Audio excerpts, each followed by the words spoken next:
Welcome to a brand new Hidden Driveway project breakdown. Today I'm here with NOTKO, who recently just released a super awesome album called Sleep and His Half-Brother Death.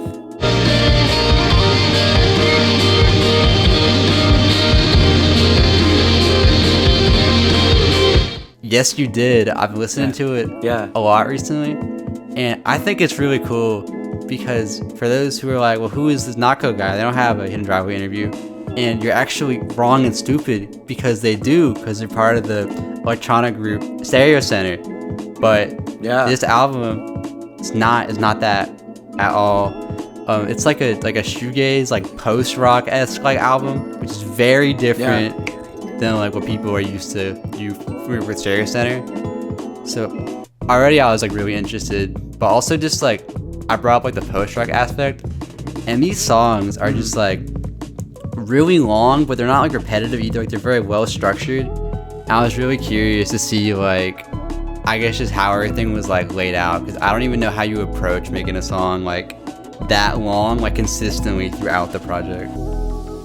I'm excited to get into that as well, because like it's something I love doing, making these songs really long, because I've always admired stuff like Godspeed You Black Emperor and like some Sigur Rós stuff that's like long, but it never like loses you. You know? And like I was gonna make them even longer. See how the album is now. It's 9 songs, and each 3 songs is like a section. It's like in 3 acts. And I was gonna have 3 songs that were like 20 minutes each or something that made up the album.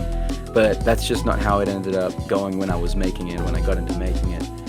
But yeah, even still, I kept the kind of spirit of that and wanted to make some long as fuck songs that you don't like get bored listening to at all, you know? Yeah, it's like I feel you get like really lost in them, I feel like. Yeah, I feel like, you know, sometimes, oh my microphone. Sometimes when I'm listening to stuff that's like 3 minutes or 4 minutes, it's cool, but there's a kind of feeling that comes with listening to a song that's like plus 7 or 8 minutes where, I don't know, it feels like going on a journey with like a singular piece of music, and I really love that. So I did want to do that. Yeah. And I guess in terms of like the story behind the album and why you decided it was like time for like a solo project first of all, because this is your first like solo album that you put out. Yeah, it's the first one that's worked. I've tried like 4 times or something, but this one really worked.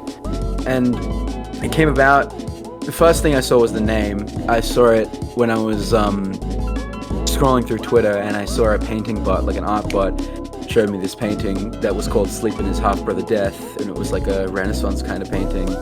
Or I might be wrong. I'm not that knowledgeable about paintings, so, but like it was something like that, and that like really like I just had to use that for something. I feel I wrote it down in my notes app. I was like, and the more I thought about it, the more I kind of got this idea of like a abandoned ghost town, like something you stumble upon, and how like it's kind of filled with memories and spirits and those kinds of things.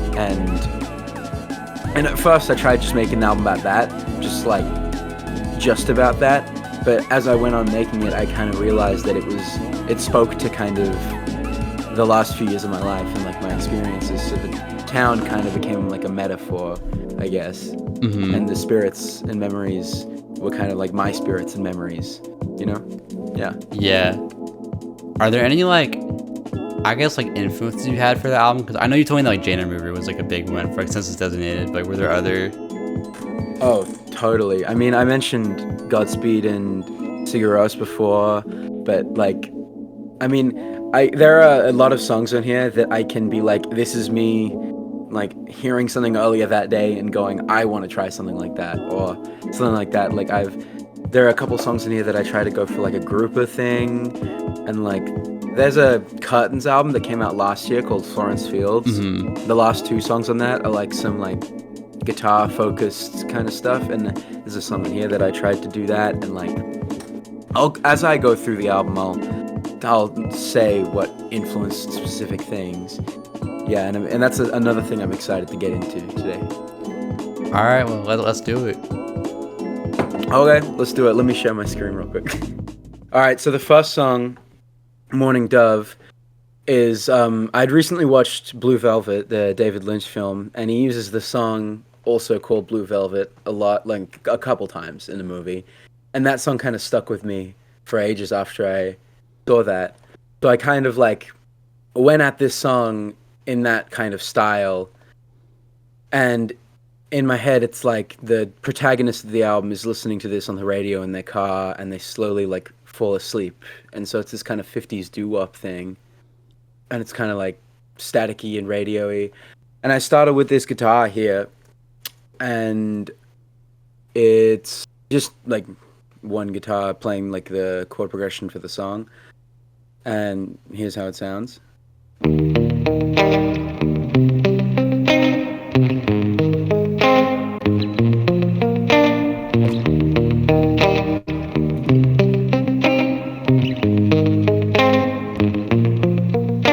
Like pretty simple shit. It's just 2 copies panned in each ear, so it's not like really mono. And for the intro, I have this really cool lead sound, and I added a bass here as well. And the bass is an octave up while this lead is happening until like the drums come in and the vocals come in, and it goes all the way down. And here's the bass here.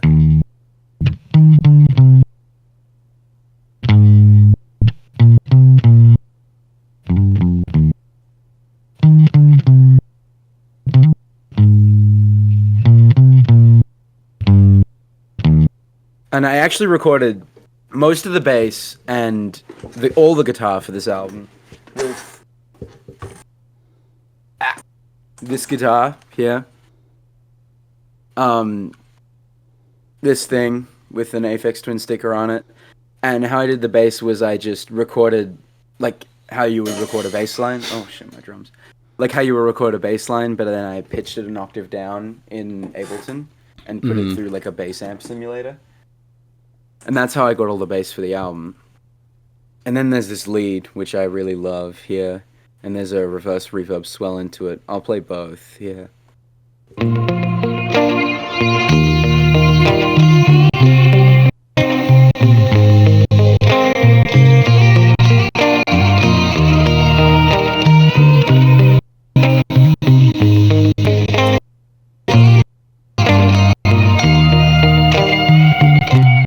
And then here, when the lyrics start and the drums start, I use this like free drum VST plugin that I found because I wanted brushes like for this track, but I couldn't find any. Like I couldn't record my own drums yet because I didn't know how. And this is like the only one I could find, so I did it. Yeah, here it is.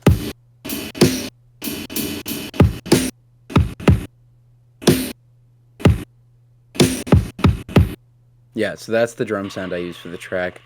And it's got a lot of effects on it, so it like really beefs it up. Because out of the plugin, it kind of just sounds like shit. Like, I have Frozen right now, so I won't really like go crazy into that, because it's kind of boring. But I put like 3 drum buses on it, and like this delay, OTT, and drum bus that come in way later, so I'll go into that later. And then the vocals here.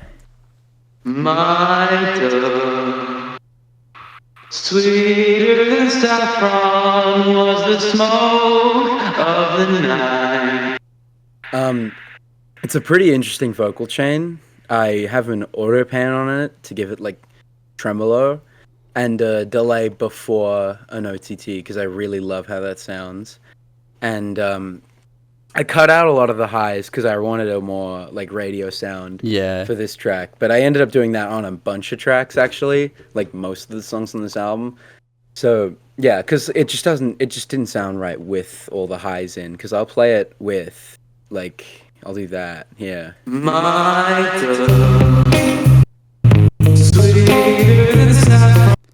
and it's not bad, but it's like too upfront almost. Yeah, it's just a lot more haunting and hazy when you don't have it there. So altogether, that's...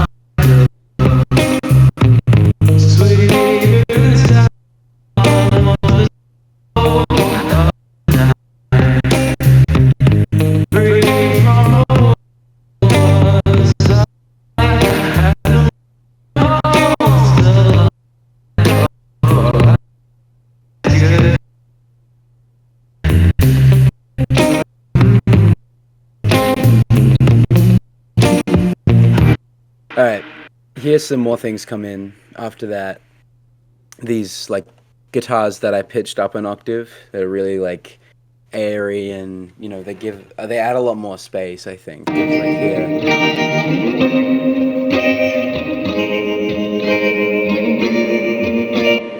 And these harmonies, which I really love, because I've always really loved that like Wall of Sound, Beach Boys, like massive harmony sound. And so I mean I'm not gonna get close to that because that's like Beach Boys, that's Brian Wilson, rip my goat, but I can do what I can. So sweet, that doubles this line here. So sweet, line. Fall through the fog of your love. Stay through the night, 'cause the sun. And all together.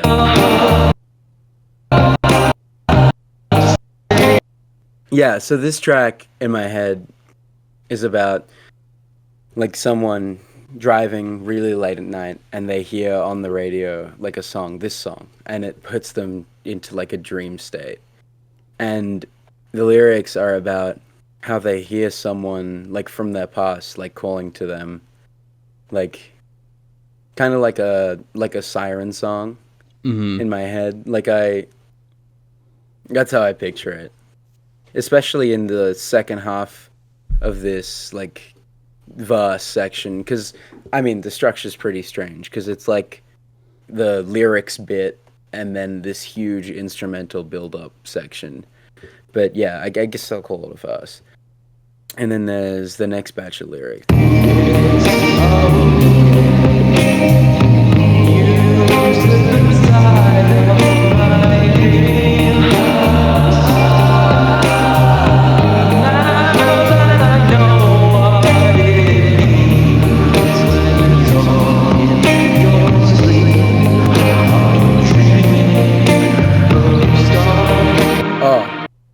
And this, yeah, 2 mellotrons that I have panned in each ear, from this free Mellotron plugin, Lo-Fi 2, which is just like pretty pitch perfect like Mellotron emulation plugin that I love because I've always loved. I mean, it's just such a good sound.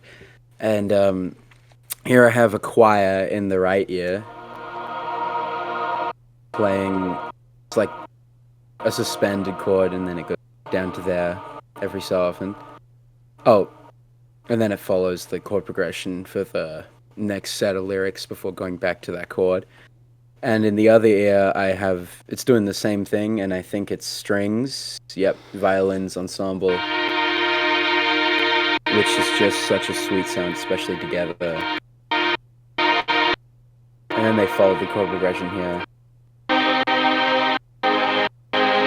And over the course of the bit, instruments and vocals just kind of build up until it becomes a big wall of like a big haze, you know?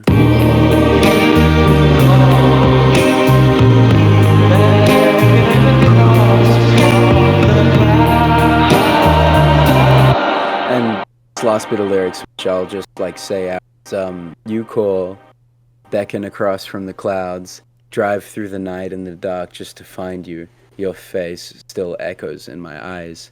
That's like the kind of whole bit of this track. That's what the song is about. Yeah. Because like I started making this album like shortly, a few months after I got with my girlfriend, who I'm still with. And we've both been through like our share of like pretty awful relationships, and like, you know, when you've been through stuff, you kind of stop trusting people, and you stop. It gets hard to build connections with others, and that's a big part of this album, is like going to this person and trying to trust each other is like what's at the core of this, I think. All right. Then for this big instrumental section, there's it goes into this bit here, which is kind of like a break between the two.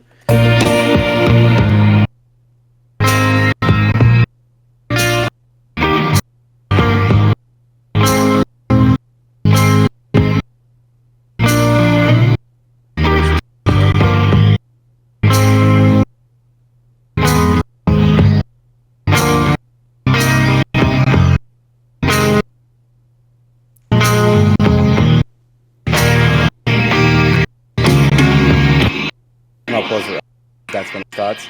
And there's this little reverse guitar bit into it that transitions between the two. It puts a little... And then, well, actually, this instrumental bit is pretty simple. It's just this guitar progression, this chord progression on guitar here.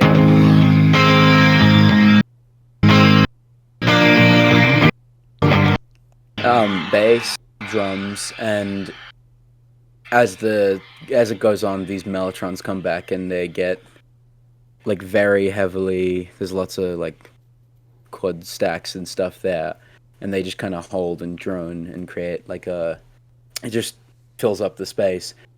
But the big driving force of this section is this like guitar, I mean like solo technically, but it's just me like improvising over that. And over the course, I just turn up the distortion and echo of the guitar. And I do that with all the other instruments as well. Like this has both of these guitar tracks have a distortion, like a multi-effect on them that I slowly bring up over the course of the section. So at the start, you hear it's like... But if I skip like... Which is a lot less jarring when it's over like 3 minutes of time, like slowly building up there. And the drums too, this delay, OTT, and drum bus, I slowly turn up the echo and like how squashed it is over the course of this section. So again, at the start it's like this, and at the end it's doing stuff. Which sounds kind of like shit by itself, but altogether it does something like this.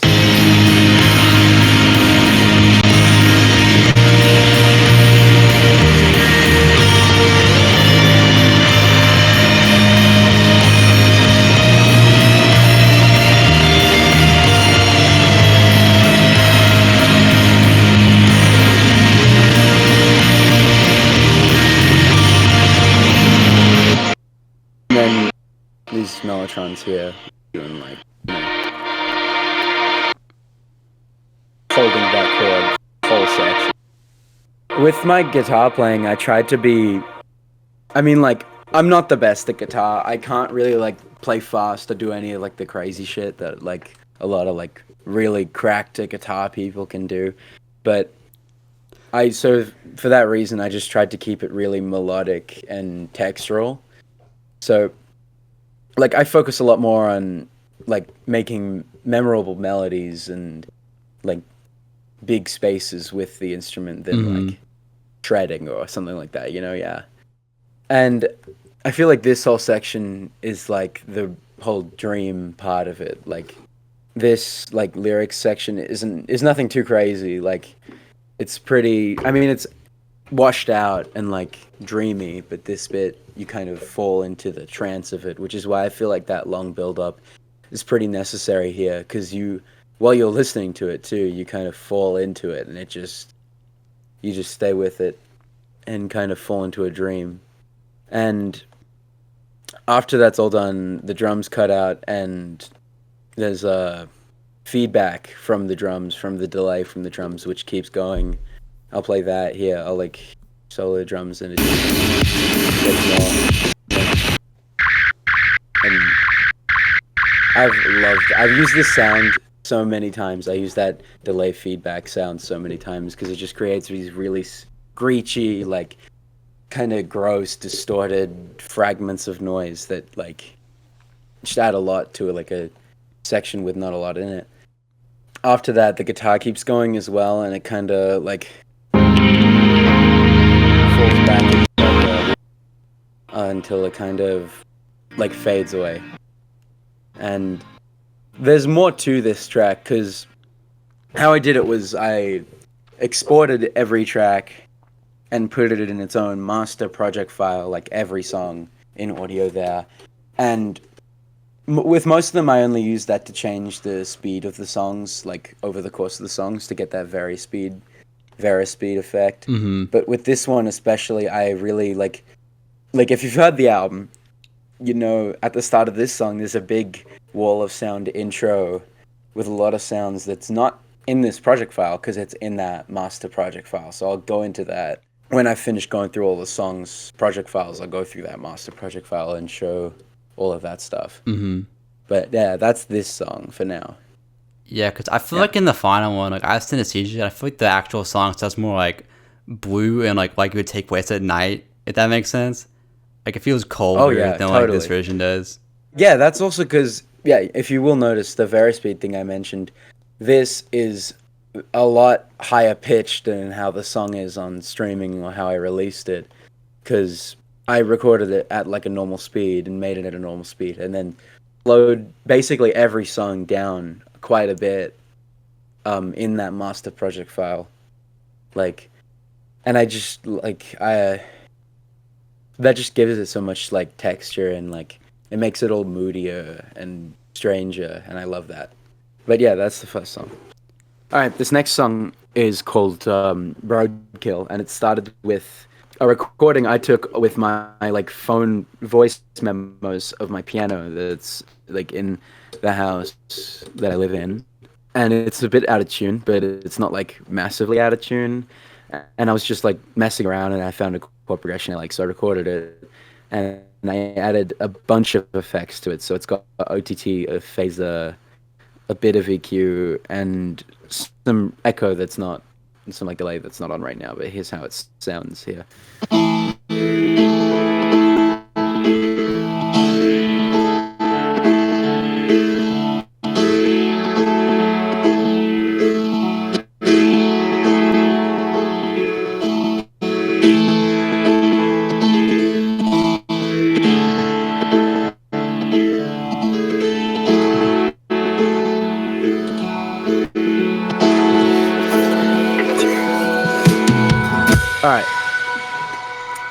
And instantly there's some sounds here. So this is something that I did with most of the songs on the album, and it's that I've always loved like lap steel and like especially country songs, that little like high pitched guitar thing that'll just kind of go like oh yeah, like that.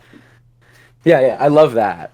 But lap steels are expensive, and I have one guitar. So what I did is I recorded like harmonies, like like you can like pluck a note while your finger is like only resting on top of the string at some points, and it'll just make a little like something like that.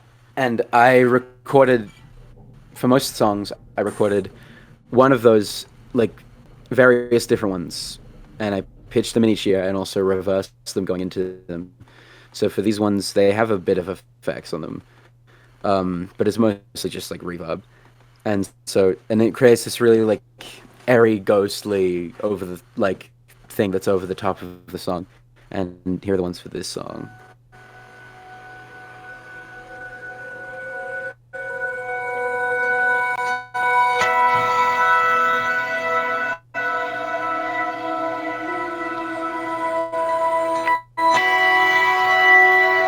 And it doesn't really sound like lap steel, but it does sound good, so I don't mind. The drums on this song are also a different thing to the last song. It's Lab's vintage drums. What are they again, Labs? Yeah, the 1975 drum kit, I think. Yeah, 1975 kit that I just put some like drum buses on here. And I really love how like punchy and tight these drums are. They work really good for this song. Yeah.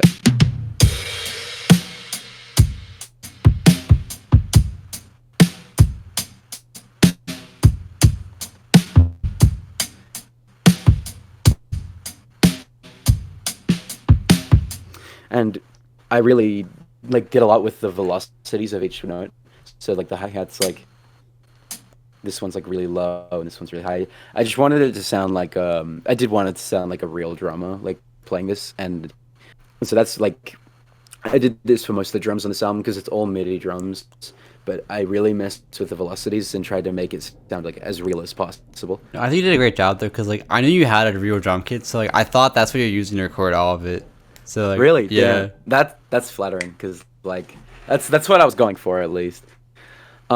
Now, I didn't label any of these sounds, so I don't know which is which. But oh yeah, this is a acoustic guitar here that I didn't have for this section at the start. I only had it for like this bit from here onwards, but I just put it in the start anyway because it adds a lot to the song. I've always loved. Yeah, I love that when there's like a quiet acoustic guitar in the background, you can kind of just hear the like really high frequencies of it. So I recorded this guitar at my college that I was going to, and with like a guitar they had in the music room or something out of one of their microphones, and I added a lot of compression in OTT and chorus and a phaser, and I really love this is yeah.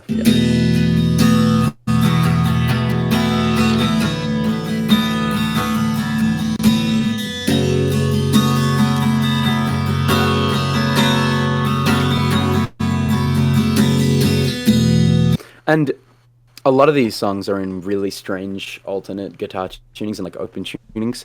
And I'm gonna be honest, I don't really remember which songs are in which tunings anymore. So if I ever have to like play them live or anything, I'm gonna have a big problem with that. This is this is some interesting guitar stuff that I layered on top of everything. And it only ever happens here? What the fuck? Okay, well, it only ever happens right here. And it's this effect that's built into my amp that I use to record all this also. That has a bunch of built-in effects to it. And it's this one that I don't think many people ever use that I did use a lot. That's this auto... It's kind of like a auto filter sweep effect that like hones in on like specific frequencies like up here and just kind of like moves it around every so often, and it has this really strange sound that I use quite a bit, and here's how that sounds.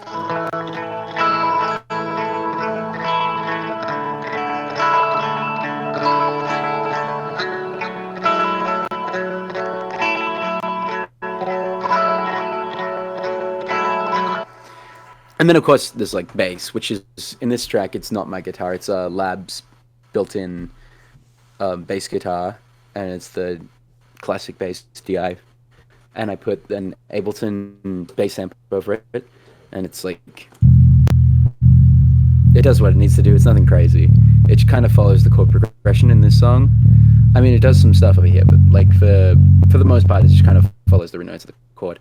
And now this is something interesting. This is like really low in the mix, but it's the Nintendo DS startup noise. I'll play it with like my... It's the Nintendo DS startup noise that I put into an Ableton sampler, added the OTT and delay, and I used it as like a keyboard sound. And it's doing like little melodies and stuff here, like...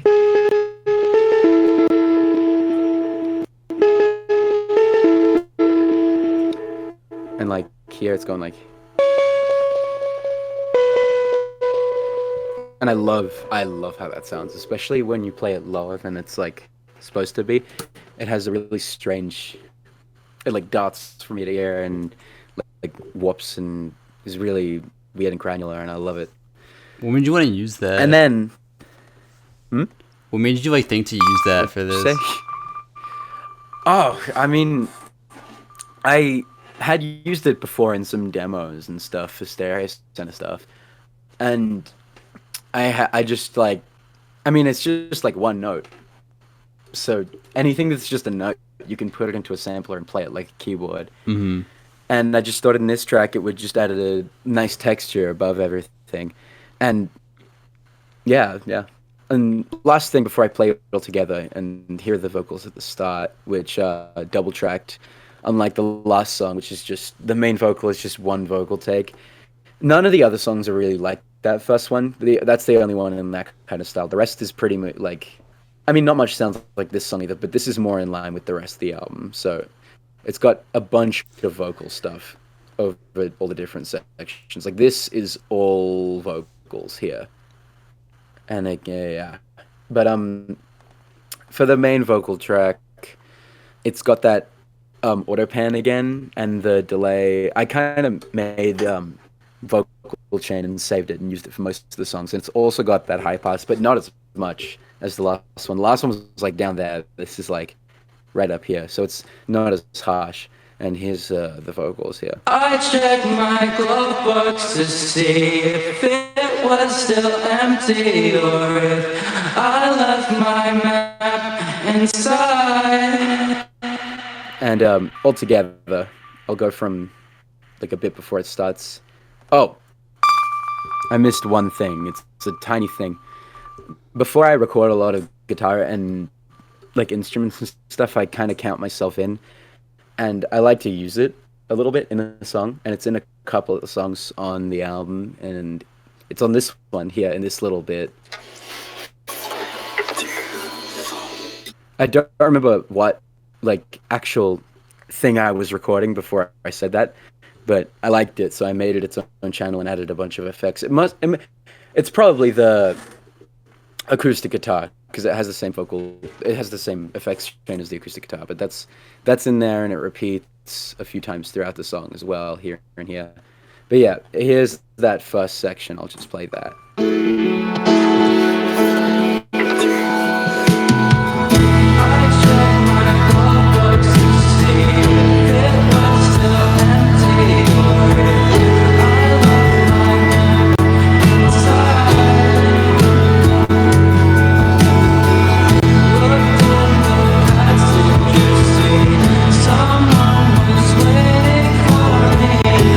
Yeah, there's after this first bit, there's a little chord change here from the regular progression and some harmonies. And this guitar that only happens here goes away and never comes back, which is kind of sad. I don't know why I didn't keep using that, because it's pretty great. I like that sound a lot, but I guess I just forgot.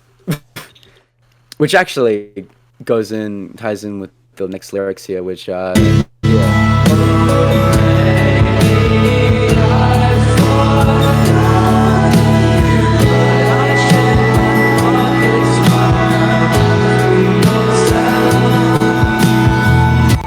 Now this song, what it's about specifically is, it eludes me a little bit, but I definitely knew why I wrote it, and I wrote everything for a reason, but how it fits into the album is just a bit elusive for me, but I kind of like that about it, because it makes sense for me that it's like him trying to wake himself up, the main character, I'd like to make the main character of this album not gender specific so that anyone could relate to it, but the main character kind of tries to wake themselves up and ends up just falling back into that dream state. So this is kind of in a limbo between fully awake and fully dreaming here. Like, they think they see someone in their passenger seat, there's no one there, but they think they've like forgotten something or forgotten that person that was there, I mean, mostly in this first bit. In the next bit of vocals, I dive into a bit more like abstract imagery, and I transition into that bit here with an extra bar, which I don't know what compelled me to do that, but there's an extra thing here that transitions back into the verse. Instead of just going into it, there's this little rest.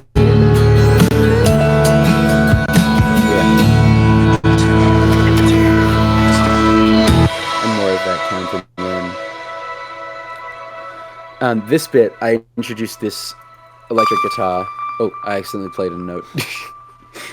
I introduced this electric guitar here, and get rid of like the DS startup sound keyboard, and well, that's pretty much it. But still, just for a bit of variation. Oh, and the kind of the guitar harmonies here, bit here. And here's that electric guitar.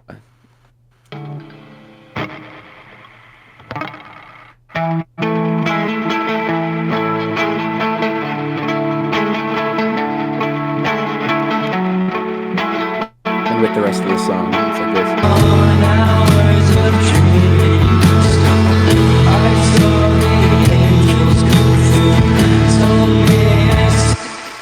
Then the chord changes again, like the last bit, and I bring the guitar harmonies back, And there's this really compelling, the last line of this is really compelling to me, especially with these harmonies. So I'll just play that. Like that's the bit when I like wrote this bit and recorded it. I was like, okay, I have this song. This is good. Like I wasn't entirely sure what I was doing up to this point, but when I recorded this, I was like, yeah, I got it, and I'll play that here.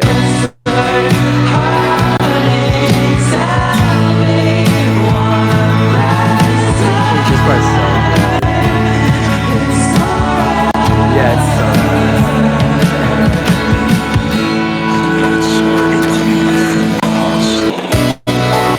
and then there's kind of instrumental middle section here, but before I go into that, there's another 1 bar gap, and there's this little vocal here that I recorded myself because I wanted it to sound a bit like I'd sampled some movie dialogue or something, and there's more of it later in the song, but for now there's this one bit. I recorded it of myself and just pitched it down and added some interesting effects like this auto pan and like 3 OTTs and 2 delays. Oh Jesus Christ, what am I doing?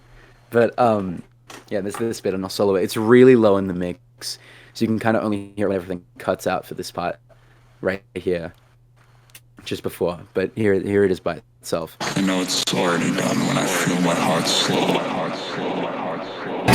And that kind of abruptly cuts off into this middle section, which is the chord progression from this final like bit of the verses here, but it repeats over and over again a little bit and has a bit of. I kind of chopped up the piano because up until now I'd just been using it pretty raw, like out of the voice memo, and reversing it going into each verse section here.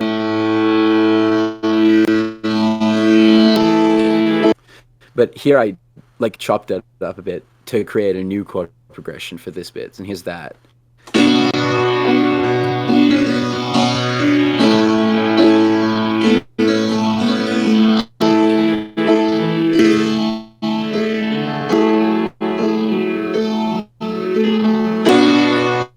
And it sounds a bit janky by itself, but in the context of the song it works. And this bit has another electric guitar here.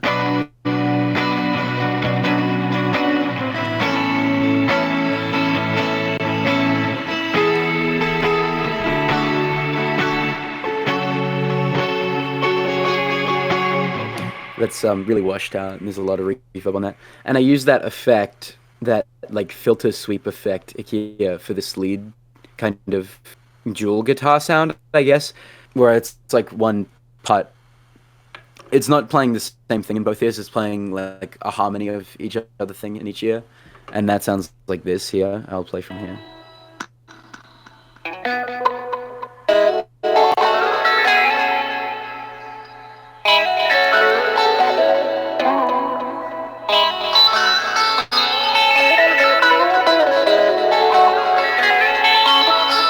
And altogether, that's like this here.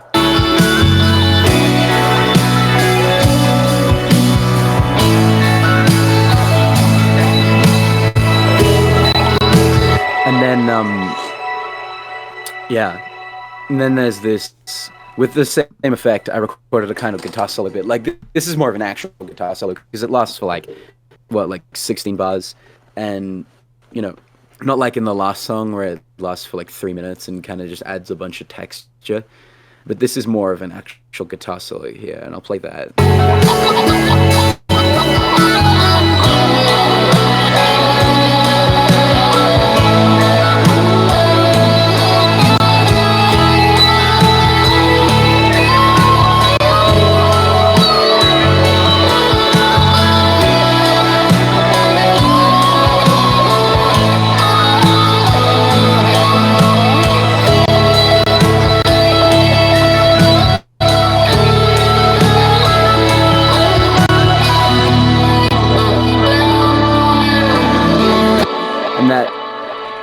That transitions into the next bit of lyrics here. This is probably among the most normal structurally in the album, because it's kind of like a couple of verses. This bit kind of works as like an instrumental chorus, I guess, and then another verse here. Although this section which is kind of like the outro. It goes on for about like 2 minutes, is a bit strange, but I'll get to that when I get to that. This bit is like a really, like kind of a breakdown section, I guess. It's just the acoustic guitar, bass, drums, and vocals, I think. And the keyboard sound as well, the DS startup noise. And the vocals here have like a phaser on them, which I really love the sound of. Both the vocals, the main vocals, and the harmonies. And I'll just play that all together for you now.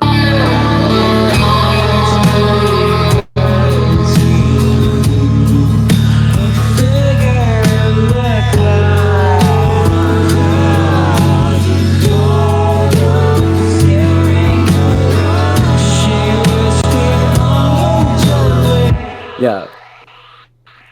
And I change up the pattern on that DS startup sound here. Instead of just playing like single notes and little like melodies, I make it play the chord progression in this section. So instead of just stuff like this, it's doing stuff like this.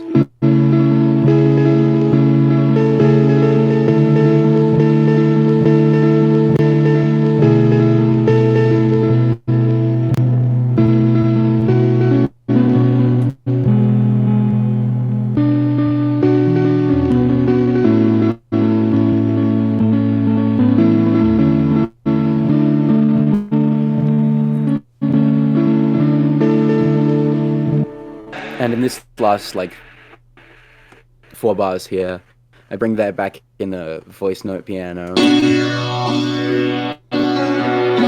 And that same, like, harmony bit that I played just before, the instrumental section, kind of does again with different lyrics here.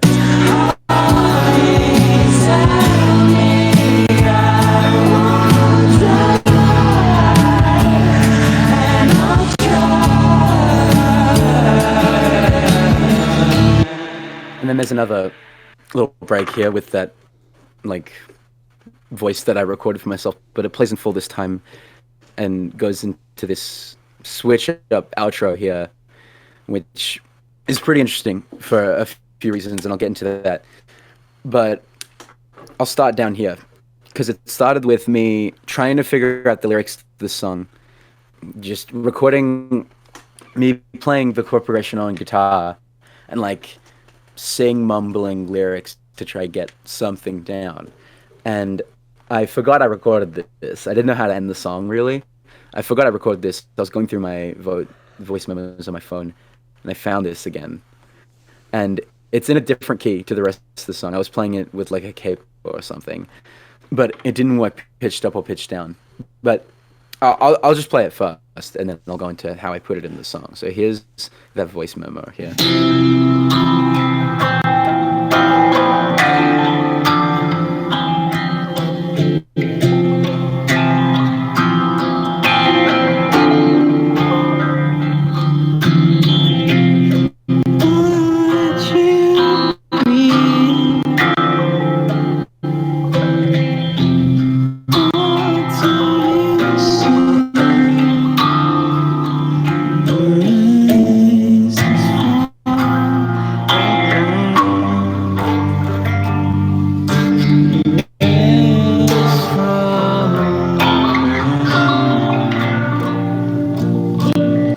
And I just loved how that sounded, and I needed to put it into the song, really. Even though I wasn't, like, saying any actual words. And how I did it was I kind of forced a key change here by taking this piano bit, stretching it out, this one chord, and pitching it up as it went on in Ableton's pitch envelopes here. Like in the, right here. It goes up by, like, 2 semitones or something. So that way it can kind of go from this, and I'll play the transition now.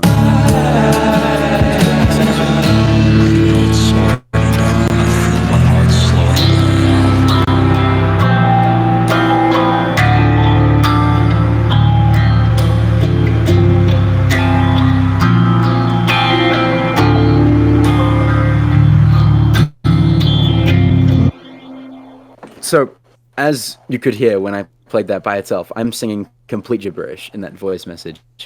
But how I did it was I just kind of recorded like 3 vocal takes on top of that and kind of made what I was hearing in the gibberish I was saying into actual lyrics and sung it over the top.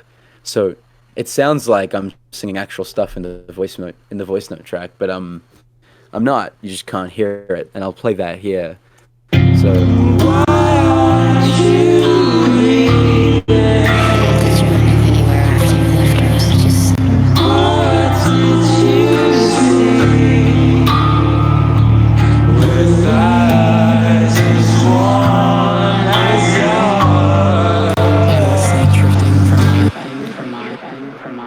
And there's more of this fake vocal stuff, which is, again, it's a lot less cool when you know what I'm about to tell you, that it's just me recording stuff into my microphone and processing it to make it sound like it's not me. Yeah. Did you end up anywhere after you left, or was it just... And that's my best American accent right there. Yeah, I was wondering that, because I know you told me that this album was kind of based on, like, an American, like this album takes place in America, a little in your head. Like, why America? Because you're Australian, so, like, why not, like, in Australia? I mean, my friends know I will take any excuse to talk about Twin Peaks, and I do really just love the, like, rural American town. Like, there's something really haunting about American ghost towns that just work for the setting for the album for me. Mm-hmm. Like, there's a bit of that in Australia. I don't think it needs to take place anywhere specific, but it came from that kind of, like, Twin Peaks, like, small American town, and there's just, like, something dark and sinister, like, lurking within it, you know? Like a spiritual evil, kind of. Yeah. That kind of, like, compels me a lot. So that's kind of why. But the dialogue here is American because it just made sense in my head for, like, fake movie dialogue to be American.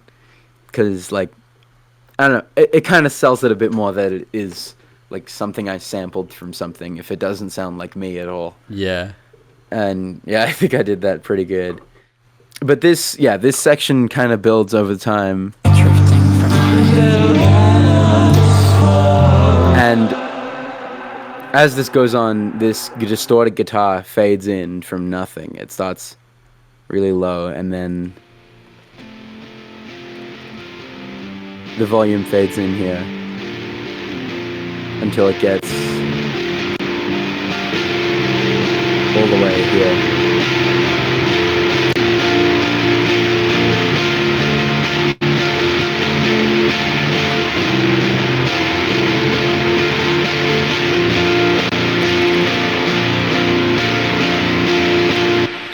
That and, oh yeah, I also reintroduced the DS sound plug, like, keyboard sound thing here, doing this again, but then it's going like that. And I played this in with my keyboard because it's really simple.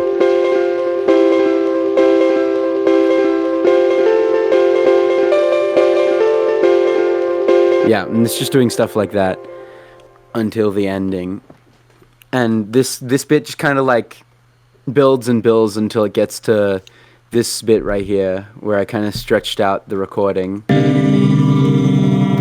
so it would hold on that chord, and then off that chord it goes kind of like, it just gets a lot more intense, and I'll just play that.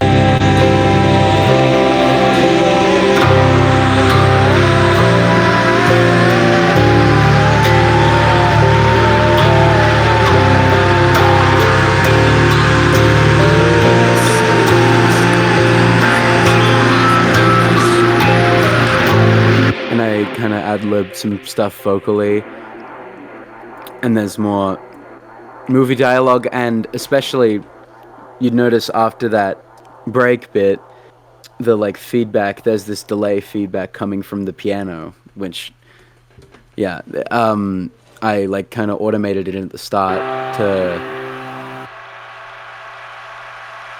fill the space out in this section, and then it drops all the way down so you can kind of, like, it makes more room for the vocals. And then when this section hits here, Where is it? Yeah, when this bit hits here, right after it immediately gets crazy again and kind of really fills up the space nice. And there isn't any, this line here, which I added in, it's not in the voice memo, but I felt like it made sense to put something more here instead of just like instrumental like build up noise, you know? So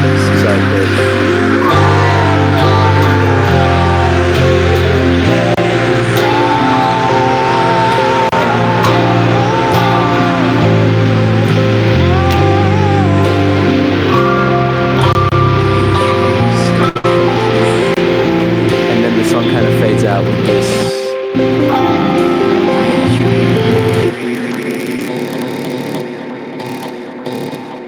I cut up the fake movie dialogue and kind of played random notes with the DS noise.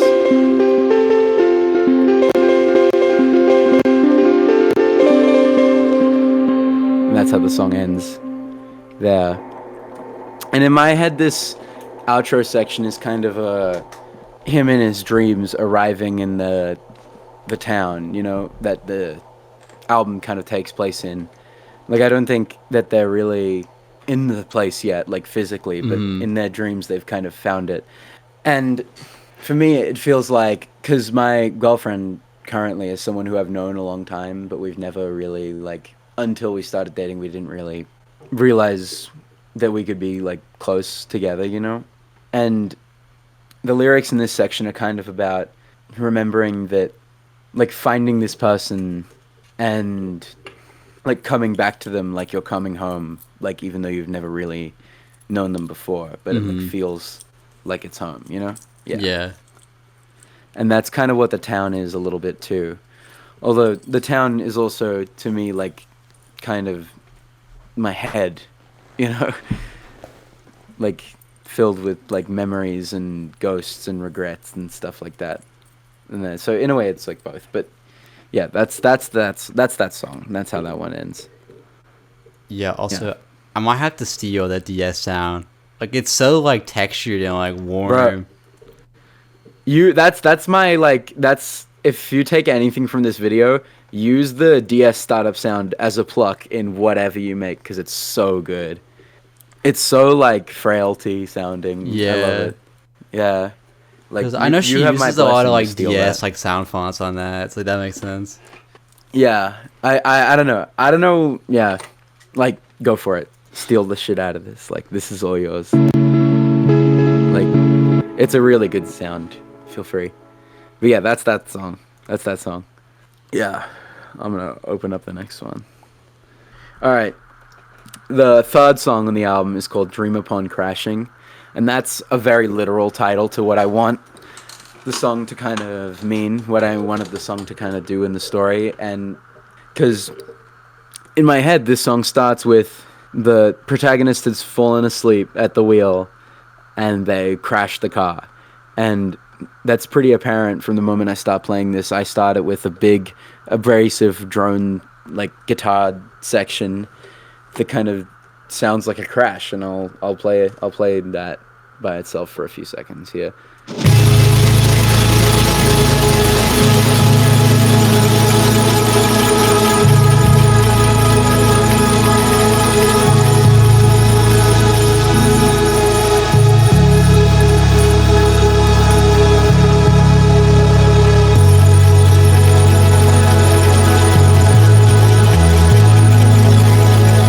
But yeah, that's how this third song starts, and it's a pretty layered thing, so I'll go through it one by one, because I think these songs, these tracks go from top to bottom in the order of when I made them.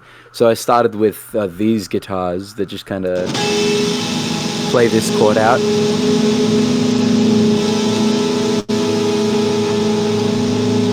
And I stretched that a lot and pitched it up like 7 semitones, and then reversed it going into the next one. I kind of repeated that until this section was over. Yeah. And then there's this other guitar here that's just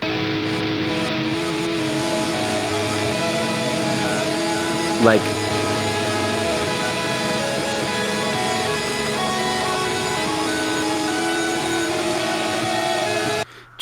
in each ear there's like just some random noodling in the key of the song that I was doing, and it's got this plugin which I'll unfreeze the track for so I can show you, which I used a lot throughout this album from here forward, called EFX Fragments by Arturia.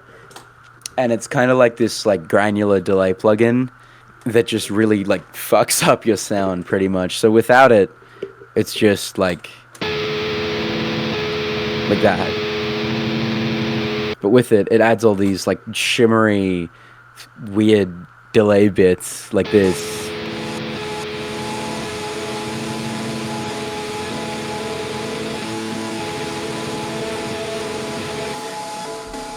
And that's what I used. I'm going to freeze this track again, so this might take like 1 second. Alright, and then over that, I kind of improvised a bass line under it with my guitar. And that is a really great bass sound, and I don't know how I got that from pitching a guitar down an octave and putting an amp on it. I added a bunch of shit to it. I added, not just the bass amp, but I added 2 compressors, like an OTT and stuff. And you can see on the oscilloscope and shit, it just really like punches a hole in your ears, pretty much. And that just goes between the chords and kind of moves the drone through. Instead of just being one long chord, it kind of makes it it gives it more variation.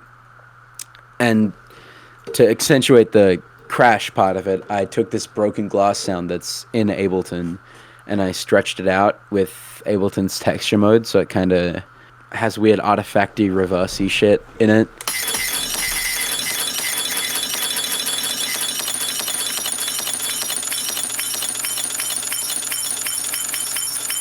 That's a sound I love. I love to do that, like stretching out anything with the texture mode and turning up both knobs all the way.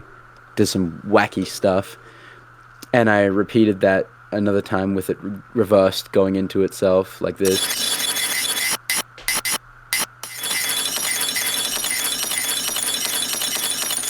And I added a few labs sounds to fill out the high end kind of. There's this, which is a trumpet with that fragments plugin on it, and I've frozen it because it's really CPU heavy. But it's just holding this chord the whole time that the drone is playing. And there's this here.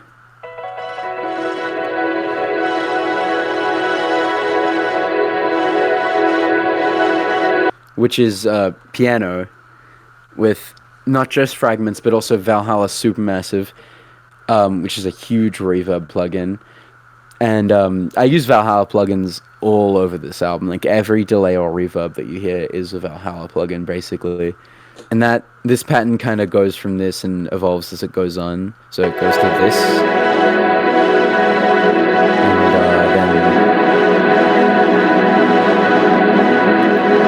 And but you can't really hear the individual notes. It just kind of turns into like a drone, like a wash, you know? Maybe like a happy face melody. Yeah? Or a heart. It gives me both. True. It's like, it's got a shape to it. Yeah. You can see, it's a happy face right here. Yeah. Like with a nose and shit. Yeah. It's awesome. Yeah. I never noticed that actually. So yeah. And there's also this. These are strings, which I have a bit of fragments on it, but not nearly as much as the others.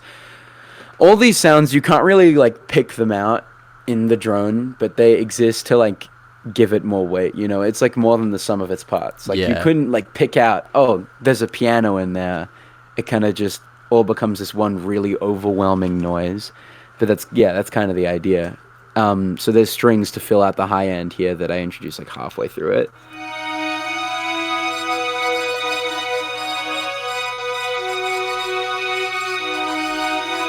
Yeah. And a big part of it, because that's all great, but a big part of it is this sound here that I love. And this is a big part of like the crash, like that. This really gives you the idea of like a car crash, like right here.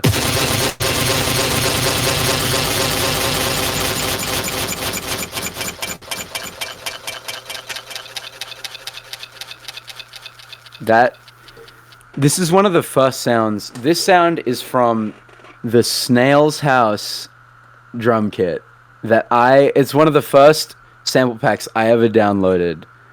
Because when I first ever started producing in 2019, I wanted to make future bass because I was like, that shit's awesome, and I was like 13. So yeah, and this sound is one of the impacts, and I've always loved it, and I'm really glad I got a chance to actually use it. And again, I did that stretch thing here because the original sound, let me find it, it's just kind of like it just, and that's great, but I needed it to go on for a while, so I stretched it out with the texture mode so it like does some wacky shit, and I reversed it again going into itself here.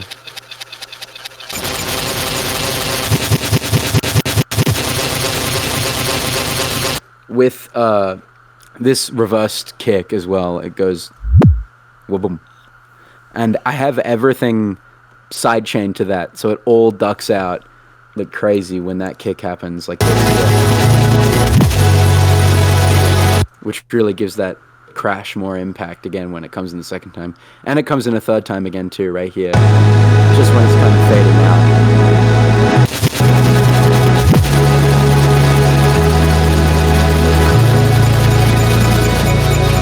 So that's the like crash, yeah. And the next part of this song in my head is like the kind of dream again that the protagonist falls into as they lay half dead in this like crashed vehicle. And this is the chorus of this song is something that I've had in and out of voice notes and notes apps for a while. So it starts with this guitar here,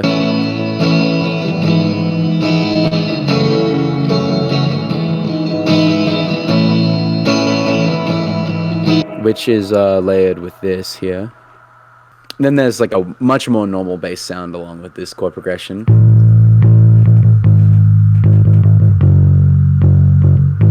And more of these guitar harmony things that really work in this. I really love them here. I distorted them a bit this time. And that kind of does.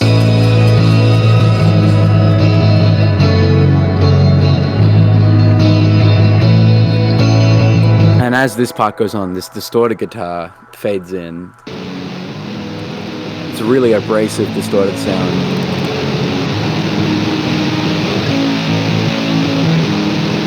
That mirrors the clean guitar up here. And it kind of just puts this really low-end like cloud under this section. And then the, I guess, chorus here comes in. It's hard to sleep when the moon doesn't shine green. It's hard to dream when the moon doesn't shine on me. And I wonder when you dream me, is it ever really me? It's hard to sleep when you don't shine down on me. Alright. And then this fades in right here.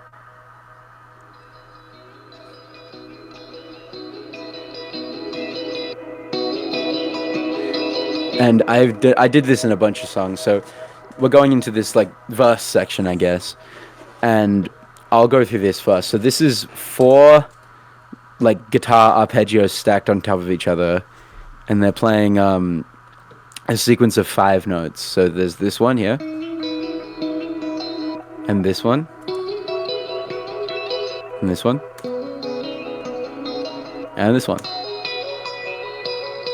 And they all kind of make a cloud together. It's a bit quiet because it's really low in the mix, but it does add quite a bit. And then there's another guitar that plays a different chord progression than in the chorus. It does this, you know.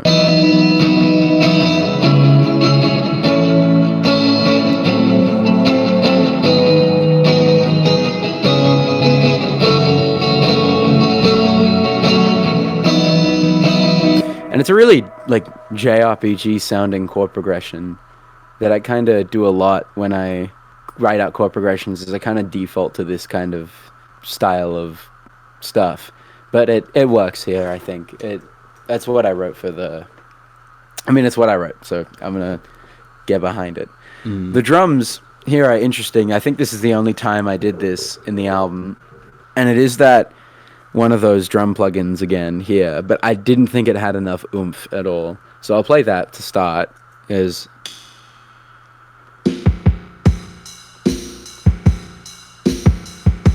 it's like, it's alright, but it doesn't have nearly enough like sauce that I wanted to have.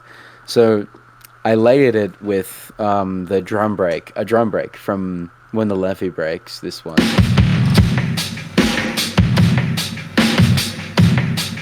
And I cut it up so it would match. And this is the only time in the album where I use a drum break and not like a VST or something. But like it did add that sauce that I wanted the drums to have here. But together they sound like this here.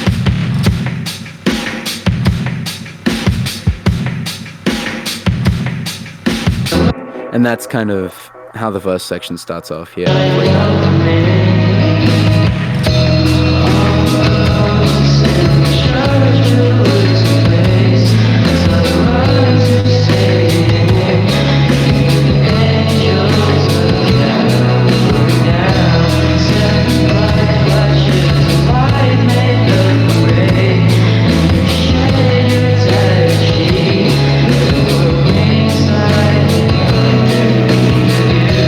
And the lyrics here, I think, are about, in this dream, the protagonist it's like an idealized version of what the protagonist hopes will happen when they get into this, like, partnership with this other person. Like, everything will go perfectly, and they'll just be, like, instantly able to love each other easily in this dream that they have.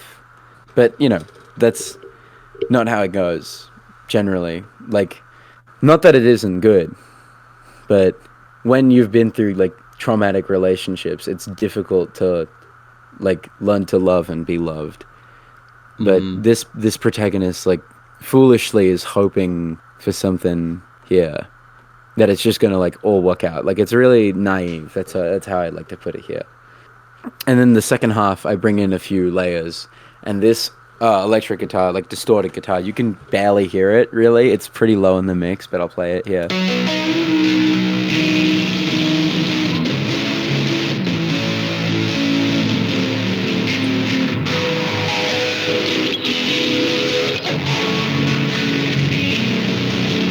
And it's got a phaser on it, which I really love, especially in this bit. Where is it? This bit. That's awesome. But you can barely hear it in the song. And then these strings I added here. One has an arpeggiator on it, one is just holding notes. So this is the long strings here. Ooh. And that's layered with this, like, kind of arpeggio of the same chord progression here.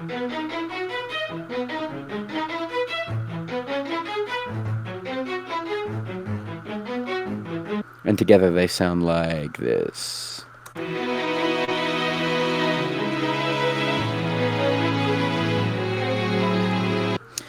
And then all together this bit. Yeah. And then for the last bit of the verse, I layered the main vocal, which is double tracked, with 3 layers of harmonies here, to really give emphasis in that last line. And I'll just play the second half as well.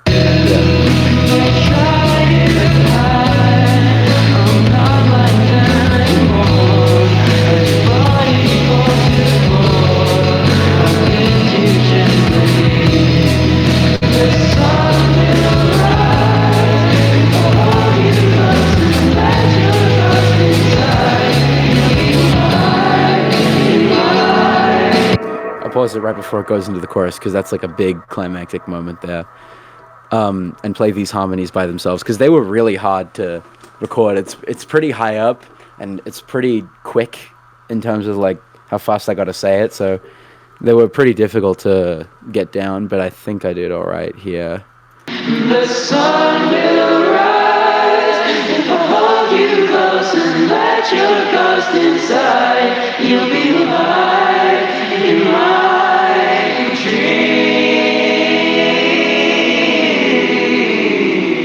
And that Dreams holds into the chorus, which is a kind of big explosion. It's probably the most climactic the album's gotten up to this point. So it's big, distorted guitars, strings like this, back in full force. The drums going pretty nuts here because I switched it out with a different preset from that drum VST that goes like this. And again, that doesn't sound so great on its own, but I layered it with the break again, so...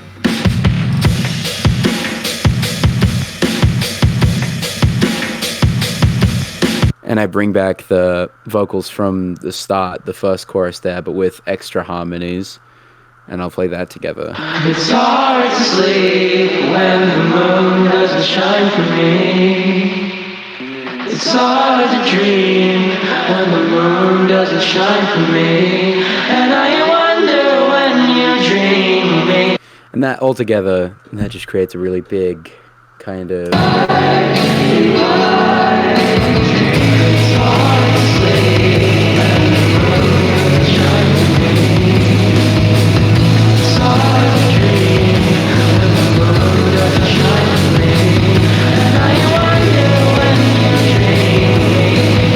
And yeah, after that vocal bit, I layered some extra guitars in here for this section. So there's this.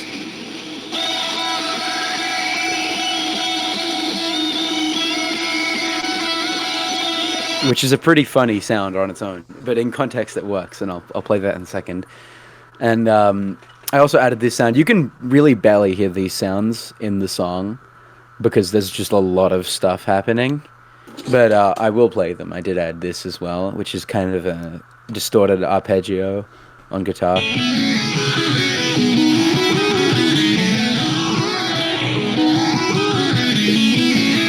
That was incredibly difficult. I really couldn't do more than one of this at a time. So how I did it was I just did this, stopped recording, did the next one, stopped recording. That's so real. And repeated that. And then I just looped these because I didn't want to do it anymore.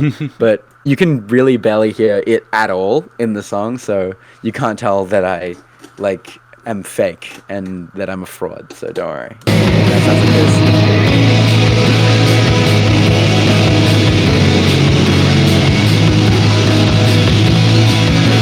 Oh, I forgot about the strings. Oh yeah, there's strings as well, and they sound like this.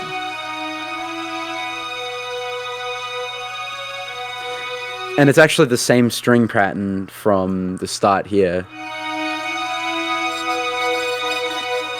but over the chorus, and it sounds like,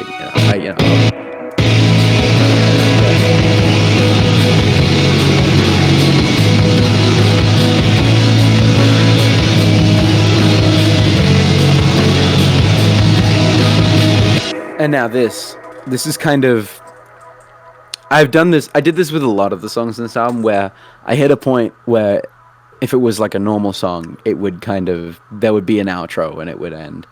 But I just thought, what can I do to like continue this? I need to like make a B section or something. So for this bit, how it worked was I really liked how these sounded here. So I let these play out after the big section. Everything cuts out. And I cut up these and just like repeated like 2 notes from them. So,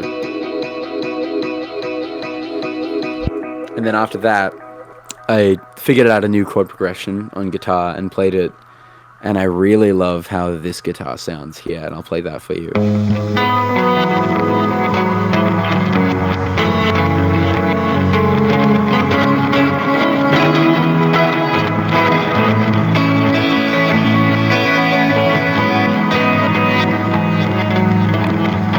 Yeah, that's the new chord progression I figured out.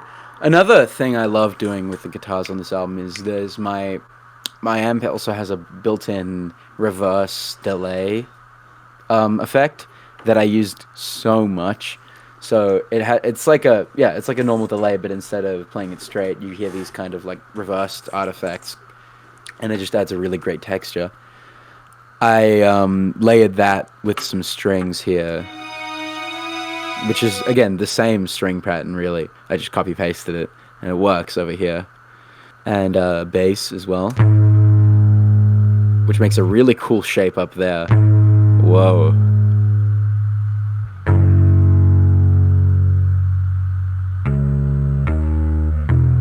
Yeah, okay. And that's playing underneath this.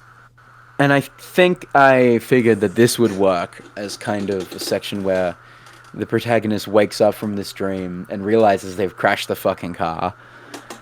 And for that reason, the vocals here have, like, the least of that, like, high frequency cut that they've had on the album up to this point. Like, see the light pass through the clouds. There's still a bit, but not as much. It sounds like there's a lot more clarity to it instead of, like, the really washed out. I think it makes a good contrast between the really washed out sound of this, like, whole song up to this point, whereas this bit sounds really clear and, like, yeah, I'll play this section. Yeah. See the light pass through the clouds, shattered glass and cartilage. It's a mystery how I didn't touch the ground. You're the last to make this town. You'll be the first to leave it. And then I introduce the trumpets back. To make this town, you'll be the first to leave it. You'll be an angel in my eyes if I could see. Yeah. A great way that I figured out making these songs longer is when you have the B section have almost everything, all the instruments drop out, apart from like one guitar and bass pretty much, and then just slowly bring everything back in. And that's what I did here. So I brought back in these again. And that first bit was single-tracked vocals, and then I brought in some double-tracked vocals for the next like set of lyrics here.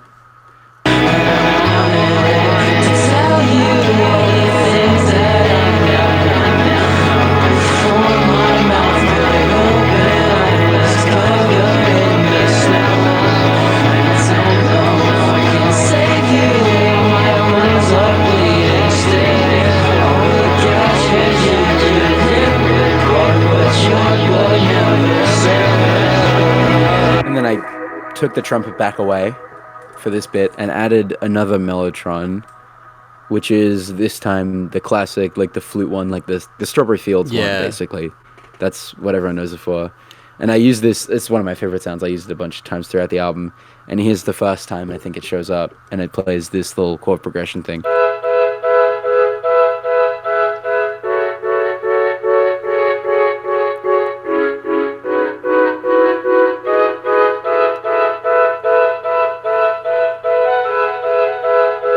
Got a bit of delay on it, so it like repeats that. It kind of repeats that throughout because it's not just playing the same 8 notes. And I go back to single-tracked vocals here for this section as well. But what is this? I'm waking up to ashes in my bed. I thought I wasn't one of them. But how can I escape myself if all I ever was shattered lives, shattered dreams, fall asleep? And the lyrics in this section, I think, like contrast the lyrics in that first verse section, the kind of like idealistic, naive lyrics there. And in this section, it's like he's realizing that's not like how it works. Mm-hmm. And there's still a lot of like healing that he has to do. And like a lot of like bad things that have happened, and it doesn't just all go away, you know? So I keep that for the next section. Double track the vocals again. And at this point, it's just building tension up until like a big release later. And this is like the most tense again. And I'll play that here. And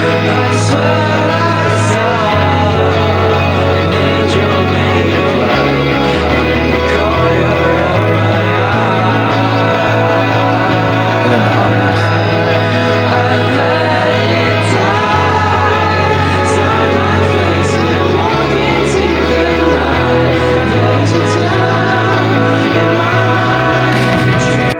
And I'll stop that right there, because a lot of stuff's about to happen. The drums all come back in here, and distorted guitar as well, I think. Wait, does it? Hold on. No, nothing else comes out.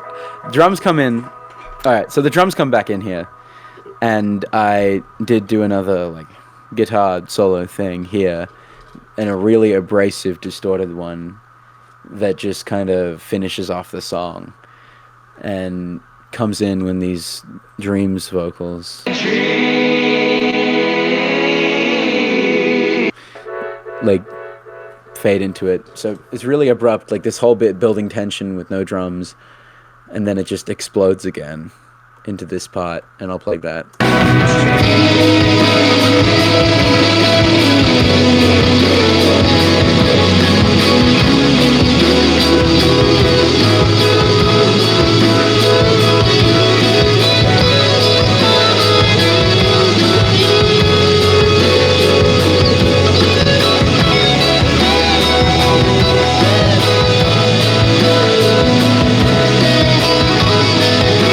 This bit I'm actually proud of, because I did say earlier, I'm not good at playing stuff fast, but I did come up with this one thing that I could do, and it took me a couple tries, but I like this bit, because I'm proud of this bit, because it's me showing off.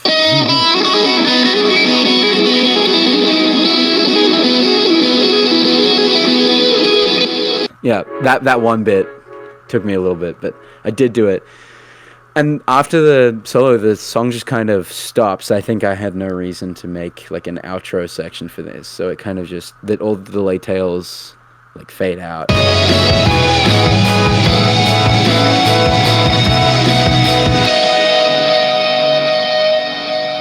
And that's the end of the song. And that wraps up the first act of the album. That's the first 3 songs. So the first act is like getting to the town. The first act is like in that car, dreaming his way into the town. Yeah. Mm-hmm. Wait, also with these songs, like, one of these wasn't gonna. Do you have like a vision going in, or you just kind of see what happens? Because like I feel like because they're so long, like you just naturally come up with more stuff as you go, or do you have like I want the song to play out like this as you're working on it? I do have a kind of more improvisational approach to making them, because I think the way I learned to write songs is not like. Because a lot of songwriters will just like write everything down, have the song, and then record it. And the way I do it is a lot more like I'll sit down to record something. I'll get like an idea or something and record it and just build on it and see where it takes me. Mm-hmm. Yeah. Like I definitely, because like I knew I wanted this album to be 9 songs. I knew what I wanted each song to do, but I had no idea what I wanted them to sound like. So that was like the fun part. And that did lead to some problems later with making the songs. It got a bit difficult, especially when there was less and less of them to make, and I was just trying a million times to make one song.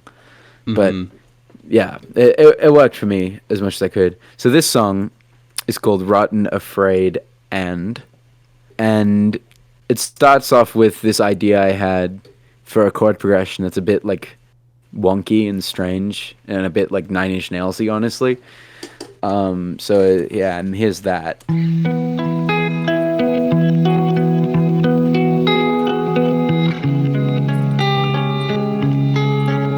There's that second chord that's really has like a note that's like a bit out of place.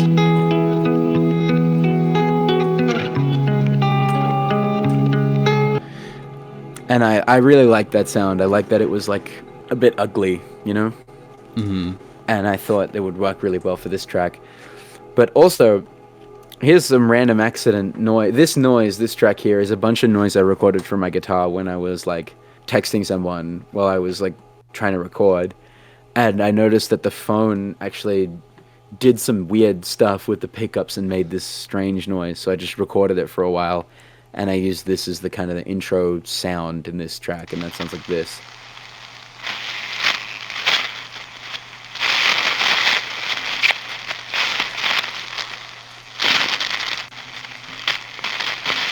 That's just that for like a minute, basically. And that came from my phone against my guitar pickups, like doing this, basically. Like, but I love accidents like that. Because I never would have come up with making a sound like that on my own. But having some accident, like, made how the song starts. So it starts with that for a little bit, and then the chord progression comes in. And as this is playing, this first one, other chords slowly fade in here.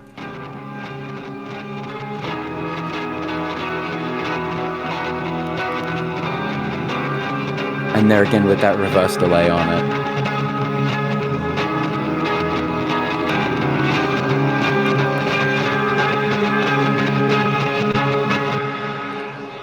And then the vocals and drums and more stuff comes in. For ages, I only had these chords, and there was just something really missing about that, so I layered it with some really distorted chords as well on guitar, and that really filled it out for me. And here's that.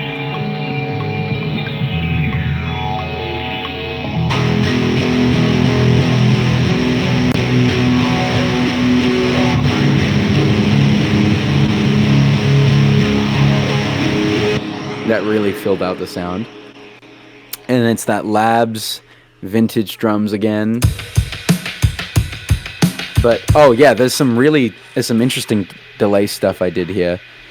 So it's going to a reverb and it's going to a delay, which has this multi-effects plugin preset that does some really strange filter stuff and like ring modulation stuff with like LFOs and like I did not make this. I couldn't like sit down and just make this sound. So I love presets. I use presets. They're great. And that just really adds a little bite to the drum sound that doesn't like just distort the shit out of it.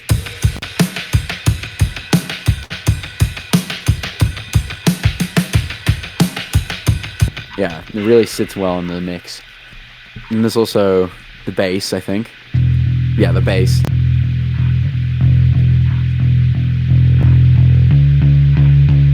Which, you know, it's bass. It doesn't do all that much. The vocals here are really interesting because this first section kind of calls and responses between two different vocal chains. There starts with this one here. Played with the ashes, so it started forming shapes that were scattered. And that has like an erosion on it, like some weird distortion stuff.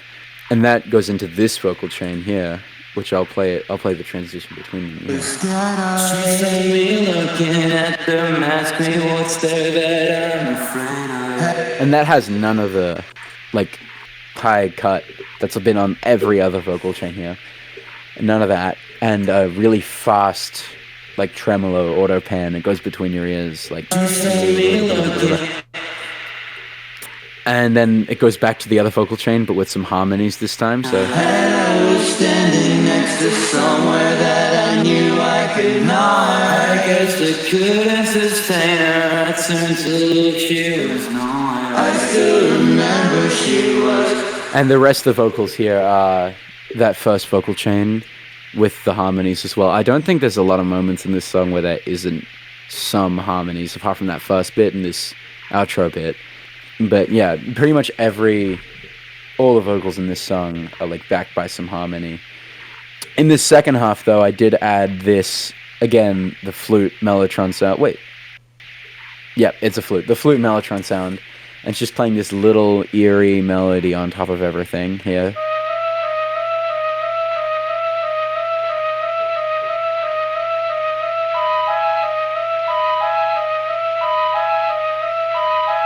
And that just repeats basically for this whole bit until the very last bit, but I'll get to that. And altogether that sounds like this, like.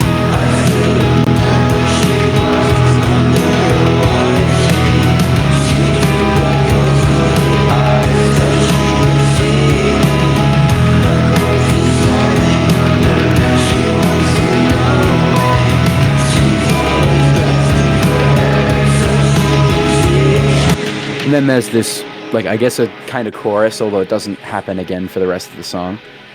And lyrically, this song, I mean, it's the first song of Act 2 of the album, and I wanted that to be the darkest part of it. Because that, I think the middle has all the complication and the distrust, and this song kind of sets that tone here. Because it's darker in sound than any other song on the album so far. And lyrically, it's kind of about that first stages of learning to let yourself be loved, where you don't feel like you can trust anyone, you don't feel like you can trust your partner. It's kind of about like the scars that like fucked up experiences like leave on you, and how it like stops you from letting yourself be like loved and stuff like that. And how I wrote about that was in the story of the album, the protagonist kind of goes to this town and meets this ghost, which is the other person that they're talking about. It's like the she in the title. And the protagonist is like scared. I mean, yeah. But like over the course of the song, they kind of realize that they have more in common with this ghost than they thought they did. And they kind of learn to be around them like that, you know? Yeah. But it is still about that battle in your head between wanting love and affection and like not trusting anything that comes out of that comes from anyone else. Yeah. Yeah. So here's that chorus part here. And the vocals on this part were really hard to do because it gets really high up and you'll hear it. I kind of hit it a bit with some harmonies and some pitch correcting stuff, but it was difficult. I'll play that now.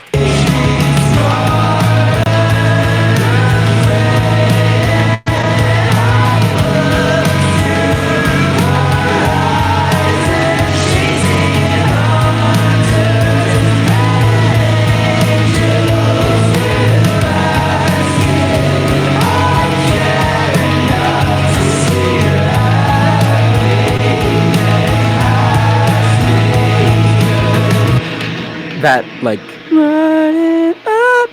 that one, to do that with a really like assertive tone, really loud and shit, is difficult, but I managed, you know. And after this bit, the mellotron pattern changes for this very last part. I'll play that by itself.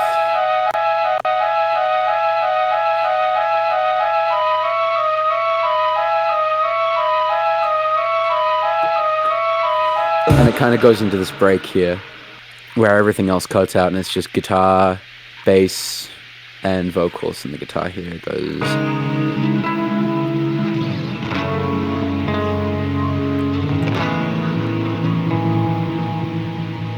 And with everything, that's like.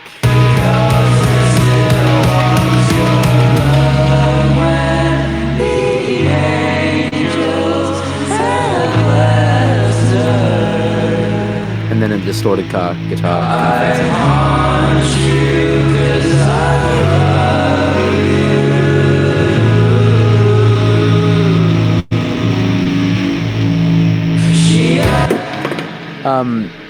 A distorted guitar kind of fades in throughout that, and it goes into this last section that has this chord progression again. And this was the last bit I think I wrote lyrics for. It was hard to figure out what to put here, but here's how this sounds. It goes back to this bit.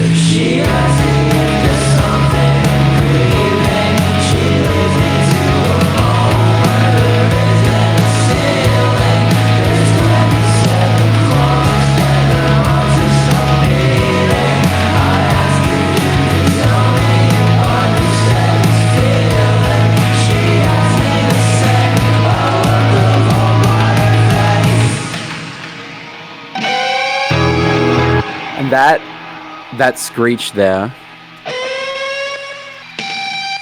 is where the demo I had for this song ended for ages. I couldn't figure out what to put here. I think this is one of the last things I did in making the album, is this whole bit here. And it starts with like a repetition of the first bit with the reverse like delay guitar, this mellotron here, which is kind of playing the chord progression this time.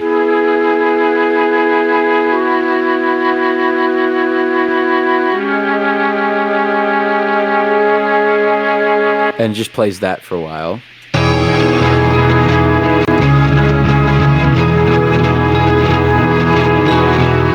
And I did a reverse reverb with the mellotron to transition to the next section. Yeah.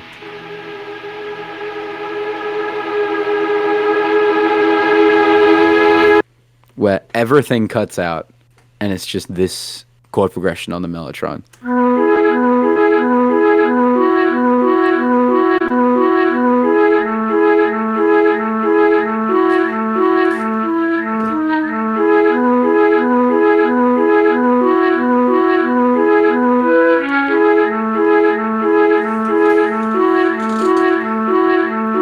And this is another example of that, like, to make a song longer, make a new chord progression, take everything out, and then slowly build it back in. That's what I did here.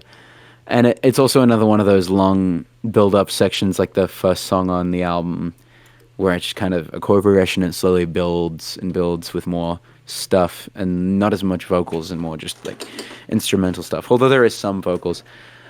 After that first go-through of the Mellotron, I added this organ, which is a free organ plugin that I got from, like, VST for free or something. And I love organ, so I put in a few songs on this album, and it plays like this.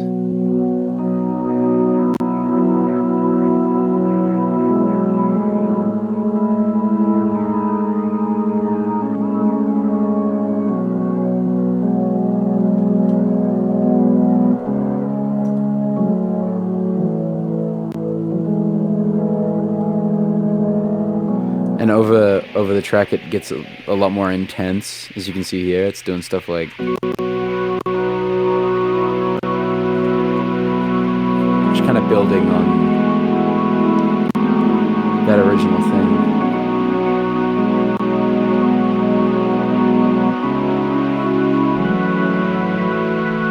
Going up here even.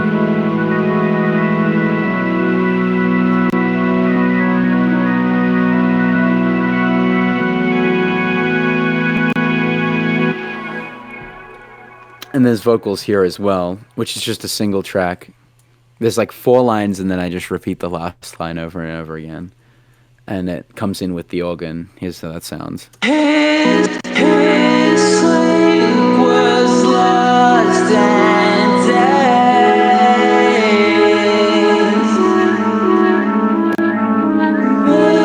Maybe it's not really gone. This track here is me doing another kind of guitar improvisation over the rest of it, and it comes in with this line at the same time, and it kind of mirrors it.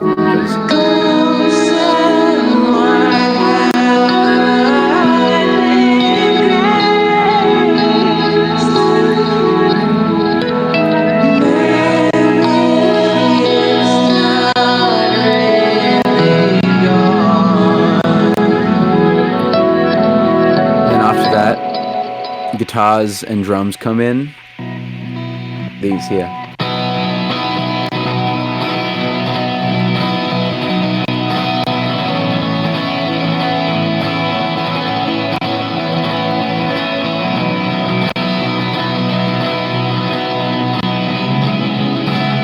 And this kind of, I love this. This is a big post-rock like thing in a lot of this kind of music. There's these kind of marching band type drum patterns, and I do love them. Although, like, some people don't like them, some people think they're overused, but I can't hate it. So I did use it here because it just works for this section. It kind of goes like.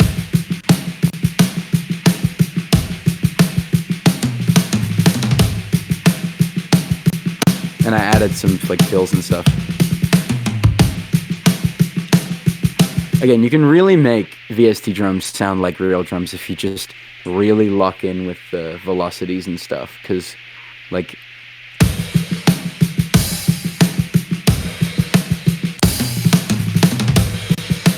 I don't think that sounds far from, like, an actual guy playing the drums and recording it.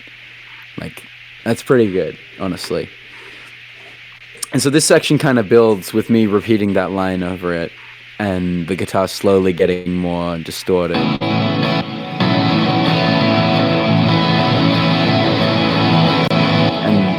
the improvised guitar also getting more distorted.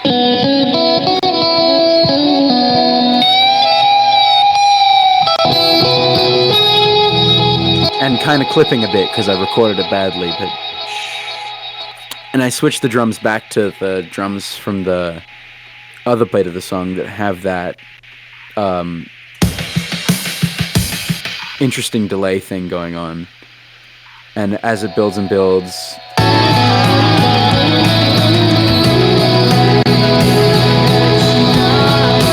reaches.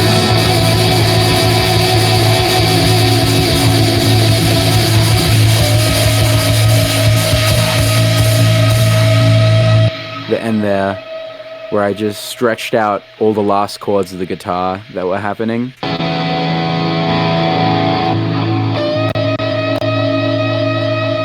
With that texture mode. And this too.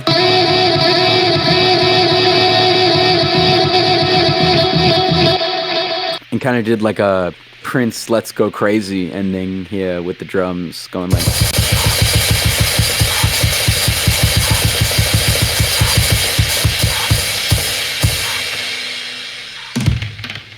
hitting everything as fast as possible type ending. Mm-hmm. And yeah, that's how the second act of the album starts. So this is the 5th song on the album, called Nocturne / Orchid. So it's technically the 5th and 6th songs, but it's kind of one song split in half. It works like that. And the second half is called Orchid because this song is inspired partially by the band Orchid that are like the Scrams hardcore band. Yeah, the Scrams band, like the emo violence type shit. Because I had listened to their self-titled album, which I loved, and I loved how it like blended the like really, really harsh elements of like the hardcore shit with the like more emotional elements. And I didn't make anything that sounds anything like that really, but I had that like mentality going into making this track. So, and I think it did rub off on me. So it starts with this guitar up here, this like high-pitched melody thing.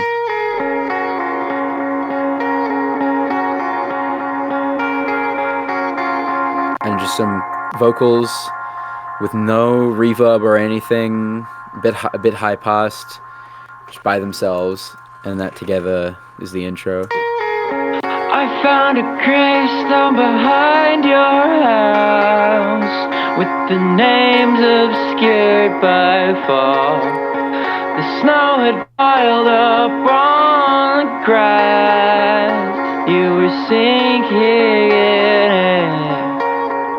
I couldn't understand the words when I tried to read it. And this last line is double tracked and has a lot less of that high pass filter, and it's not double tracked the same, but it's got like a harmony in each ear, and it sounds like that. You couldn't sleep and nor could I, but I still hear your dream. And that last word goes into one of the main like melodies of the song, and this, I'm really proud of this like chord progression arpeggio thing. I love how this sounds. I'll just play it by itself. And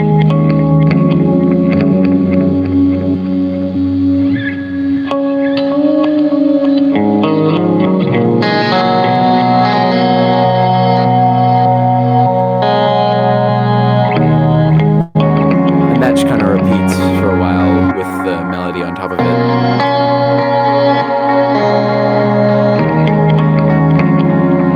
I really like how that sounded, and I kind of wanted to just linger on that for a little bit. And after that, I introduced a bunch of stuff. So first of all, there's this second really high-pitched melody that kind of works with the other one that goes like this. And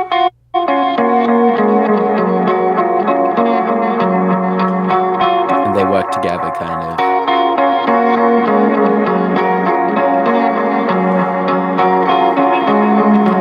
And then there's a bass here.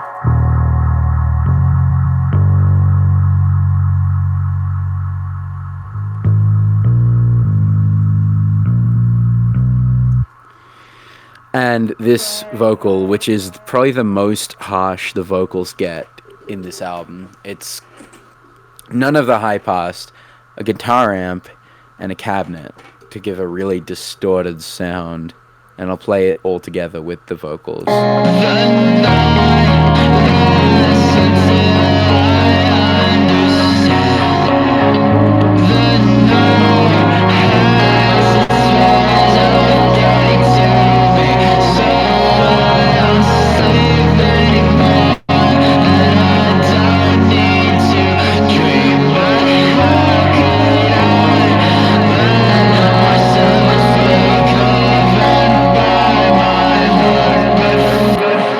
here's the drums. They come in here right on this line. And this is probably the most involved the drum programming gets in this album, because it's 3 different tracks of MIDI drums. And because I really like certain drum sounds from each one of these for this song. So the kick is this kick here from Labs. Yeah, Labs vintage drums, I think. Yeah, no, okay, it's from the Animal kit, not the 1975 kit, but it's still vintage drums, and it's just really beefy, stompy, ridiculous sound. And this one channel is for the floor tom from the 1975 kit, because no, it's also from the Animal kit, but I guess I wanted to process them differently, which is fine. So I have different effects on each one, but I really loved this section here. It's like a floor tom drum build up. So I got the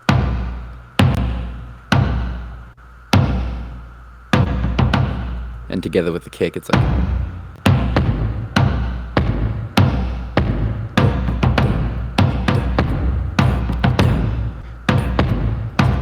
And then for the percussion and the snare and stuff, I got the other plugin that I've been using, this is what it looks like. I don't think I've shown it yet.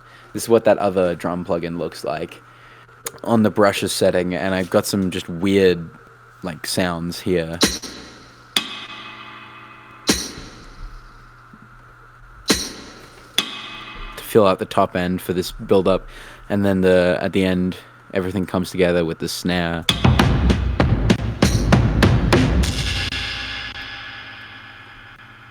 And I use the cymbals here.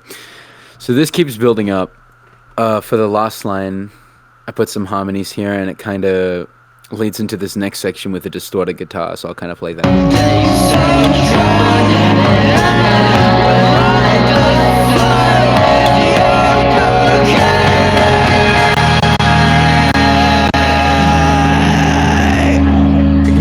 Ignore my CPU completely fucking itself there. But here's the distorted guitar that leads into the next section.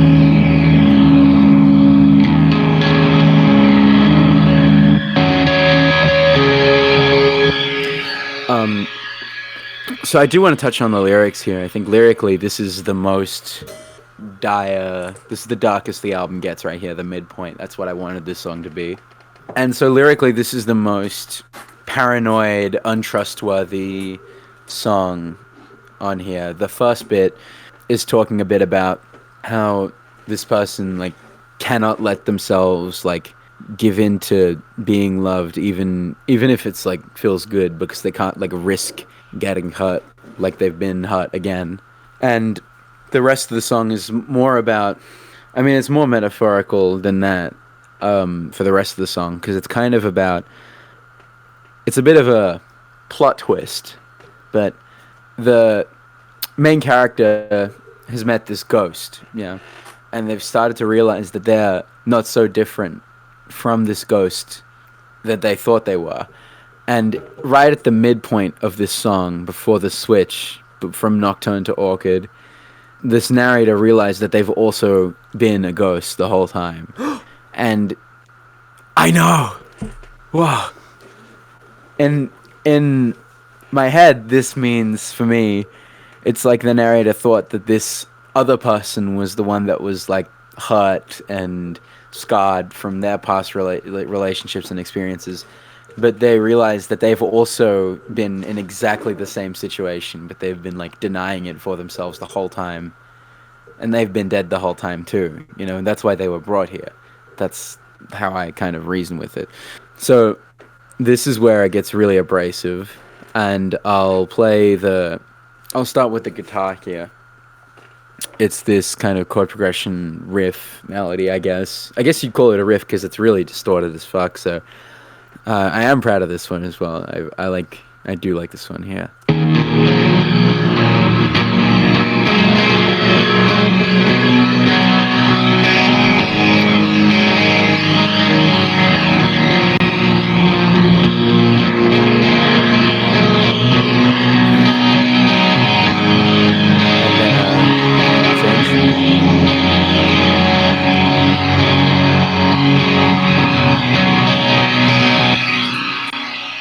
And I do think that sounds, I really like how that sounds. That's good stuff.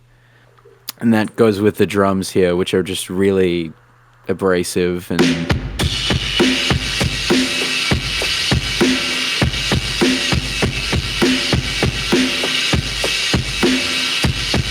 the bass too, you know.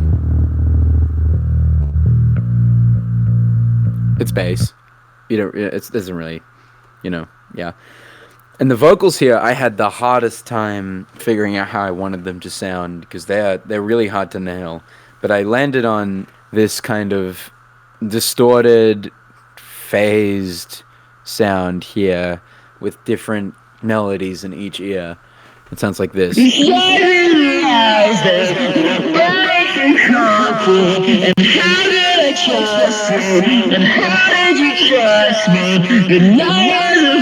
And all together that sounds like this.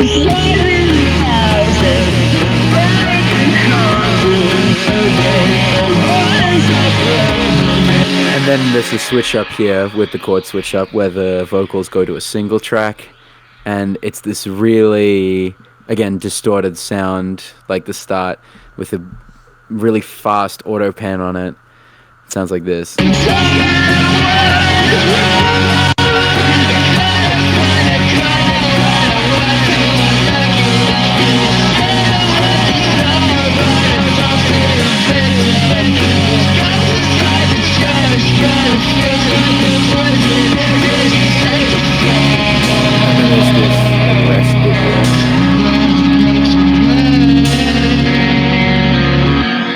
And then it goes back, but with cleaner vocal here. I asked you to tell me a story before you could say. Tell me you thought.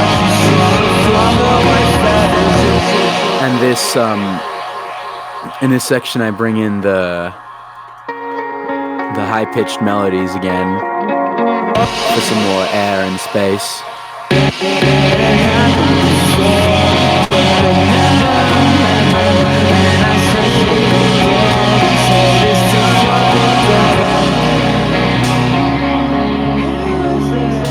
And there's that break again. And I love doing this with songs. I usually do it in electronic songs, but I did it a few times in this album because it just kind of works, even though it's a bit unorthodox. And the trick is, in this little endings, in this little break section here, I have a utility, and I just fade the song out, basically.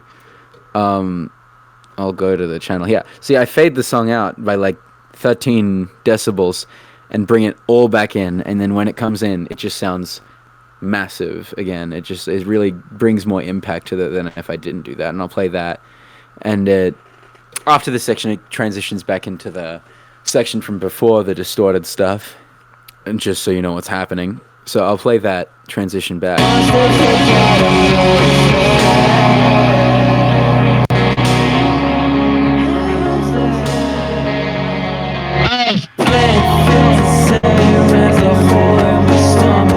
Yeah, see, it brings a lot more impact to this. This first line of the verse is run through the distorted vocal channel, but when all the instruments come back, it's back to clean stuff, so it's like...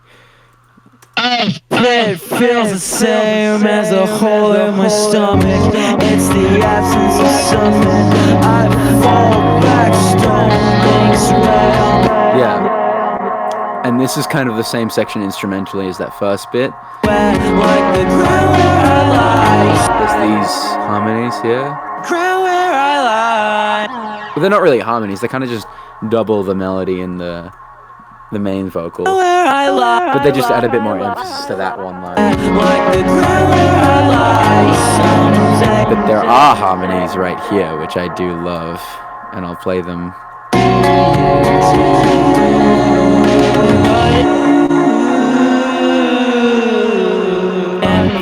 Nothing too crazy, but it just adds a bit more something.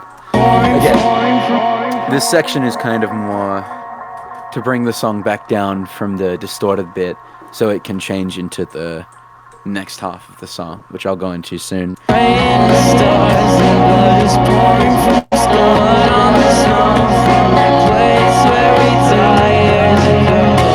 that's where that revelation comes in, right? part ends, and he realizes that he's been dead the whole time. Whoa! And now here's this big transition section. I stretched out this note on the bass to make it go for ages. And I brought the high-pitched melodies to a new track where I could automate them and make that kind of the basis for this section. So I brought in a delay and an OTT, and I kind of brought that up over time and slowly pitched it down.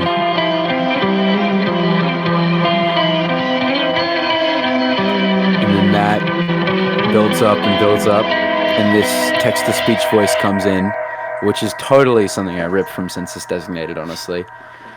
But this like whisper text-to-speech voice comes in and brings us into the next bit right here. I think you're not breathing. And that just kind of abruptly cuts into this, and I'll just play that.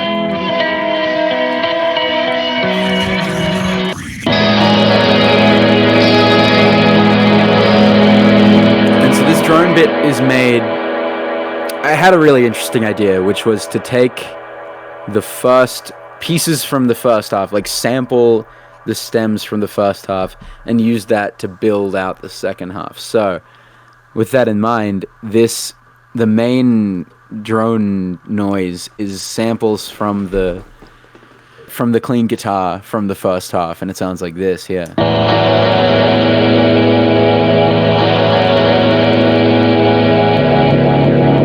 I kind of put it into Ableton's slice mode, so I could take bits from it.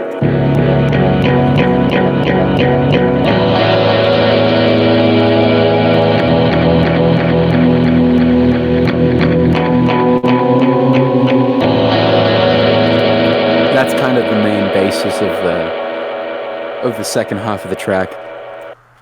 And once I'd finished all of it, I improvised some guitar over it just to add a bit more stuff, and that sounds like this.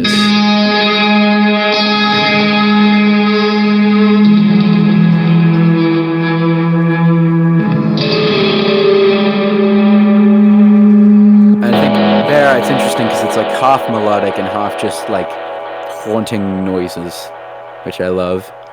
And then this is interesting. This is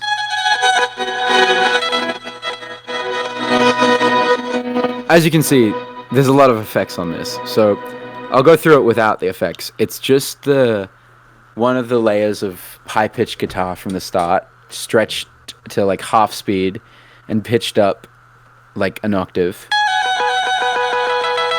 in texture mode. So if I went to like a normal mode, it would just sound like.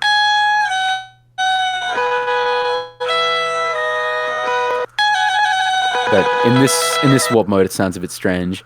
And this is a technique that I've learnt how to do. So basically, it's a bunch of grain delays set to different pitches that are constantly being automated randomly by Ableton LFOs to like bounce the sound around. It's basically like a really backdoor way of making a grain delay, like scatter noise. And there's an auto pan that's being automated too. All of these settings are being attacked by these random LFOs. These two grain delays with LFOs attached to them like this. This one utility that's just moving the volume around basically. And another LFO messing with the mix knob of a reverb. And all of that has an OTT at the end of it. And that sounds like this.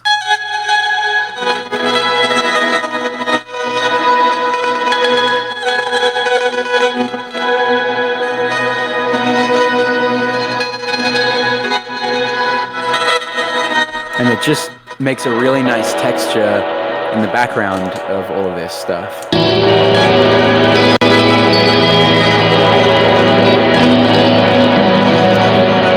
And after a while of that, I add in the first sub bass of the album from Faceplant, super sub bass.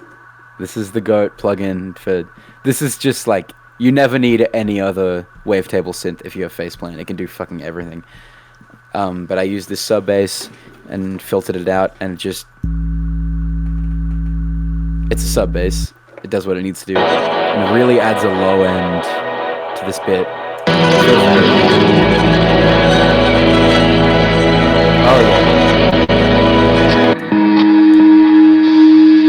And here is where I realized I can turn up the distortion on the guitar. So I did that there, and you can hear it. Then I kind of brought everything back down. I put a high-pass filter in here and filtered this thing out.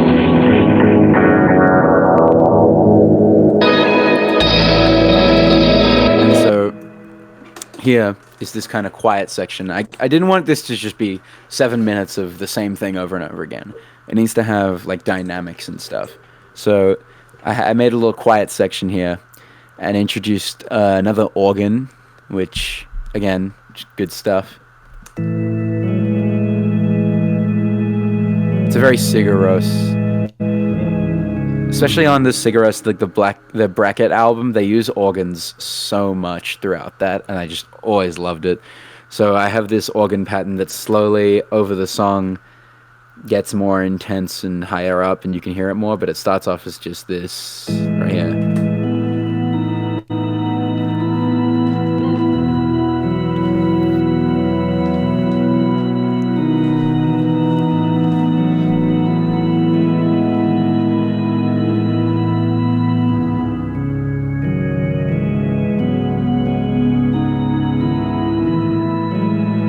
And then as the song goes on, it goes.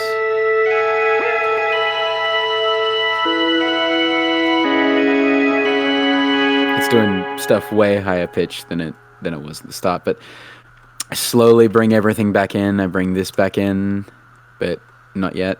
As you can see, it's kind of fading in. And this time, instead of being all the way down here, I pitch it up an octave, and I think I reversed it as well. So it's reversed and up an octave for this next section. I've filtered the main thing back in.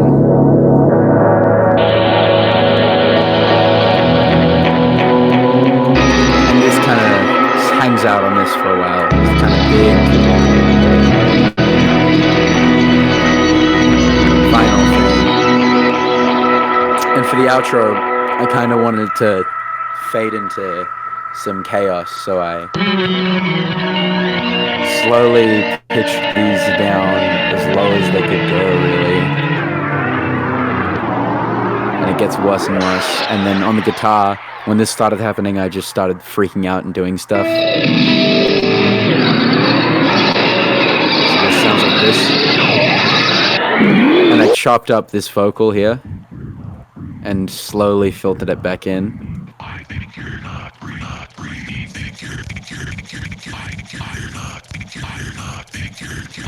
And for the very end, I wanted everything to abruptly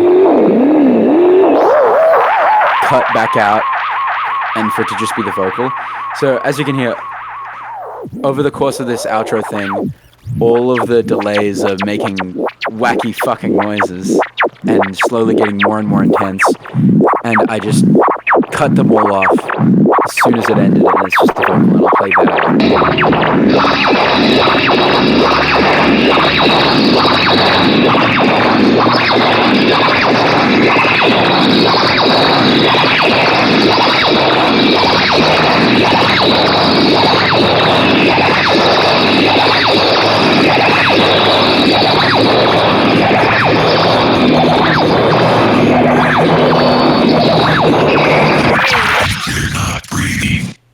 And that's the end of the song.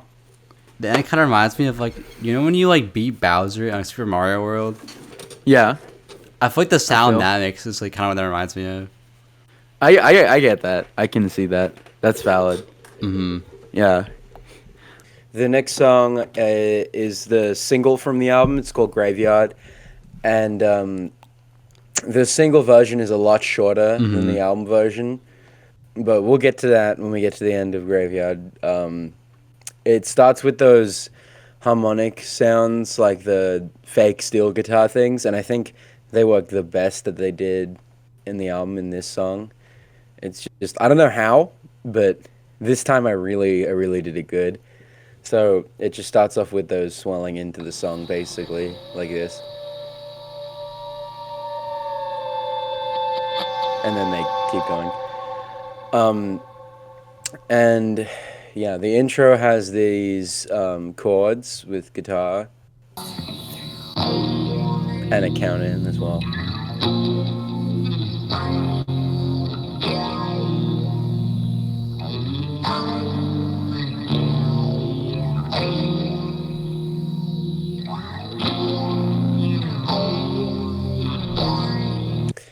And bass.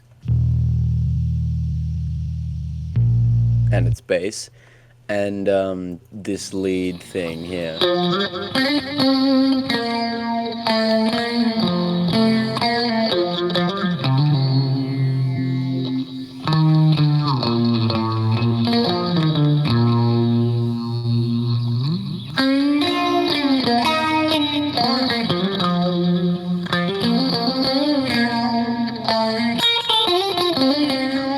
And you can see all the cuts here is because I didn't do it all in one take on either left or right, because I'm not that good.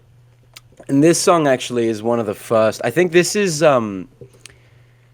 this or one of the other ones is the first song that I made on the album, like chronologically. I think I made this before I even had the concept of the album yet, or like anything. Like I didn't know I was making an album. I was just making this song. So like, was the instrumental made, and then you written the vocals like fit the concept, or did you just make the song like as a whole? Honestly, I made like up to this bit before I even had the idea for the album. Like the whole I made like the whole single version part of the song was made like before I even had the idea for the album. And it just so happened to really fit in with everything that I was going for. So like it all works out. But yeah, so that's also when I had the first idea to do those stacked arpeggio guitar things that show up in the intro and in the verse here. And it sounds, again, I think it sounds the best that this specific thing sounds in the album right here.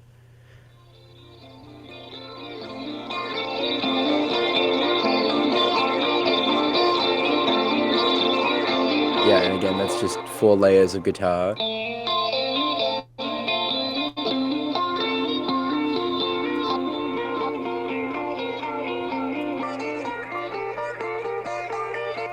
And they have like normal stuff on them, like delay and OTT and stuff, but also this plugin called Codec, which is a free like bitrate, like lossless effect plugin. Like you can like really make things sound like an awful MP3 with this, and it's completely free. I suggest anyone watching this goes and gets this because it's awesome. So that's on it as well, and they like swell up in the intro and cut out when the verse comes in, so they come in very slowly,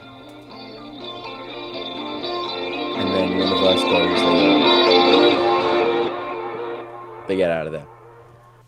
So the verse has more guitar stuff, like these chords.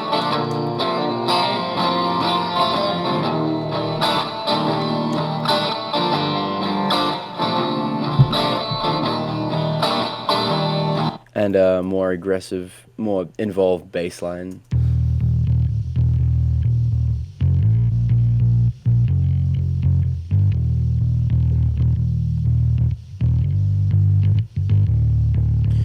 And the drums here, again, it's MIDI drums, but it's a combination of that one drum plugin I've been using that's not like Labs or anything, the weird one, and a built-in Ableton drum kit here. And they're both processed together with like drum buses and OTTs and stuff. Because again, the one I was using didn't have enough, I think, so I used this one for like the kick and the snare.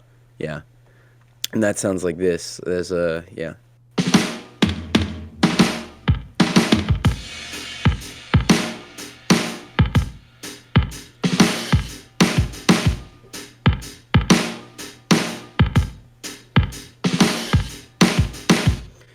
And then there's the vocals, which there's double track main vocals and these background double tracked harmonies here, and I'll play them together.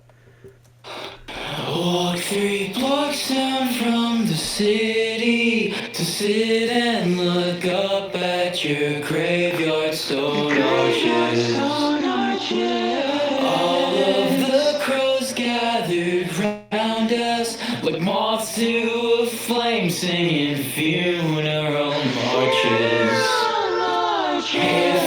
Yeah, and the regular vocals are processed like pretty much the same way I've been doing it throughout the album, except without the auto pan on them because it just didn't work here.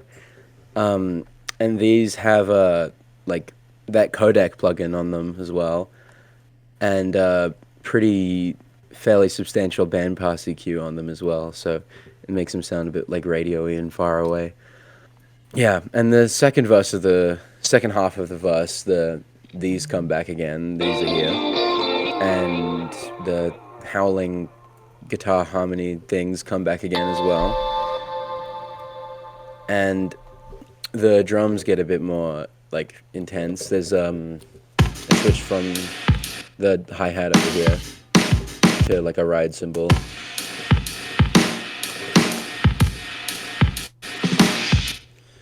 And I bring back the chords from the start as well.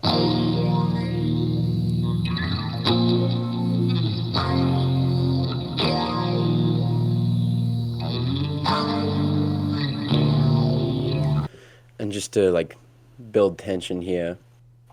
And I think this song is about, well, I mean, there's this there is an actual graveyard in Canberra where I like, one of the first few times me and my current girlfriend hang out, we went there. And so it's a pretty substantial, like, actual place in real life that the song's about, kind of. And it's like the very end of that second act of the album. So it's less dark and, well, I mean, for the first half at least. I think it's a lot more hopeful for the future, but it's more about, like, reconciling with past mistakes and, like, hoping that you can be like good enough for a new person. There's always that like fear that you'll like, you know, you'll fuck everything up like the way that like you have in the past. And I think that's a lot what this song is about right here. Yeah. So then after the verse, there's this break.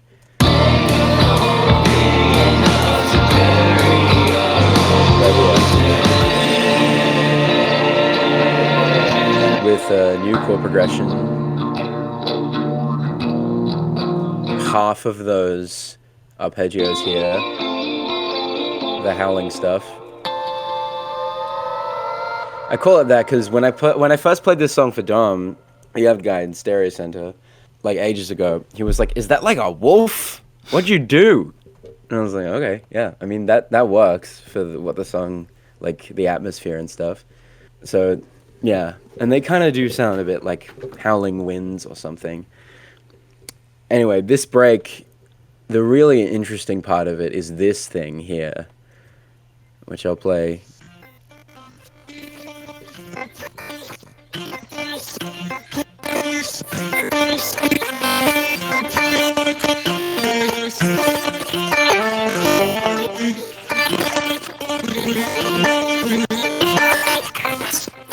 Which is taken, okay, so it's the first few lines from this next part of the song, and I put into a sampler. I'll play the original here. It's this. And your place is empty, just like we left it. I shoot myself in the foot and say sorry. So that's what this is. But just I threw it into the Ableton sampler and put it into slice mode, because then it detects all the transients in the sample and lets you play them like with the keyboard or whatever, like as a MIDI instrument.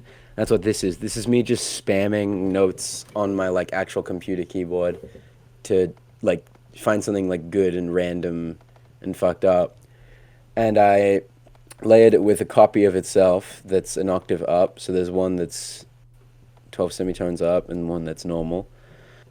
And the rest of it is these two LFOs. One is they're both fucking with the volume of each of the ones, like the octave one and the not octave one, so they like go in and out. So it's not just the same all the time. There's an auto tune on it so that it stays in key all the time, because it's a bit like hard to handle with if there's not something like that. There's a really strange auto pen here, which I'm modulating all of these settings of with LFOs on random. I have the auto pen also on like the sample and hold, like the random mode, so it's not just going in and out or whatever. It's Wait, so I mean, like each export is like stuff. different of the song technically. Yeah. Each export of the song is different. Like I'm playing it for you now, but it won't be the same as the recording. Like that's true with all of these ones that have these like weird granular like textural things that I did. Like whatever version is on the album is just it won't be the same as whatever I'm playing here, like by just a little bit. So yeah. Then there's OTT, because I love OTT, and grain delay with the pitch all the way up and all the settings back down, and the LFO is just modulating the dry wet of that, so it randomly goes octaves up and down even more. I have another LFO modulating a bit crusher, the built-in Ableton bit crusher, and also 3 of them modulating 3 settings of the codec plugin as well. And then I have this last LFO modulating one of this Valhalla delay send, the like dry wet of it, I think. There's a billion of these like effect sends in all these plugins. That's mainly the main reason why they like keep crashing whenever I try to open them is because there's like 100 Valhalla plugins on every song, and I've discovered that's like a big factor in like Ableton projects crashing is Valhalla plugins. So,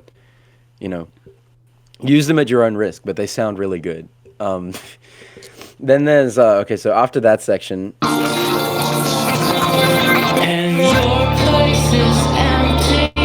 There's the kind of pre-chorus bridged thing with these chords, this bass that goes down and then up an octave. All of these and all of these, which is just lovely. And single tracked vocals here in this part, as opposed to the double tracked ones in the other part. And your place is empty. that sounds like this. Just like we left it. I shoot myself in the foot and say sorry. I dreamt that angels coughed up your body. All that I want is for you to be happy. And this next part, the second half of this was difficult for me to sing because I decided, what would be great if I did something really, really high pitched for the start here. And that sounds like this.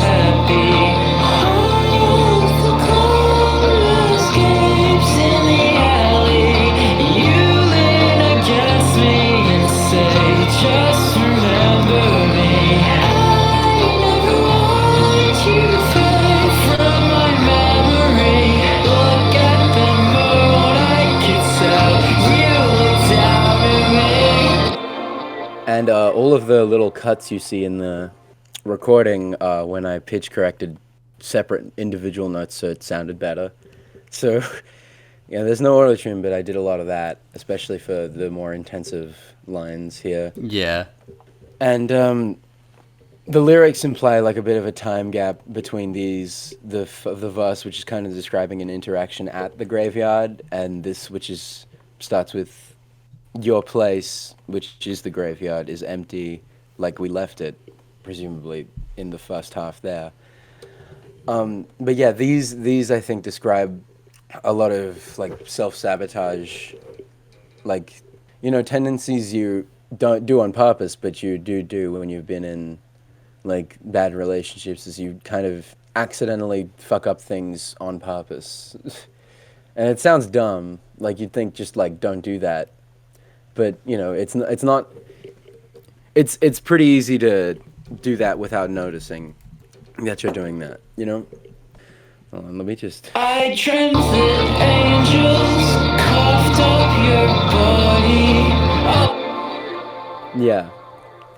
And I think there's a recurring motif of angels in the lyrics. I mention them a lot.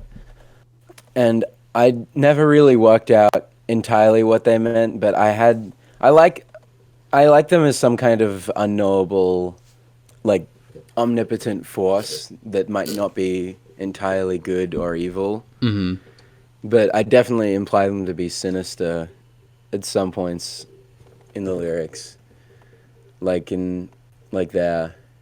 And this second half, I think, describes, like, the other person's, like, fear of, like, you forgetting them when they're gone. Yeah, that's what that bit's about. After that, there's this little fake out, like, volume fade out thing into the big section. Because if you just went right into it, it wouldn't be as impactful. But again, if you have this little bit where the volume kind of drops out and then it comes back up, it's a lot bigger. And that just has these arpeggios. Wait. These arpeggios.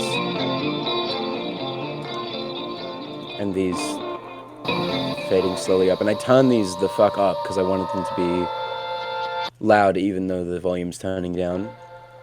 And also these that slowly fade in throughout the second half of that thing, with these really high distorted guitar stuff.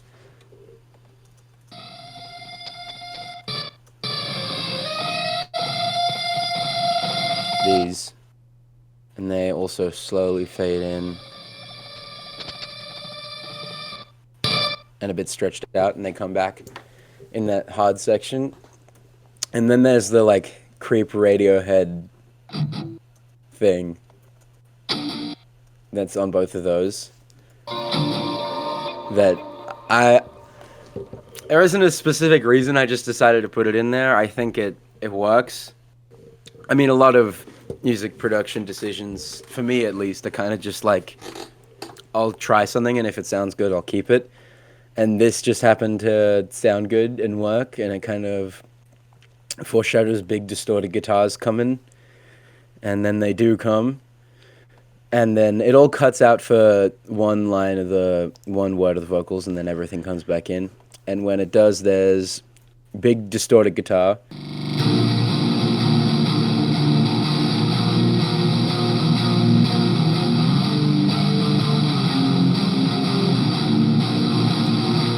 Big high-pitched distorted guitar.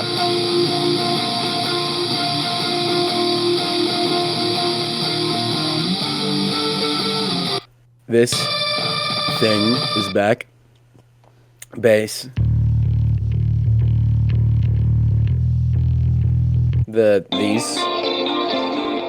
These. And really lots of drums.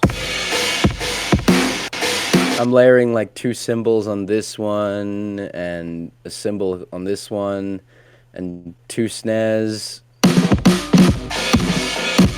Lots of stuff. I just wanted to put as much stuff as I could into this one bit.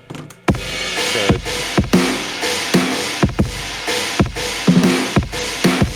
I'm layering like every drum sound I have, really.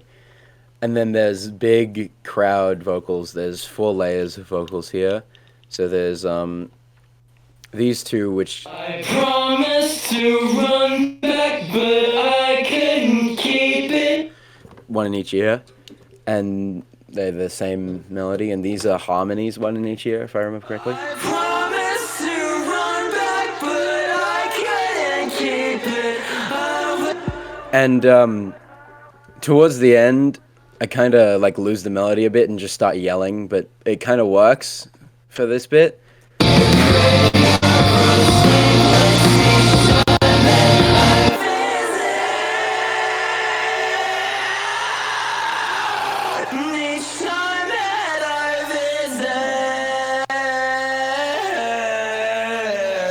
Yeah, like this bit is just like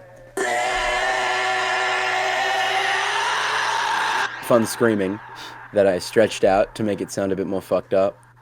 And then there's this one final vocal layer, which is just yelling that fades in. That's an awesome waveform. It is a really good waveform.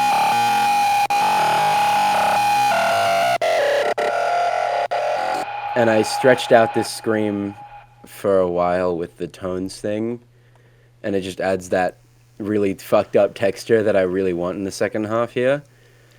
Mm-hmm. Oh, and also there's this like really sick bit in the second half where I repeat that last line, and everything cuts out, and there's a drum fill that happens, and I'll play that because I love it. Oh,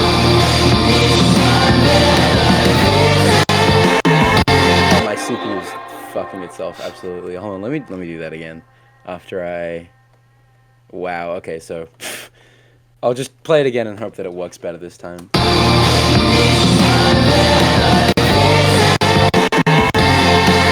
It did not, alas, but that bit's cool. If you listen to it in the actual song, it's great. And the lyrics here are kind of like guilt, very guilt. And they could be like a guilt for something that happened in the past that they regret, or like preemptive guilt for anything that they might do.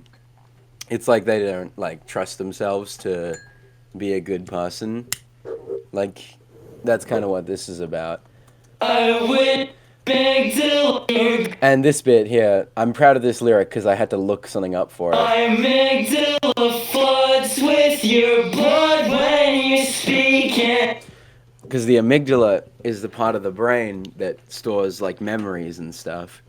So if it floods with their blood when they speak, that's like them being reminded of like everything bad that they did or might do, like to this person. That's a layered lyric there. Yeah. I like that one. Yeah.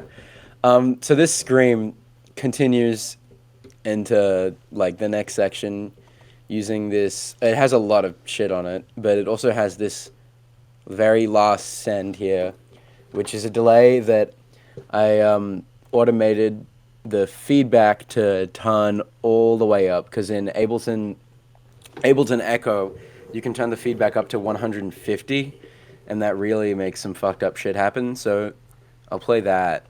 It just kind of...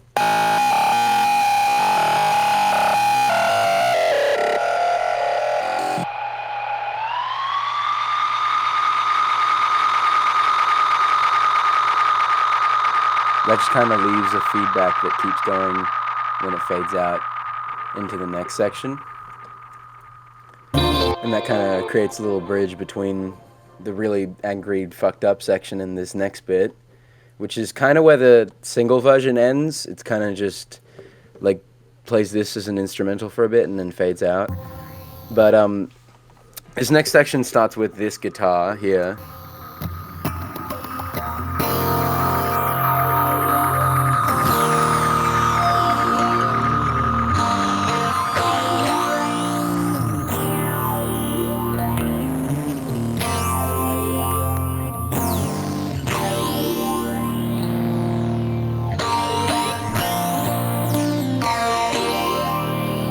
And that effect on it is something I got from like an Instagram reel or something, where you take clean guitar and you put Ableton erosion on it, and it kind of like makes it a bit more fucked up, like, but not distorted. It's like a little midpoint. Yeah. And I used the sine version, which is kind of like a bit crusher basically, but I recorded my own automation by dragging this little circle around as the track played. And that's why it's so weird. Yeah. So that's the little sound that's happening. That's me fucking with this. And later in the section, I do a lot more of it.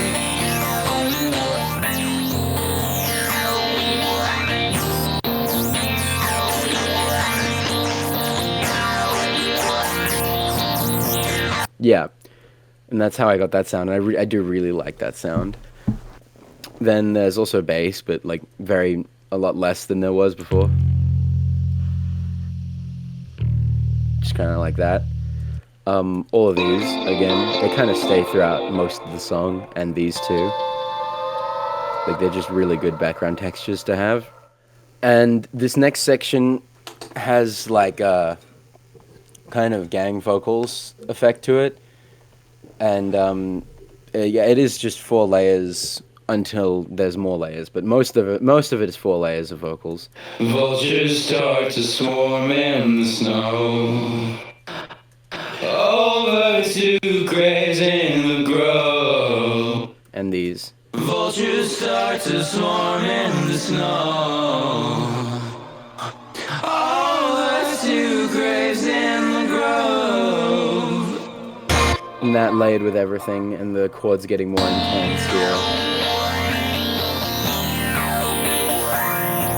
Sounds like this. Oh, I forgot about the drums. There's also drums. But it's more of that like slow marching build-up kind of drums. So they start with just this, and then a little fill at the end, and then some more. So on this other one, there's a kick, and the snare this time as well. And each time it repeats, it gets more intense. So the next time there's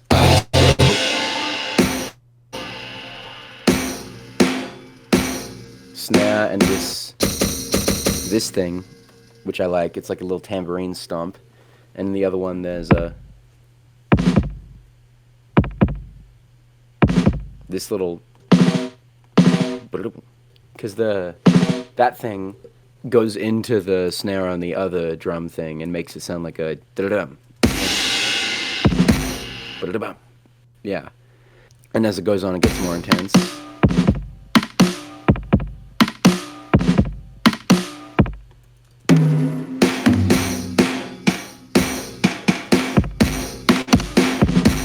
And then builds up and builds up until the very end, where it's just. And that's the drums. And again, this section is about kind of just building tension with all these elements. So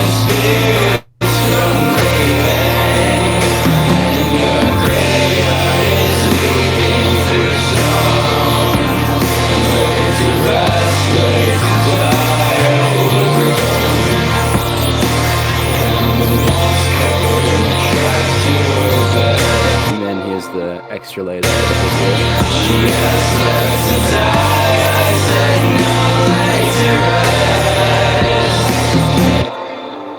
And lyrically, this section is very about, I mean, it starts with vultures start to swarm over these 2 graves, which is, I mean, implied, I think, to be the protagonist and the other character.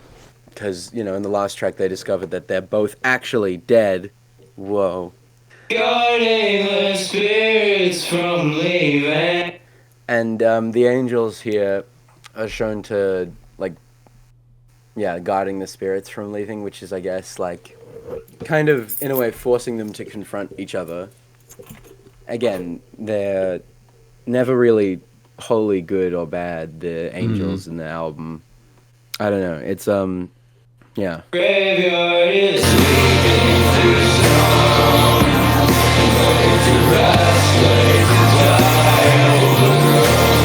And the graveyard here is like a forgotten place that no one's visited in ages, like the whole town really. But and the next couple lyrics are kind of about like how it's not over, you know, it's gonna end okay. It's like a bit hopeful here, because it's because I say the graveyard is laid to rest, laid to die in this bit, and in this bit I say she asked left to die, and I said no, laid to rest, which is a bit, I mean, it's not exactly fully hopeful, but it's not like it's over. It's like instead of it's dead, it's just resting. That's what I think that means. This next section I actually made before this bit of lyrics I wrote before this last bit. I was trying to figure out what to put here for ages. But this bit is a kind of like sequence of events here.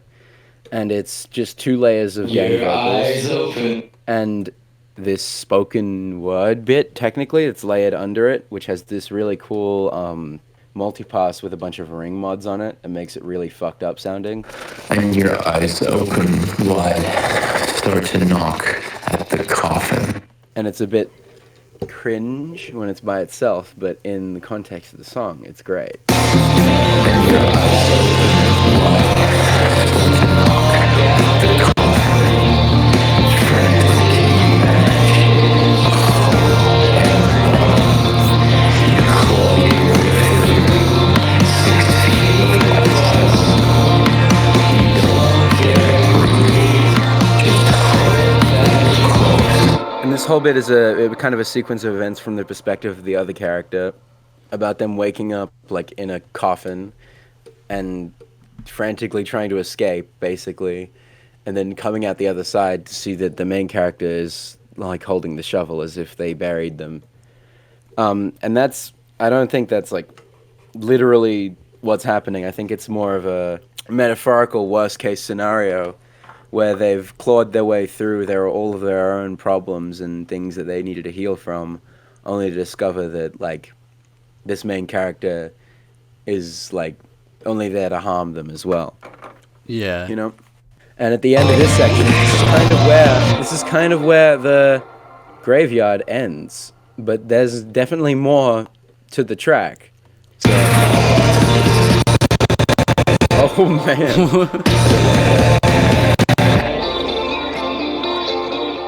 So that's kind of where graveyard ends. But that's not actually where the song ends, because that's, well, I mean, the single version kind of ends over here. Like back over here when, before these lyrics happen. Oh, well, actually, yeah, before these lyrics happen, it kind of ends over here.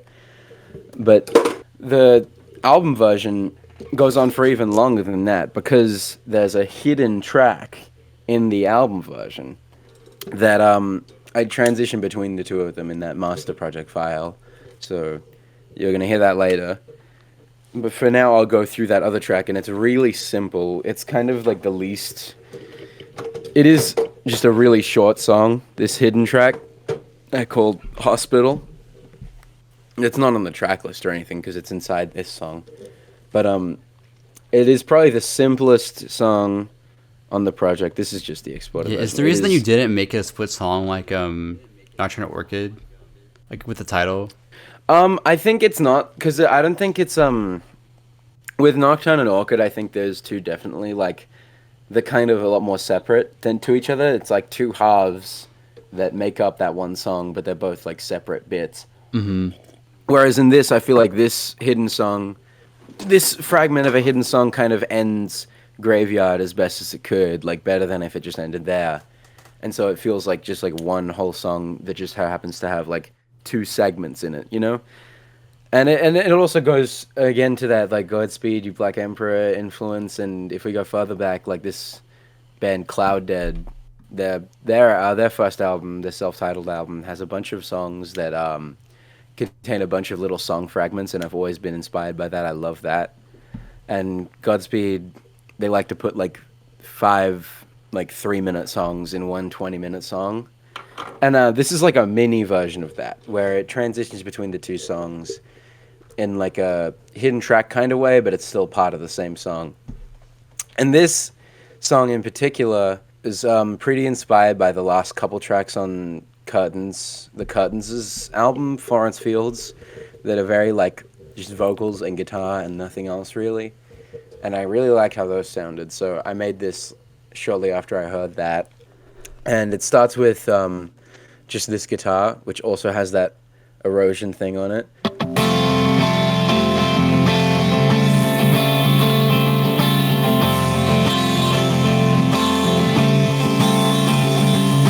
And there's an LFO modulating the frequency of the thing, the little dot here on each track. And it wibbles around a bit and goes, and in each ear it's different. And that's how it sounds, a bit like fuzzy and grainy, but it's still clean.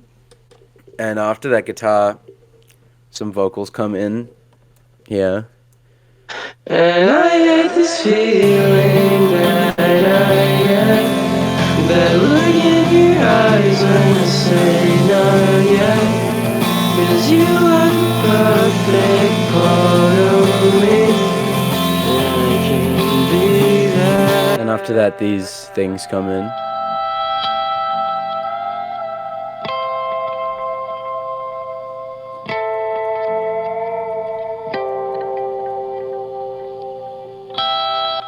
And you forget every sunrise that you see.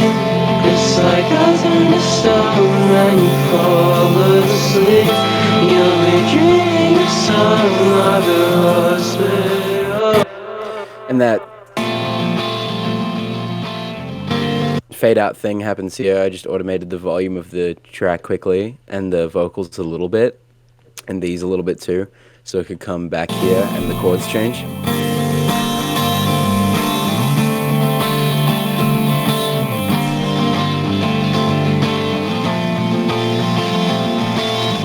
And these vocals. All the doctors cross up, what does it brought you in? You're forgetting what it feels like to be loved. Cast a sheet over your bed to make a coffin, so you can live your death in dreams and see me there. And that kind of goes into the next second half of the song, I guess.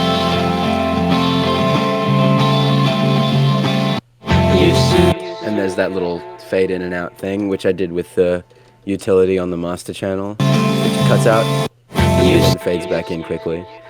And when that comes back in, a bunch of other stuff happens. There's these guitars and this bass.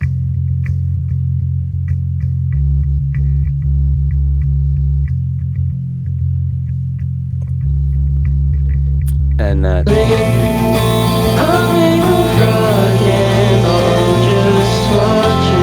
fills up the track a bit. I was a surgeon, I'd bomb through your teardrops. And then there's these harmonies that kind of do like a second vocal underneath the main vocal. I wanted to reach for you, though my arms were sore, I can kill my body. It kind of awkwardly cuts off there because you can't really notice when the main vocal is happening. But I sang that line for too long, and I just kind of sneakily cut it off there. I can kill my body just to stop you crying. And that goes really well underneath the main vocal here. Bomb through your teardrops. I wanted to reach for you. Every bone they've broken, you still breathe. I told you I wasn't gonna leave you. Every lie I told you believe. I don't know how you can still believe me now. And that's kind of the ending of the track. And lyrically, this is kind of about the other character.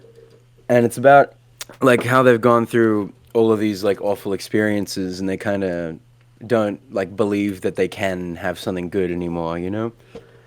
And I can see you forget every sunrise that you see. That's definitely what that line's about. Like, oh man, I dropped something. Yeah, but that's definitely what that line's about. Because it's like, when you've gone through so many like awful things, you forget all the good things that you've had, or like that you could have, you know? Mm-hmm. It's like I turn to stone when you fall asleep. You'll be dreaming of some other hospital. And this dream line kind of transitions into like the next, like the other setting of the song, this hospital, the titular hospital. And this is like where this other character came from. Like, all the doctors cross up, what as it brought you in. That's kind of like how like every other person that they've tried to be in a relationship has like rejected them or treated them badly, I think, in a very loose metaphor kind of way. You're forgetting what it feels like to be loved. That line is pretty self-explanatory. Cast a shield over your bed to make a cover, so you can live your death in dreams and see me there. And these two lines, I kind of have been describing the other character throughout the album as like someone covered in a sheet, like a cartoon ghost. Yeah. And that kind of gives a more of a meaning to it, because like it's like in a morgue when you're a dead body and they put a sheet over you and cast a sheet over your bed and makes a coffin. It makes that like cartoon ghost thing both like, it is both like a way that a cartoon ghost looks, but also like a real way that a dead body looks. Yeah. When it's in like a place like that. So you can live your death in dreams and see me there. And that line's kind of about like how like someone like this would rather like just dream about like good things that could happen than like actually risk something bad happening if they try to have a good thing happen. I don't know. Used to be scared of this person who made me be. You're falling, crying in your sleep. I'm in a frog and I'm just watching. And yeah, in the song the character is dreaming, the other character is dreaming while the main character is just kind of watching.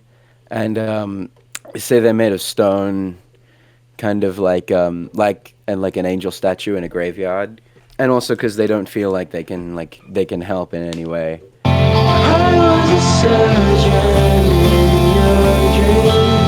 I looked at your heart and watched the blood pump through your teardrop.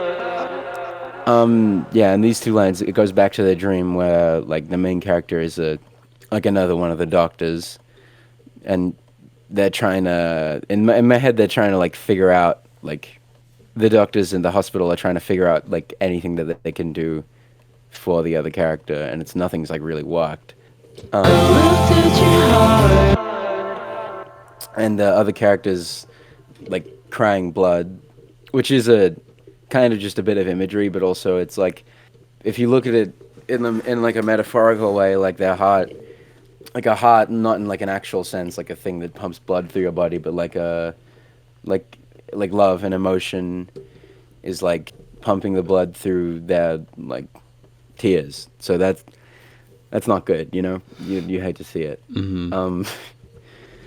And it's also like those Mary statues of Holy Mary. What's her name again? Not Mary. The Virgin Mary. Yeah, the Virgin Mary. Yeah, I was trying to remember that, but there's a lot of, you know, those like creepy stories of like Virgin Mary statues that like cry blood. Oh, like Bloody Mary. Or is it yeah, different? kind of like that. Oh, yeah. I think it's different, but like I remember as a kid there are tons of like the creepy videos of like top 10 creepy statues that move or some shit like that, and I always was fascinated by the ones of the Virgin Mary, like that inexplicably started crying or crying blood or something. And here the vocals that are like beneath the main vocal and the main vocals kind of tell like parallel stories. I think this is, the underneath vocal is like the main character outside of the dream trying like to break through their like inability to help and like actually do something, even though they feel like they're made of stone. And the main vocal is like every bone they broke and you still breathe. I told you I wasn't gonna leave you. Every lie I told you believe. I don't know how you can still believe me now. like I think it just tells of how like every person that they've tried to like be in a relationship with has treated them awfully, and they're like amazed that they can even like try to do anything, you know. And that's the ending of these. It ends with these guitars that stretch them all out with that texture mode.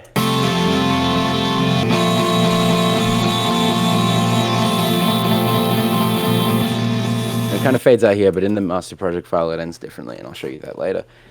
And that's the end of the second act of the album. Yeah, but that part's definitely my favorites on the album. Like that section of the song. That section? Yeah. I thank you. I really like the way it kind of... Because again, like when you're listening to a normal song, you just expect it to be a song. And I do like the way that songs that do that kind of just throw you completely for a loop, and you kind of just... You never know what will come next, you know? And I like that aspect of it, you know, because you're kind of just thrown into something completely different. Yeah, especially because like I knew the single version, I knew the album version was gonna be different, but I thought I was just gonna expand on the song, like how we keep talking about like Senses That's in it, like that they flip a lot of the singles into different ways. And, like earlier songs that you put out too. Yeah, I did. But those are just like expanded upon. This added a whole new like song to the song. Yeah, yeah, you get two for the price of one. Yeah, it's like a deal. Yeah. Anyway, this next song, it's called Small Bird, and it starts... I made it after one of my friends showed me this, like, open guitar tuning. They showed me open A, and I was like, this is cool. And I was just messing around in it, and I found a chord progression I liked, and that's the basis for the song, and that's this here.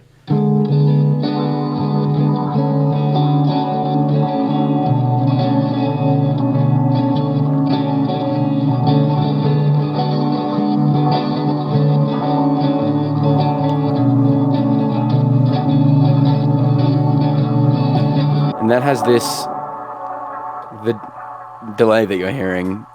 It's obviously a bit strange. And it's built-in Ableton effect rack, like audio effect rack, like preset in the like space section of that. And it's a really, I love how that sounded. It's better than if I just put like a normal delay or a reverb on it. It's got these like very underwater sounding. And the only other thing in the intro section is the vocals here. Little white bird on the roof, you scarred all across the shingles.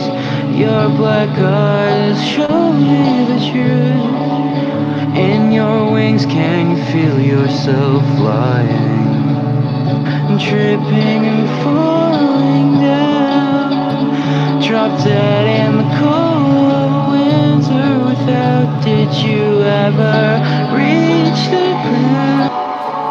And it's about like this little bud that's kind of symbolic of the other character in the album that dies, and they're asking if they like actually died and stopped like seeing anything, or if that like last moment of falling is just repeated over and over again. Falling faster and faster and faster. With all these harmonies here. Faster and faster and faster.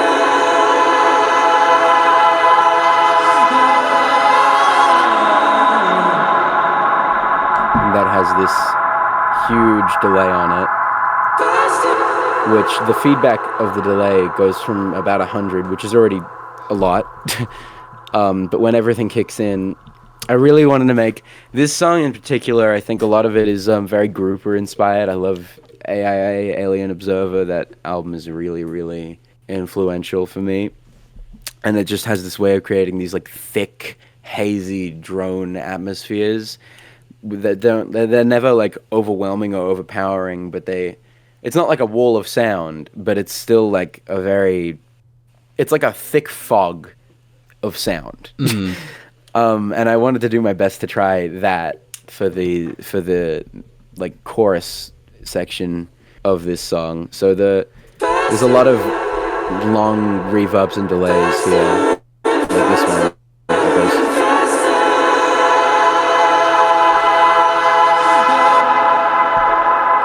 And as you can hear, that rings out forever, pretty much.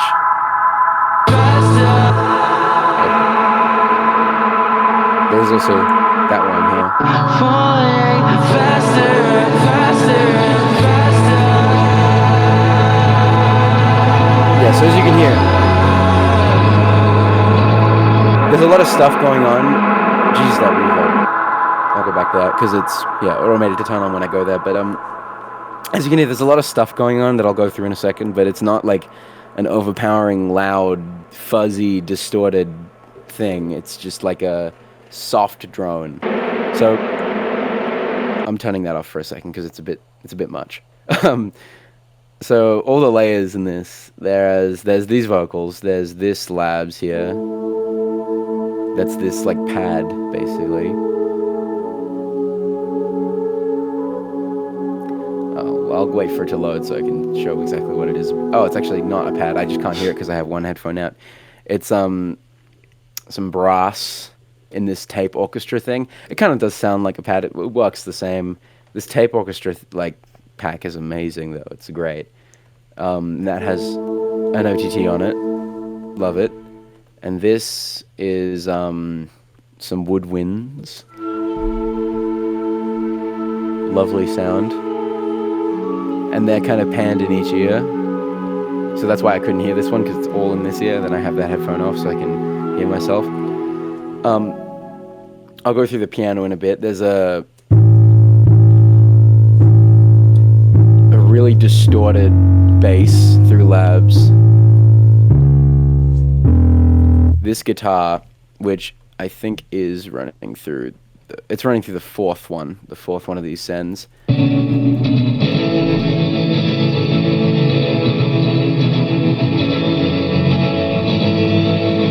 I love that sound. It's really hazy and like it just, you can't really like make out entirely what's going on in it.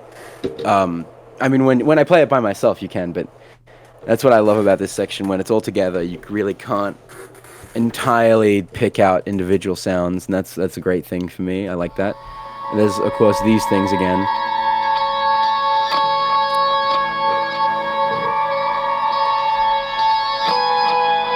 And this guitar here.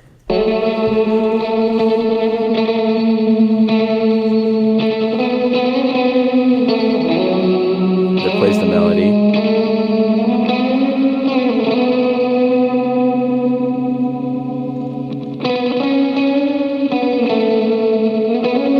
And that is actually running through this thing that I've turned off, because when I turn it on, you'll hear. It's a very loud swarm of bees type noise that I put an OTT and an EQ on the send. So when I go right before, you'll hear it's a lot quieter, but when I play and go into the section, it goes.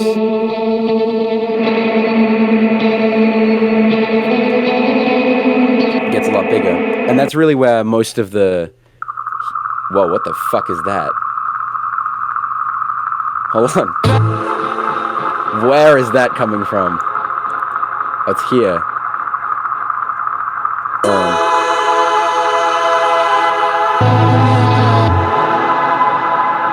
Sorry about that. That was strange. When you mess with delay feedbacks, weird shit can happen. But that one delay that I had turned off, I'll turn it back on, is really where most of the drone comes from here. Love that. And there's also this, I'm turning this shit off. There's this here.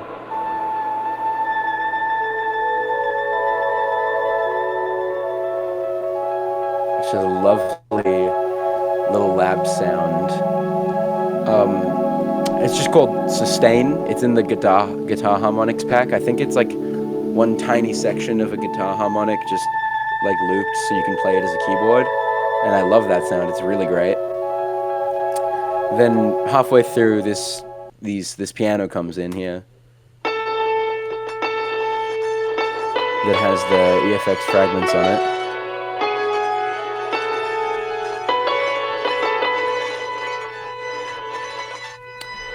And can that thing? Oh. Okay, it's gone. When I was making this song, when I made this section, because I just made it like in chronological order, I was making this section, I was like, I swear I've heard this before somewhere. And I was trying to figure out where I'd heard it before for ages. And I realized long after I'd finished the song, that chord progression here is the main chord progression in fucking Purple Rain. So I accidentally lifted Purple Rain just a bit. It's not the same key though, right?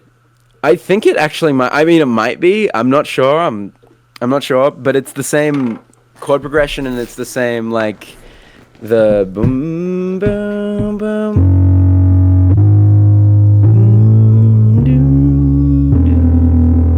That bit is like straight out of Purple Rain, and I don't know how I didn't realize I wasn't doing it on purpose, and I use it in a completely different way, and it's not throughout the whole song, so please don't sue me, Prince's estate.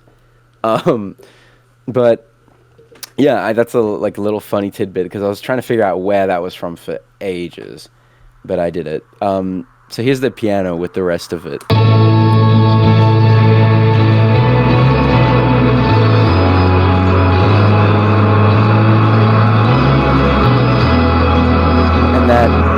This all kind of scales back. Oh, whoa, ah! Hold on. Let me get out of that. This all kind of scales back and feedbacks out into the next section that I'll just play that transition.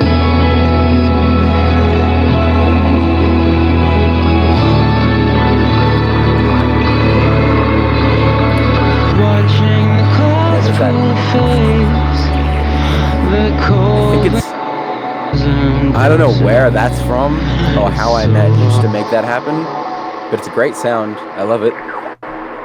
Yeah, that thing. Where is that? It's a very good accidental sound. So the chord progression from the start comes back here, but there's also bass this time.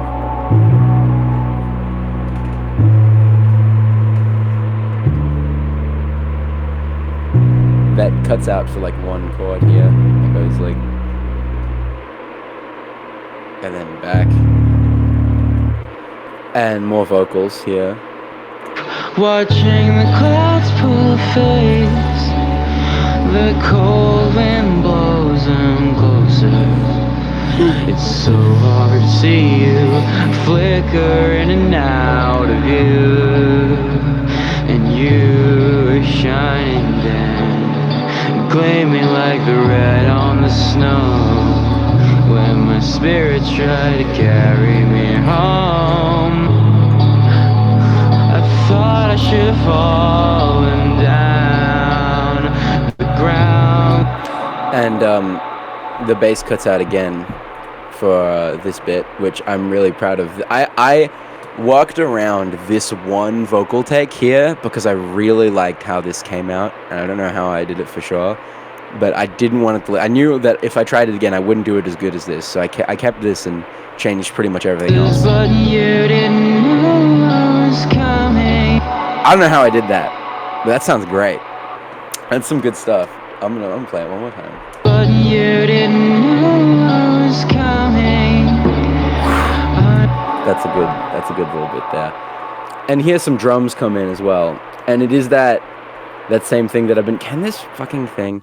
Okay, some silence. It is that same drum plugin, the mysterious free VST plugin that I've been using, but there's a lot of. I'll unfreeze it for 1 second so that we can see these. It has a drum bus and then another drum bus, which I thought were the reverbs that I put on this, so that was useless. Hold on 1 second. All right, so this drum sound, it's very filtered out, and it's going to a reverb, which is the 6th one. Yeah, that one. This big reverb here. And it's just really large and underwatery sounding because it's filtered all the way out and reverbed all the way out. And honestly, the biggest inspiration for this drum sound is the last track on The Mollusk by Ween. It's called She Wanted to Leave, and it's a little ballad thing. And I've always really loved the drum sound on that, and this is kind of heavily inspired by that drum sound. And it sounds like this.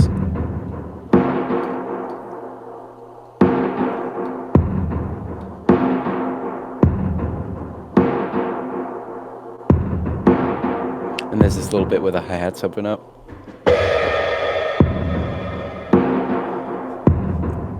And at the very end, there's a little fill going into and it kind of opens up the filter a little bit as well. I kind of automated it because if you see, it's down there. And at the very end here, it's going up. And it's like a bit up there. And I think lyrically, this song is very much about, because in this second verse, I guess, I kind of talk about, oh, there it comes. Oh, there's some sounds happening. I kind of talk about, like, this person, the main character, also, like, falling down the same way the bird does, and kind of realizing, like, there's similarities between their character, the main character, and the other character. And it's kind of like, not just that, but it's also, like, gaining an understanding for where the other character is coming from. Like, when you see that you've, like, gone through the same things yourself, you kind of get why, like, the other person is doing the things that they're doing and, like, what's happening for them. And it's like, now that you've realized that, you can, like, be there for each other, like, a lot better. So the next section is that same chorus section except with drums and then vocals for the second half of it. It sounds like this.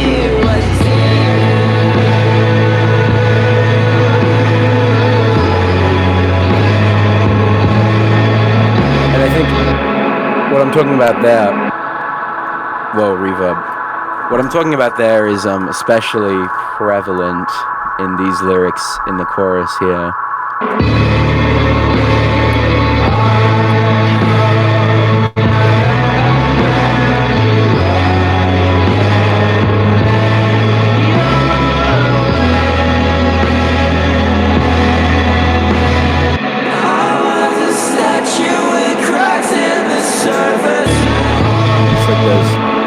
Two vocals like the last song. Whoa!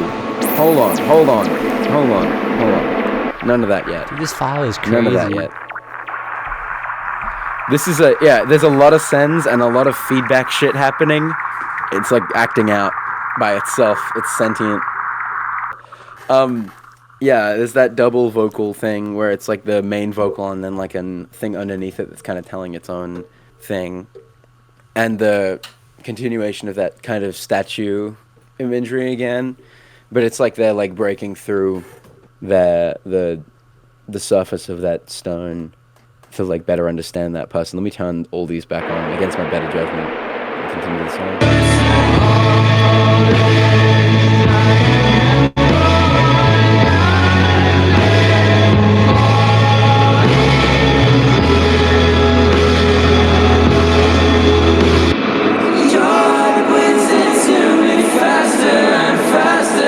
What did I actually say? Your life bleeds into me. Okay, that works. It's hard to tell what I'm saying there with the rest of the song. Every time I've gone back to listen to this line is just kind of eluded. But I can tell what it's saying now. But yeah, it's kind of like the realization that like the whole time the other person's been falling, they've been also falling. And falling is kind of like a metaphor for just that, you know, being the cycle of like bad experiences in awful relationships and stuff like that they've both gone through, and they kind of realize that in that moment. And this is more of where those crazy feedbacks come into play. So I'm going to turn them off for a bit, because in this next section everything cuts out apart from this, again, mellotron flute. I love doing this. It's so fun. It's a flute ensemble this time instead of just a flute. So it's a bit more full. And there's a EQ, a delay, and an OTT on it, and that sounds like this. And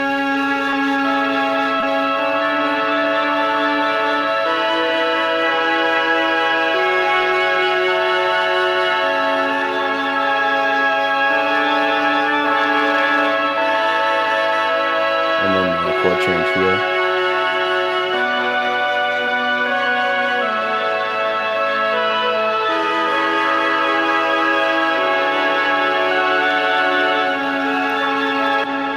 That's got a lot of fucking reverb on it. And as that's playing out, I'll play it out with all these channels turned back on, because there's this really amazing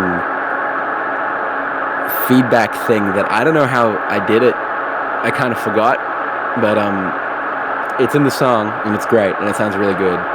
And it just adds an extra nice texture. And that sounds like this here.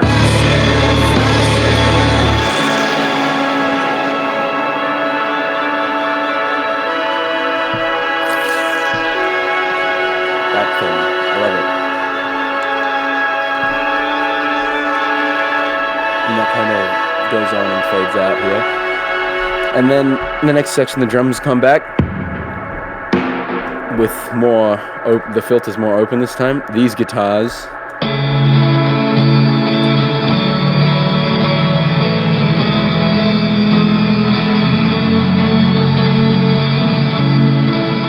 Love that. This whole section, I kind of wanted it to feel very, like, heavenly. Like a kind of ascension, because it's like the whole song's about people, like, things that are falling, and if this song sounds like something being lifted up, that's a kind of, this section sounds like that. That's a great way to, like, juxtapose that. And it's, again, that thing where, like, you're like, this is where the song would, like, normally end. Like, if I was, like, making most other kinds of music, I'd probably put an outro here, and it would be the end of the song. But what you do, B section, you drop everything out, you add a new chord progression on a new instrument, and then you bring things back in. And sound-wise, this is a bit inspired by, I haven't heard the whole album, but there's this album by Live to Experience called The Texas Jerusalem Crossroads, which is you know that. The cover is hot as fuck. I love that shit. I haven't heard the whole album. My dad loves it, and he's played me some songs from it. And they're just so, like, majestic and heavenly sounding. And I kind of wanted to do something like that here. And that's kind of what these guitars, I wanted those to sound like. And then there's the bass here.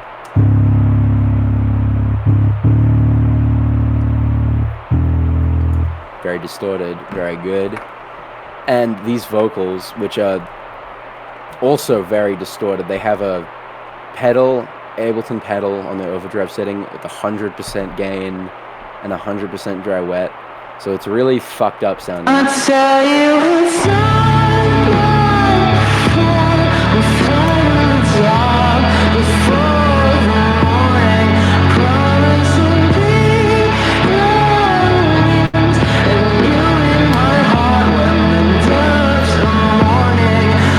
and it kind of works to introduce the third act of the album, which is about, like, realizing that they can work between the two of them, these two characters, and, like, escape the town together. And that's kind of what this section is about. Like, promise I'll be your wings and you'll be my heart when the doves are mourning, which is like the morning, because mourning doves show up in the morning. It makes sense. And they do their calls and stuff. And, okay, so this next section, it kind of transitions into more stuff happening. The drums do like a big fill, and the filter opens up a little bit. No, they don't. The filter does not open up, so there's really big stuff happening there. More guitars come in, these distorted ones.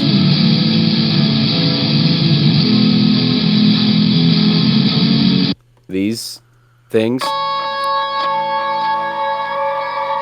More of them. And these big gang vocals. I wanna make you say.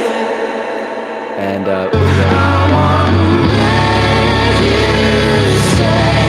But in the headlights, caught in the crossfire. I wanna hear you say. I know it's hard for you not to fly away when that section, the background vocals here and the main vocal don't say the same thing at the same time, and that was entirely on accident. It was just me, like, not checking the lead vocal and doing this without doing the harmonies without checking it. But I actually really like how that sounds. I think it's pretty great, especially with the chord change there.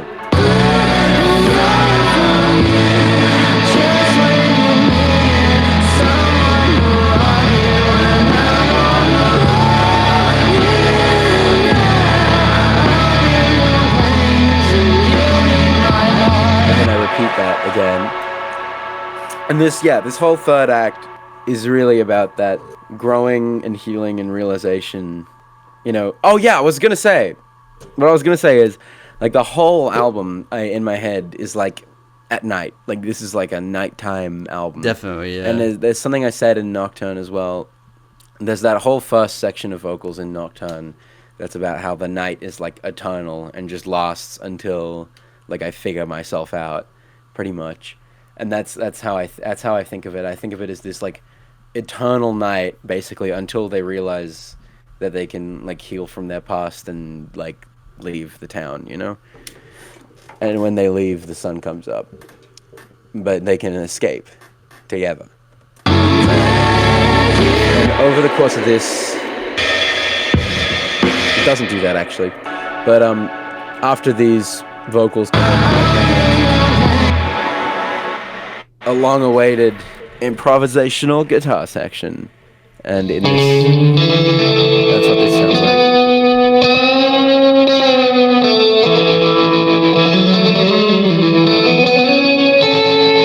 And for the first half of it, I'm kind of in a very low register, and in the second half of it, I realized I was halfway through and I haven't gone high up yet, so I can do that. So that's what I did here.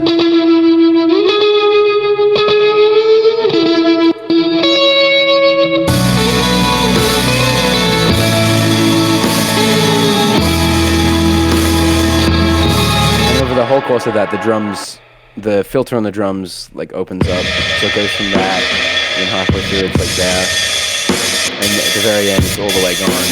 It's all that high end comes back, and then it all comes back. It's just the guitars and the other guitar.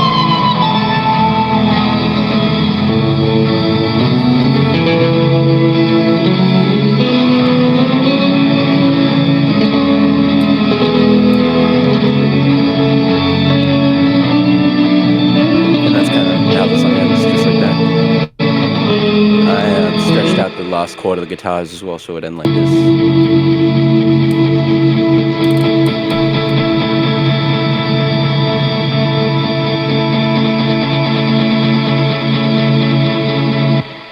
Alright.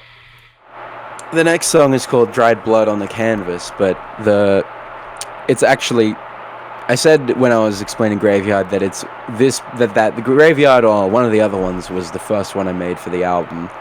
And that's because Dried Blood on the Canvas started as this demo, probably even before Graveyard, that I made like ages and ages ago. And it sounds so fucking different. Like it's not like Graveyard where I could just use the song for the album because it sounded like what the rest of it is. This sounds like nothing like anything on the album, really. And I'll play it in full, I think. I'll play it because this is like the basis for the track. It's only like 1.5 minutes long, and it has some vocals. And also, it's in a way the first song I made for it and the last song I made for it, because how I made it, I was going through all the songs, and I made the very last song, and I finished that. And the hardest song to make was the second last song on the album. I didn't know what to do for it, and I tried to make it like three different times with 3 different things, and it didn't work out. And then I remembered I had this, and I wondered if I could turn it into something for the album. And so I'll play this right now. This is what this sounds like.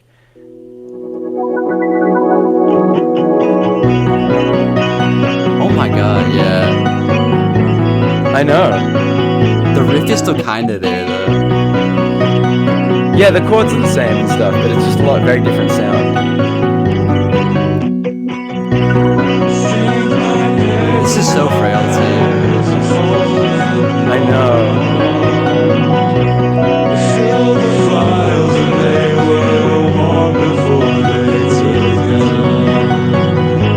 The sky is gray, it's not real.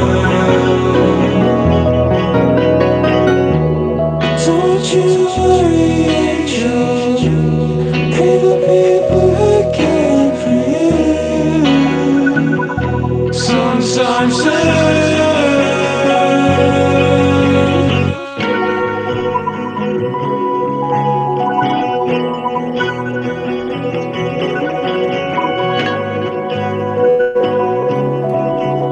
Yeah, it's got like the skeleton of the song, but all the sounds are different.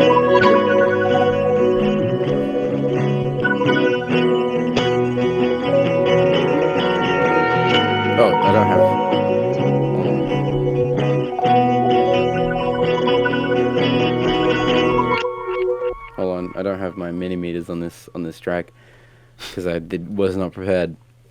But yeah, it sounds way different. First of all, the chord progressions is the same. Like it's the same chords. And I ran it through like an amp simulator, a bit crusher, and a cabinet, so it sounded better. And there's a bunch of these sound fonts that I love using. They're great. From like Earthbound and stuff. Like there's this. And this one.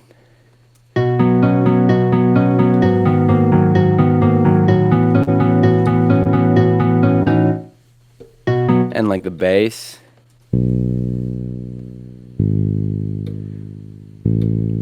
And something that I love to do a lot, or used to do a lot, is just throw the Nintendo 3DS menu music on top of whatever you're doing in the key of the song. Because it's just a really good texture.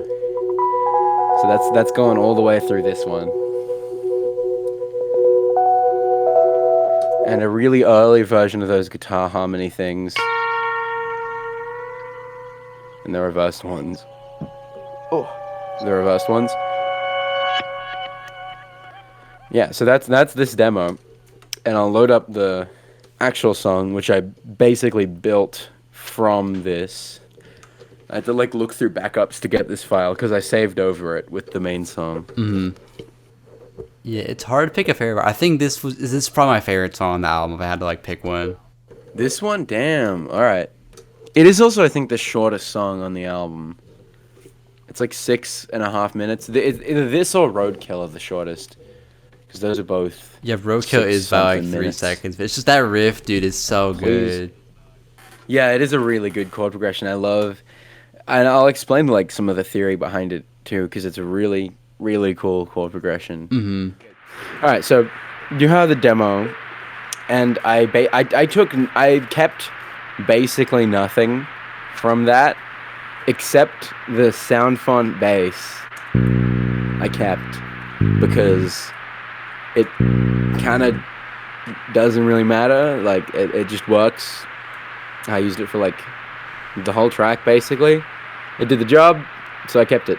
I did the same chord progression on guitar, but I re-recorded it to be different.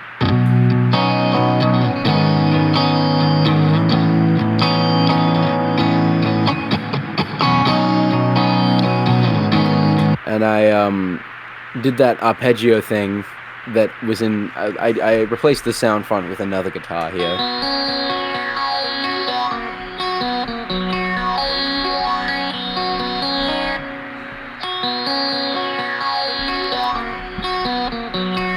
And last but not least, I didn't want to just put the 3DS sound in my song. So there's this group called Thing here.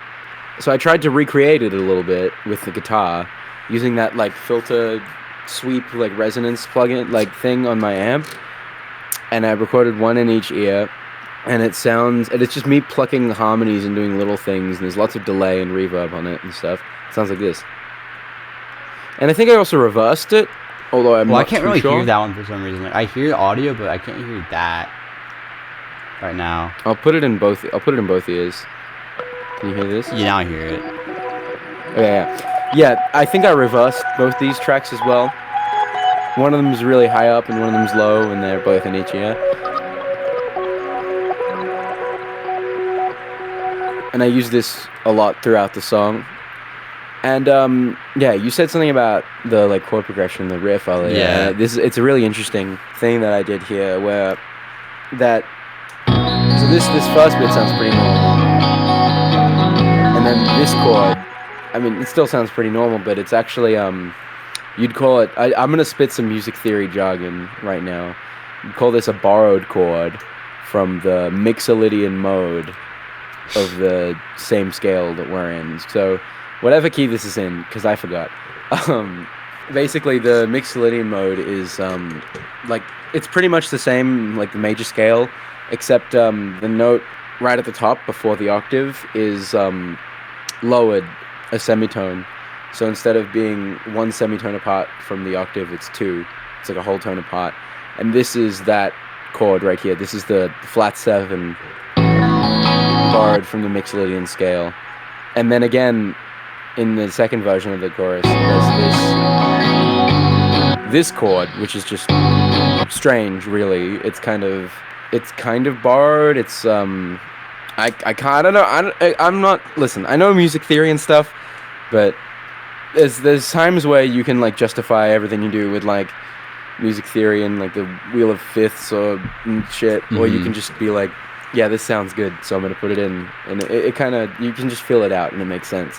Like music theory is useful, and you kind of do need it to make stuff that sounds good most of the time. Like, it's a hot take, but like you need to know at least the basics to make like good sounding chord progressions and stuff. But when you know how it works, you can break it as well, and that's also why it's good to know. So then the vocals come in after that intro bit, and they it's the same melody as in the demo, but they're different lyrics to fit this. Think you're drowning in your reckless abandon. I tried to save you, but I'm dried blood on the canvas. Now this song here is it's kind of it is a continuation of the first song on this act of the album, the last song, but it's more about how the other character like believes that they are like unlovable, like in a way, like that they've like gone through so much that nothing good can happen again, and in a way like the main character, dried blood on the canvas, that's like they already view themselves, the other character already views them as like a bad experience like waiting to happen. Like, that's what that means there. And in that way, like, the other character feels like the main character can't help them, really. I kept these lyrics from the demo here, 'cause I like The sky is gray,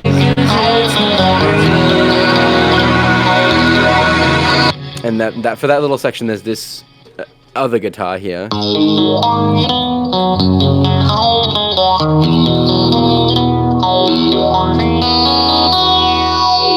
Out, and this guitar continues as well.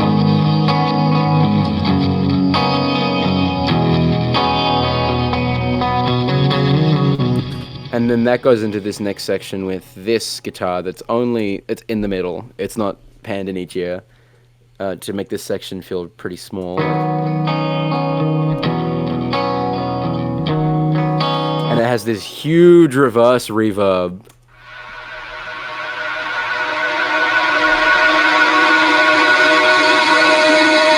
That's pitched up an octave that goes into it, and that's just, you do that if you don't know, you take the first tiny bit of it, you know, like that, and you get rid of the rest of it, put a really big reverb on that, and then record it, and then reverse that into this. So that's how you get that sound.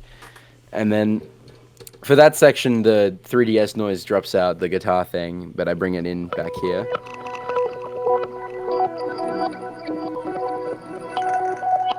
And at the very end of this bit, I have saturators on this, and at the very end of this bit, I think, if I remember correctly,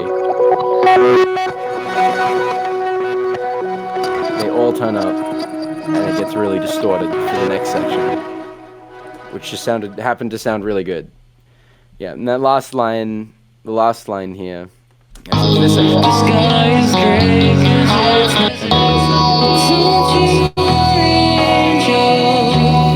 it'll be blue again for you. Sometime soon. Yeah, so it goes like, and then it goes into the next bit.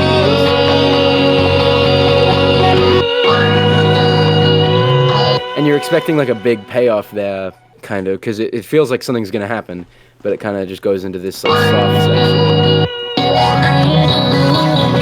It's just these, which I actually did keep from the demo, but I took off like the bit crushing on them because they work. The 3DS sound is here, very distorted, and this guitar here. It took me ages to figure out how I wanted the drums to sound on this album, on this song. Sorry, not the album. I figured that out, but I had no idea what to do. And there's not really any point in the song where they do like a normal like drum beat, I guess. Because in this section, this next verse, I introduced them and they're doing this like build up, this like the floor tom build up kind of thing. Oh whoa. God, the fucking whoa. Okay, I'm gonna that sounded freeze sick, the though. drum tracks. It sounded cool, but I'm gonna freeze the drum tracks so that does not happen. Because you gotta be able to hear it. So yeah, so it's like a floor tom build up kind of thing in the next verse section here.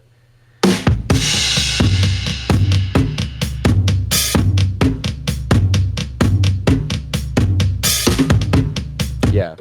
And that's layered between the new drum plugin, that drum plugin I got for free, and this built-in Ableton drum kit. That's just doing these. And an occasional. That. And that's the same one that's in the Graveyard song. And it's kind of, outside of the drums, it's just kind of the same instrumental things happening. Except there's these things now, but that's kind of the only thing that's changed. And different lyrics, of course, and I'll play that. I think I understand now. It's all cast reflections. Your skull was wide and it was pure and it was blessed. You cried with shame, you couldn't say. And it goes into that quiet section again, but it's a lot longer this time. And I did not record more guitar, I just looped it because I'm lazy sometimes. Fun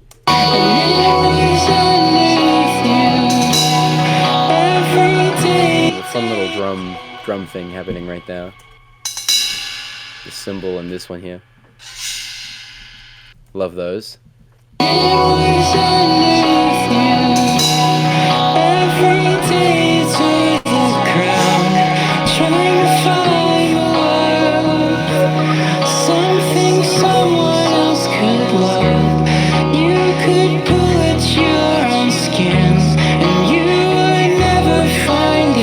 And this bit lyrically, this next bit of the song is kind of about how this other character is like desperately and frantically searching for like a part of them that could be loved by another person, and the other person kind of understands why they feel that way, because they can't like this other character can't see like the things that are like innate to them that make them like interesting and special, you know.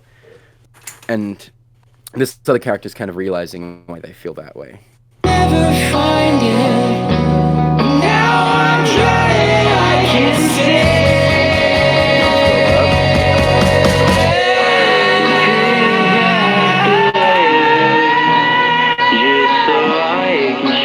And it's another anticlimax here, but even more because I filtered the guitars out. So it's a really soft section, and the vocals are filtered out too. And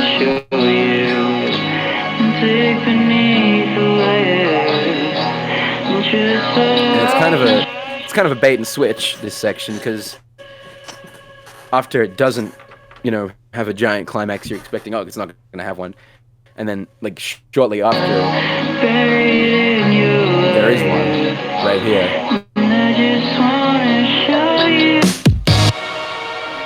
And it's a very layered emotional explosion right here, and I'll go through all the layers right now. So there's these distorted things, yeah,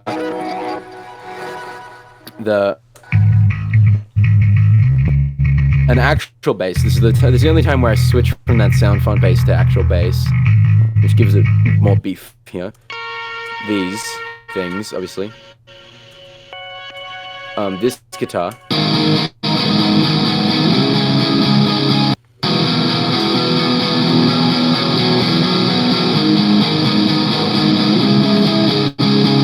This other guitar.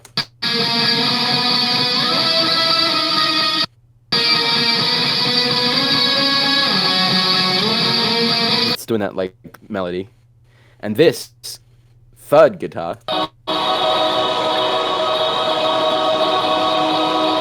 was kind of just a really neat texture, and it's I think me just playing this one chord, like a really high up chord, as fast as I can in both ears. There's that, and then there's this in the other ear. And they kind of layer together, and they're washed with reverb, both of them. And the drums, again, it's not a normal like drum beat. It's just kind of spamming notes. It's just spamming drums every like 8th note.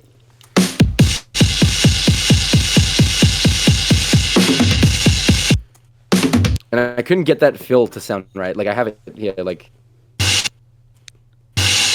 I did have it like recorded in, I mean MIDI'd out, but I couldn't get it to sound right. So I bounced it out and placed it here because I wanted all the cymbals to immediately stop, and for it just to be the fill, and then for them all to come back again. But it wouldn't do that because cymbals like they have to fade out. So I resampled like just the fill and then put it here so that it would do that. So it sounds like this. Oh, I mean, actually, it sounds like... I mean, I can't get it to do that because when I solo it, it won't like turn the thing on. But it's like that, but it doesn't have the cymbal in it. And for the second half, the snares come in. And when that fill happens, everything cuts out as well. So it's just a big...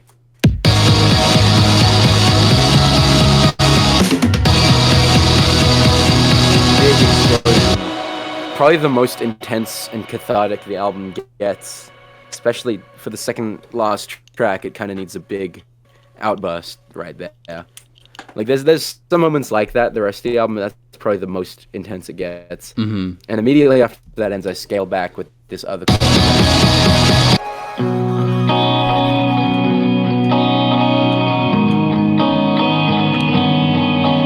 And it is very like JRPG again. Like it continues harmony like that.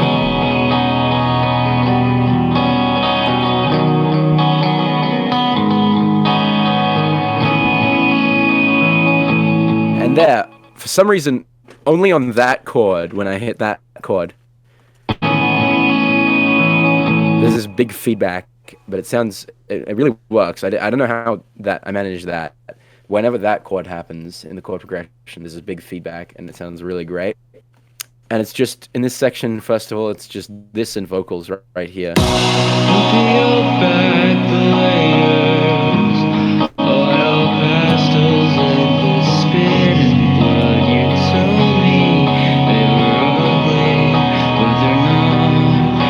And this section's also kind of about, like, when you like properly love someone, you're there for like even the like ugly parts of them, like the parts that aren't like, you know, because if you only love the like parts of somebody that they like show to everybody, like the fun parts of a person, you know, you're not really loving all of them, you know. Mm-hmm. Yeah, and it's like about that, and then there's more lines there, and then more stuff comes in here. This comes back because it's great. And this fades in, the very spammy, this thing fades in over the course of the thing. And I recorded this here as well. To layer the guitar doing that.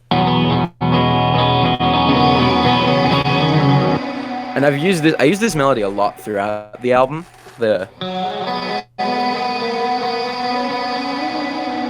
That kind of thing, or like variations on that. It's a little bit of a like motif throughout the thing. I do just like throwing stuff like that into like long projects, and this kind of just builds up over time. The bass comes in here, and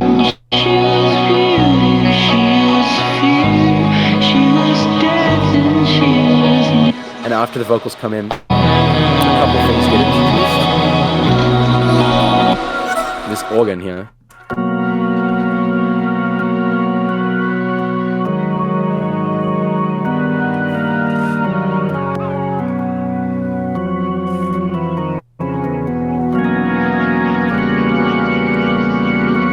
part is so good too. It's really good. And that the next repetition gets more stuff happens.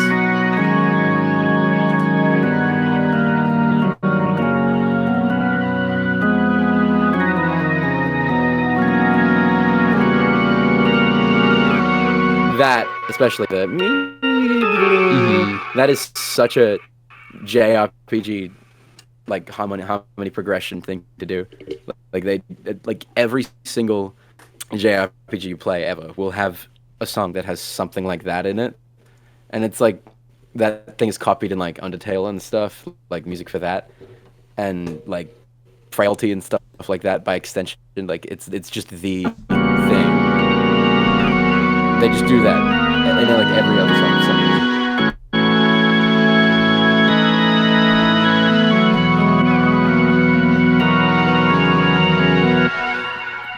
And the way this section goes after the organ, everything slowly falls like away when the loops like that I've set up here finish. Like this stops right here after the organ.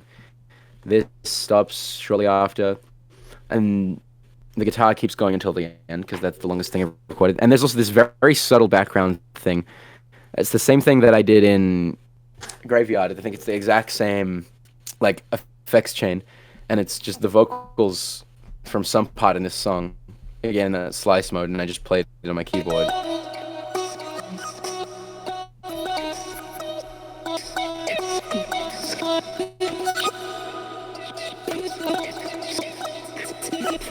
And you can barely hear it, but it just works. And altogether, that sounds like this.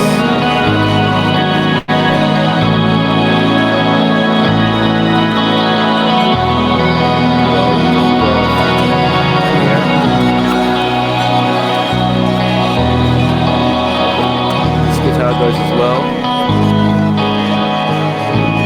This thing is distorted by this point as well. I want to get that to come back on. Just how it keeps going. This thing is still happening. And it all stops again. And ends on that minor chord. And that's the yeah, that's this song. Second last song. All right. This is the last song, and it's the title track as well. And the guitar like riff, I guess, the progression that started it was very much inspired by Thrilium Angel's remix of Rita Ora's I Will Never Let You Down. That's the first song on their first album, Afghanistan Songs, I think it's called. And it's just this like guitar that repeats through all of it, and these like ghostly vocals, and I could not get that out of my head, so I recorded something similar but different, but heavily inspired, and that's how this starts.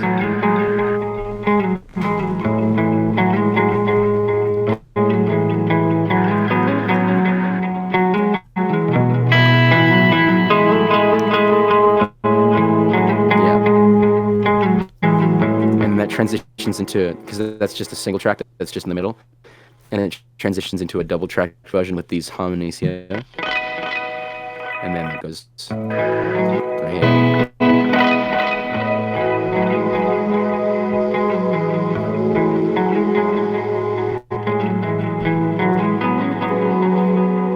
And then these slowly fade in.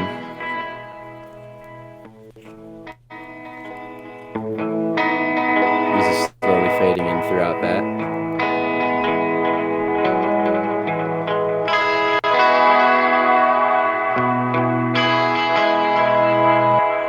And these labs woodwind stuff.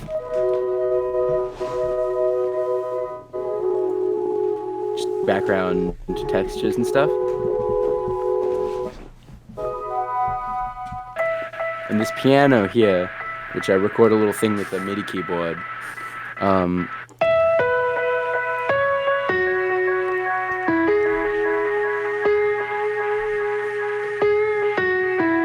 it's got a bit of pitch bend on it as well, because I record it with a MIDI keyboard, which you cannot do with a piano, but I did it anyway.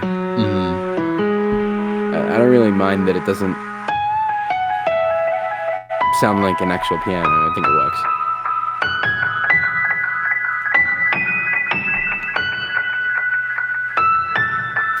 And then, of course, this big clump of things is those arpeggios that I've been doing, and they fade in like this.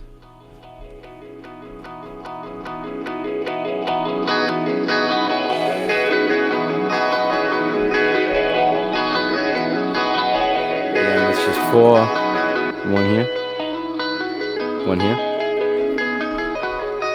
1 here, and 1 here. And that makes up this intro section. And then all the way, oh god, this project file is fucking massive. It's nearly 100 tracks. All the way up here, vocals come in. Sometimes I'm thinking of her still shit. And they're very much like the normal for this album ones with like Sometimes I'm thinking of her still. I'll hold my breath so you can stay. And then when the second half of the vocals come in, the high cut is completely gone. There's only one door in The high cut's just not there anymore. And I like to think that kind of symbolizes like getting out of like the murky black night, you know, because this song is like the only song on this album that isn't night, I think, is this. This is like sunrise, you know, as they're like driving away. That's how I picture it. There's only one door in the forest. Doesn't know the sun is coming. It's funny now I've grown to realize I'll never be the one to give you up. And then there's a kind of a chorus section here, and I never really thought to put words in it. Oh yeah, I forgot to mention there's also the DS keys come back here in this bit with fragments on them.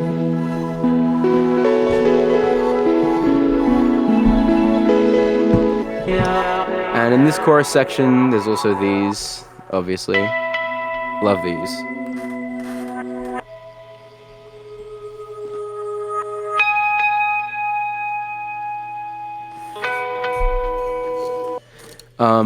This guitar stays, and so does this other one. Oh, except, no, there's a new one, and it's just like the chords, and it's a bit more intense.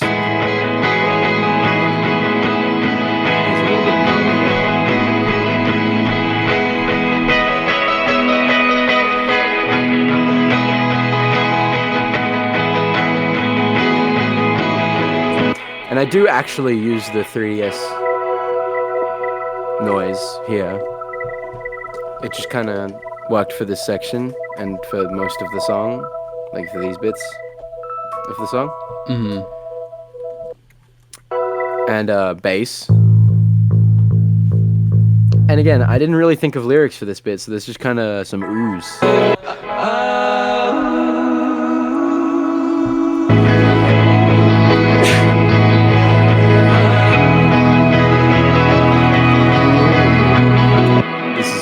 Obviously very lyrically dense, this part. And then I doubled up the ooze with some higher ones up here.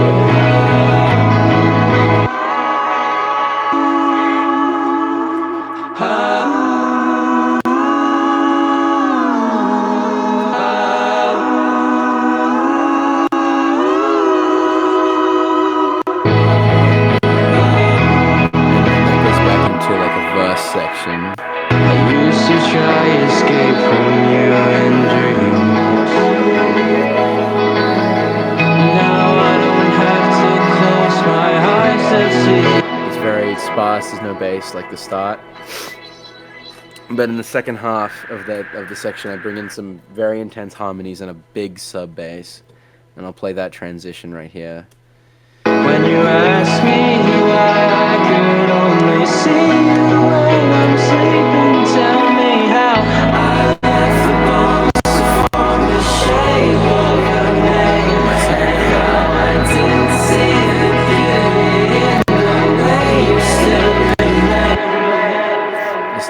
big sub bass right here. And it's making some cool shapes up there. And I left the bones to form the shape of your name. those harmonies and these ones here. I left the bones to form the shape of your name. And how I didn't see the beauty in the way you still remain. While you're sleeping in the person you see.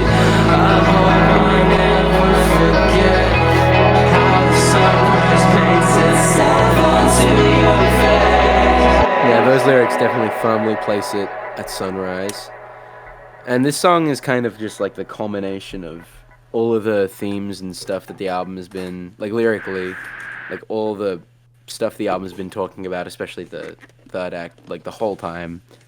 And it's just kind of a big, I mean, it's a bit bittersweet. It obviously sounds pretty melancholy, but it is like a triumphant, especially the ending becomes like a really triumphant, like hopeful ending. And I feel like when you're making a depressing album, like an album that handles heavy stuff, or like anything like that, it's important to end with hope, I think. Well, I mean, for this, it's good, I think, the way I ended it, hopefully. But anyway, this next section is like a little bridge, kind of, and it transitions into it with a different chord progression and these harmonies.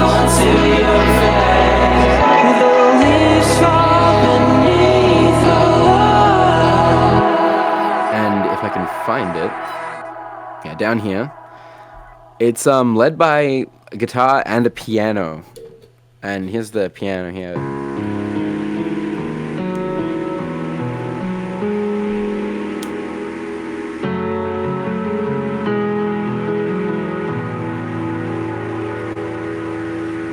And there's this here, this thing, the woodwinds thing.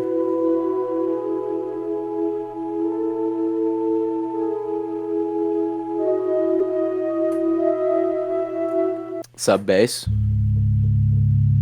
really low, nice and good. There's a little fill there. And guitar, of course, as well.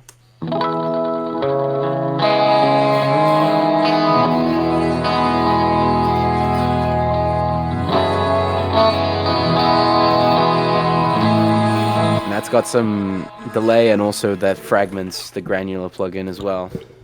And this, the opening lyrics here.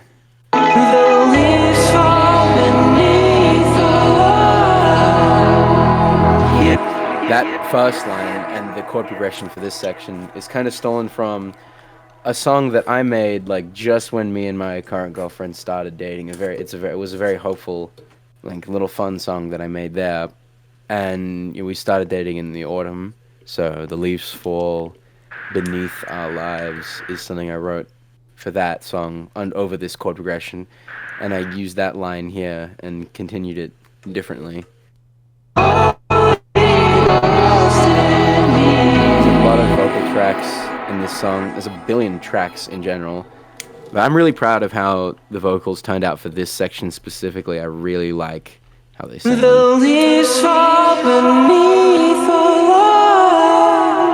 These harmonies double that. Beneath the light, you were the Holy Ghost in me. There's a very low one down there, and then these You two. smile in your sleep, I wonder if And there's the, you smile in your sleep, I wonder if we're both inside your dreams.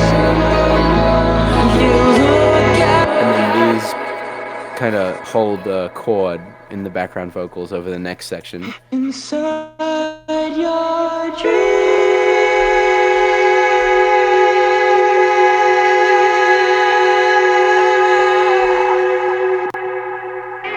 And the next section gets a bit more intense because the piano goes up an octave here.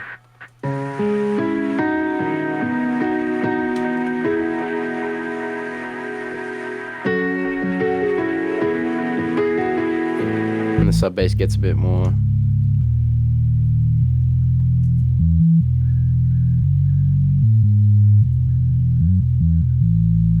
Does some more stuff.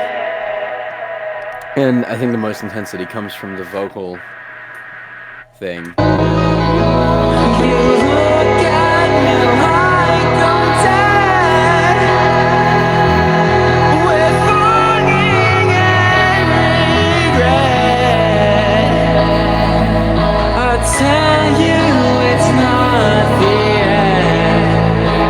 Chord change there, it gets a bit dark and melancholy in that first bit, but that chord change there kind of brings the hope back, and I did that through borrowing again from Mixolydian mode of the same scale we're in.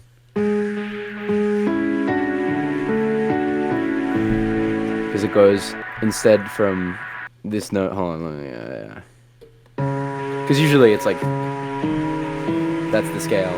But instead of going up to here, I went up to there. And that's that seventh. That's that seventh right there, the flat seventh. And that's how it goes for the next chord progression as well.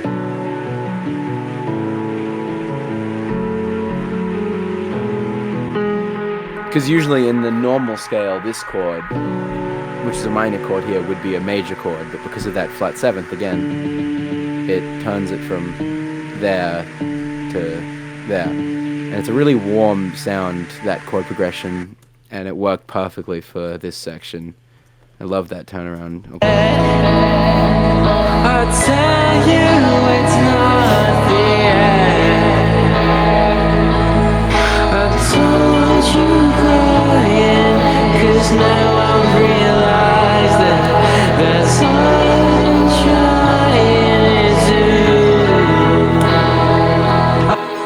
Yeah, so, and it that chord change reflects the lyrics as well, because it goes from the other character being uncertain or anxious about like the future to the main character being like, it's gonna be okay. We gonna be okay, net spend. Yeah. And then it goes to that chorus again from before, but a bit different, because there's the space again, the Nintendo sound again. This time, this guitar.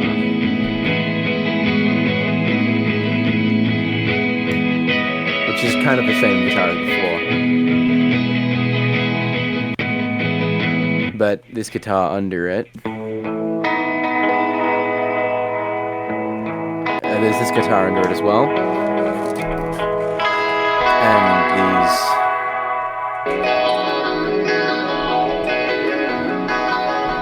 And the piano is going like this. Doing this stuff. Good stuff. This time there's some extra stuff here.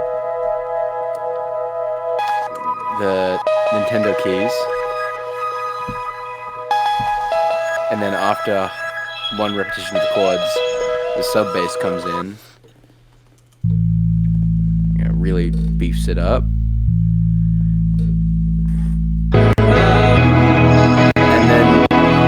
The whole song up to this point has had no drums, so we've had no drums for about 5 minutes, and I wanted to introduce them here in this section, so I do this fill here.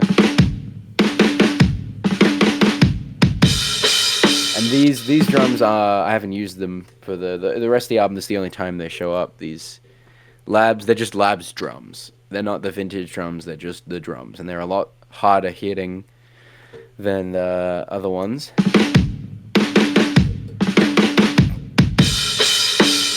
And when the drums come in, I replace the guitar with some distorted ones.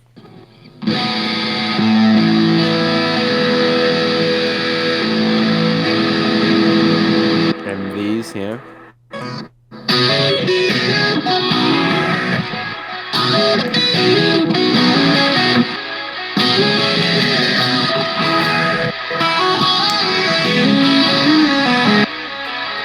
And this underneath it as well.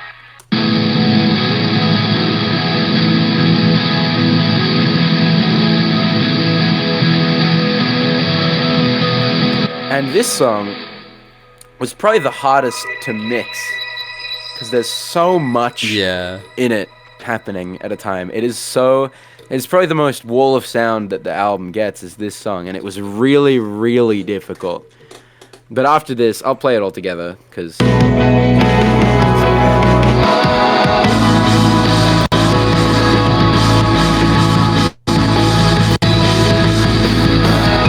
Listen to what's going on.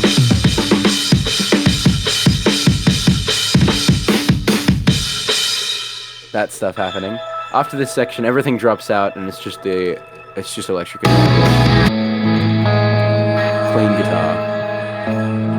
And a cymbal right here. Just this clean guitar here.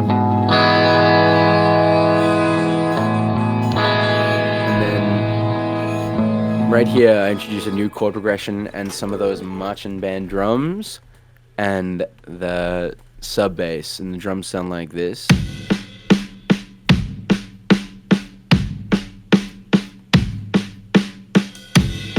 Pretty simple. They get more intense as it goes on. The chord progression sounds like this.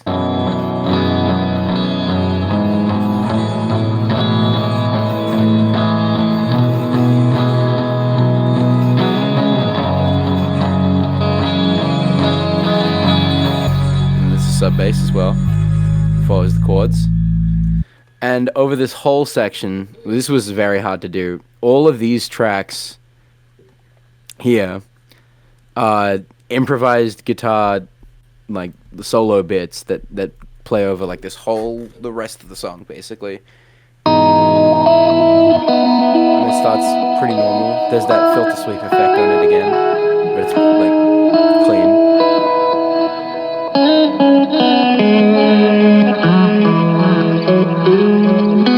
And basically how I do it is I'd record up until where I fucked up, stop recording, keep that if it's good, and then keep going on another track, basically.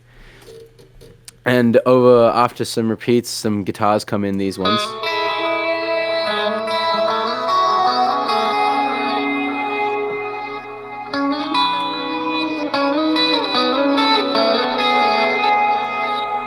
And they get layered with they get harmonized with a bit later down the line, right here.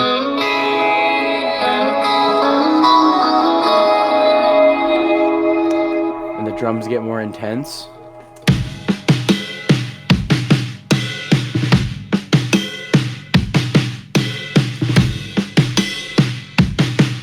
And the piano comes back, this one.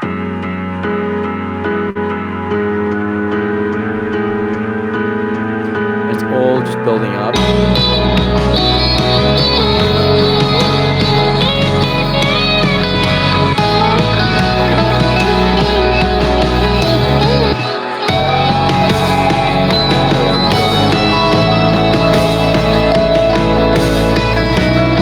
then I introduce this strings. Lovely. You can barely hear them in the song because it's a million things are happening. Great strings.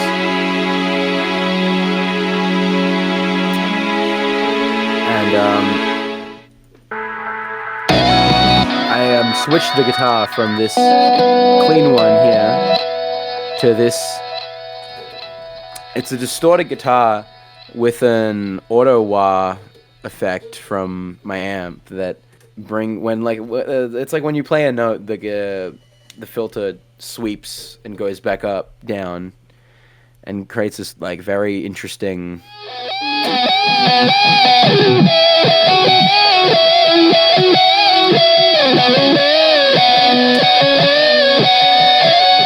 very weird talky sound.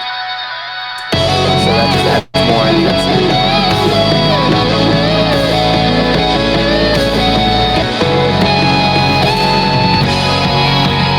Section right here, because a lot of the time, I'll wait for the delays to fade out. A lot of the time, these post-rock songs that have these big builds like this, that people don't like, not everyone likes them. I'm a fan, but a lot of the time they will just build and build and build and go nowhere. So I really didn't want to do that at all. I wanted to add a climax, and that's basically down to the drums. So I added this build-up kind of ends and finishes right here and then explodes right here. So the drums kind of build up like this.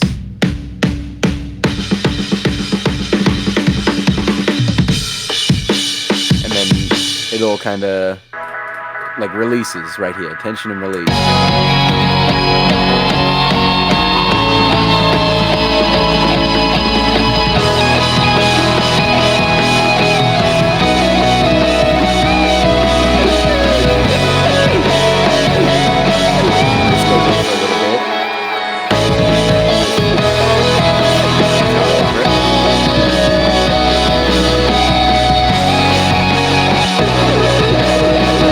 And then the idea I had originally for this bit was I wanted, this is a very post-rock thing.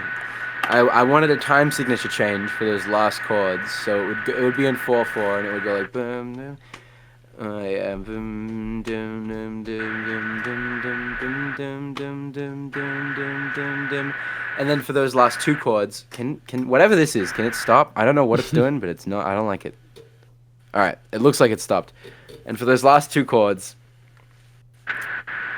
of course, yeah, thank you. For those last two chords, I would switch to 6/8. So it'd go like, I'll just play it, and because I added a lot of layers to this section, I changed it up from these clean guitar sounds to these distorted ones.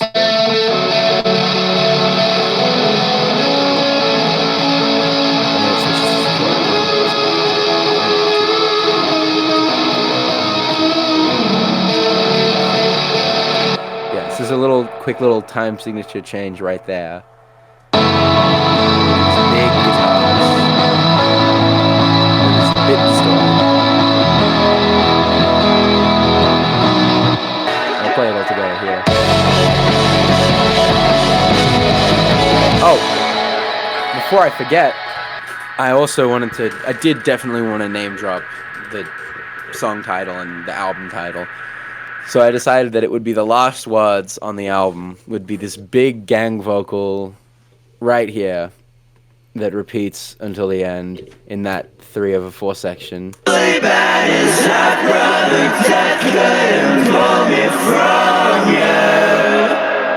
And it's a bit discordant, it sounds a bit strange outside of the album, outside of its context, but it sounds good in context. Mm-hmm. And there's some screaming here as well, because it's a big section, some screaming on this. Slay bad inside, brother, death couldn't pull me from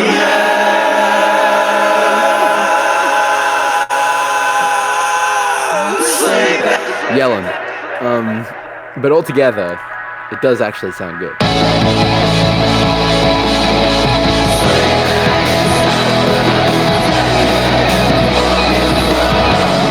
And at this point on the guitar improvisation, I'm just like playing stuff. I'm playing like as fast as I can, just notes. It really makes it more textural.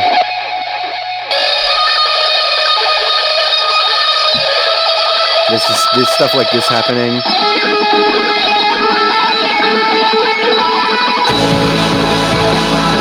And in the second half of this section, I introduce more guitars. More distorted stuff.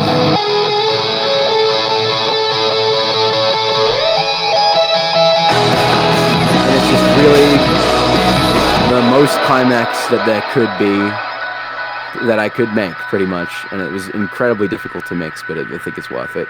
After that, it goes back to the clean guitar.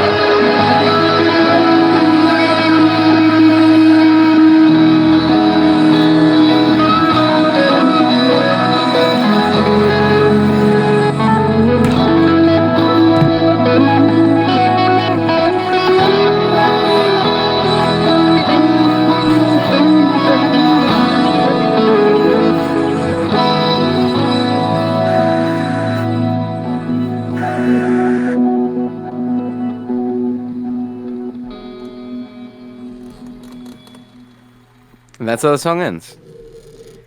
And yeah, that's all the songs on the album.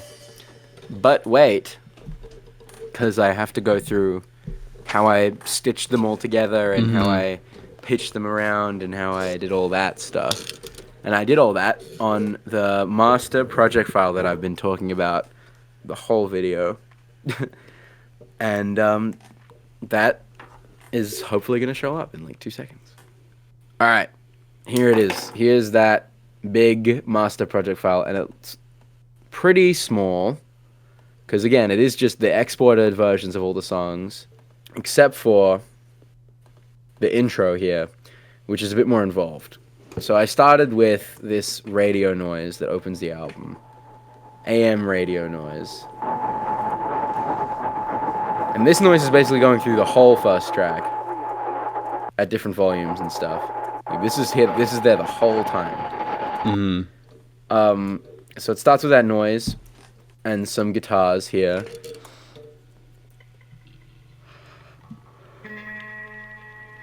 Oh no, it really starts with these ones. These are the first ones I recorded. They're like the really low drone, just on that note, really. Just on this chord for the whole.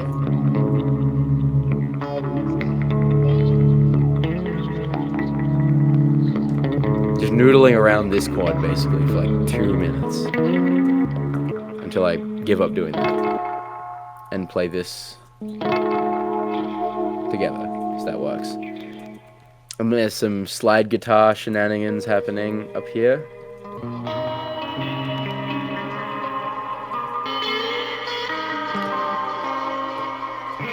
And again, just noodling around basically for 2 minutes.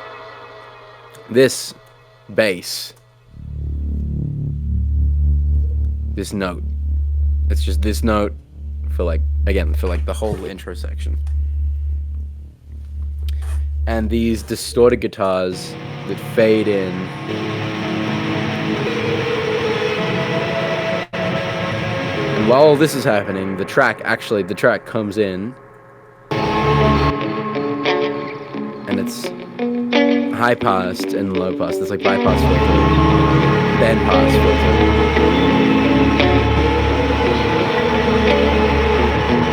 And that's just kind of playing for a while.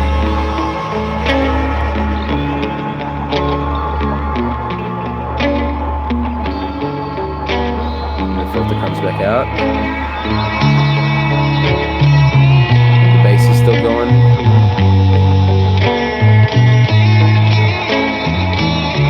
And again, it's a lot slower. And the way I did that was basically I set all the tracks to repitch warp mode in Ableton in these pitch settings. And the pitch here, the way I automated the speed and pitch is there's a lot of little tempo automations, because all these songs think that they're at a certain tempo, and if you speed down the song tempo, if you slow down or speed up the song tempo, it'll pitch it up and down, like that.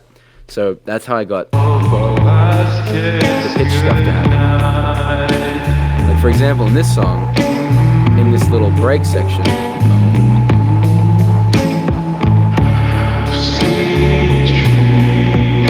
this little break section, slow it down. It's really noticeable when I go from the original, when I go from right here, like right here. It's so much slower. And over the course of this section, it slowly speeds up. And that just gives it. I did that for a lot of them long builds. A lot of those long builds in this album start by me slowing down the song, and then over the course of the build, it'll slowly speed up.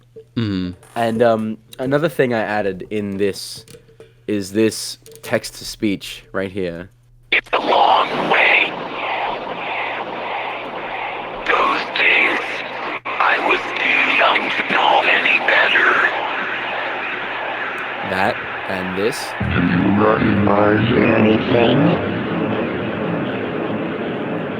No. And this one, at the very end here. Do you recognize that house? And No.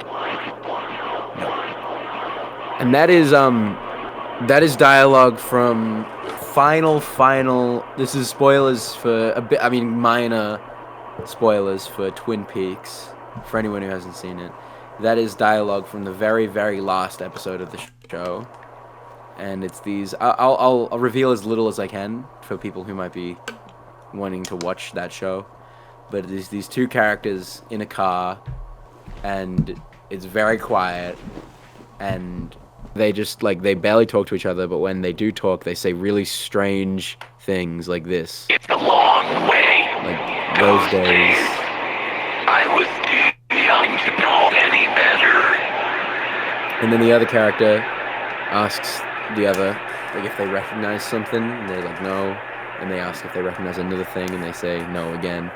And it's, if you've seen the show and you know the context for that scene, it makes sense in the context of the song, but I can't really go into that, because I don't want to, I want to keep this spoiler free, because it's a great show, and you should just watch it if you haven't seen it.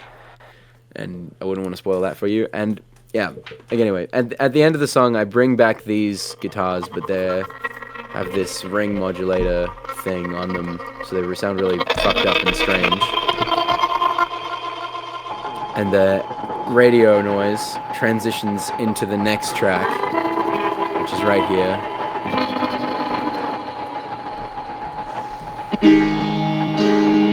That's how you make that transition work. And again, this song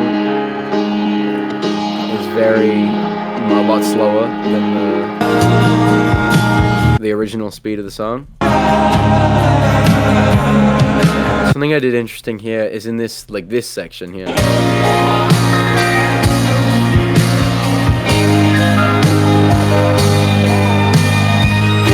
It's very, very subtle tempo automations right here for, like, this one bar, because I could just hear it kind of...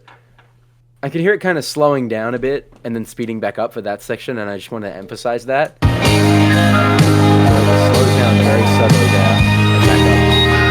And then it speeds up really quickly right here.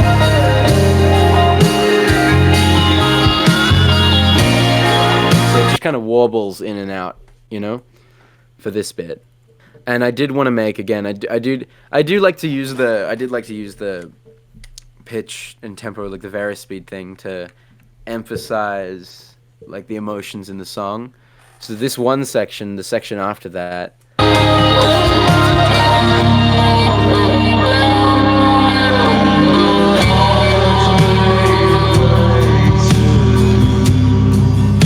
I slowed it down a ton, and it's a lot slower than the rest of the song right here. So I'll play that, and then I'll go back to the rest of the song. You can hear it's a lot slower, and this section is really minimal and kind of dour, so it makes sense for it to be slower there. And I sped it up again for that.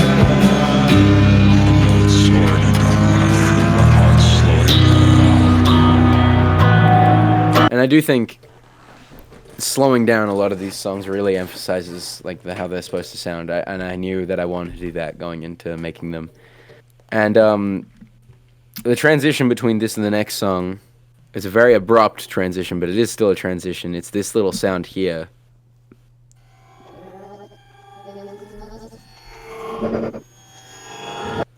That's reversed, and it reverses into the start of the next song from the fade out here.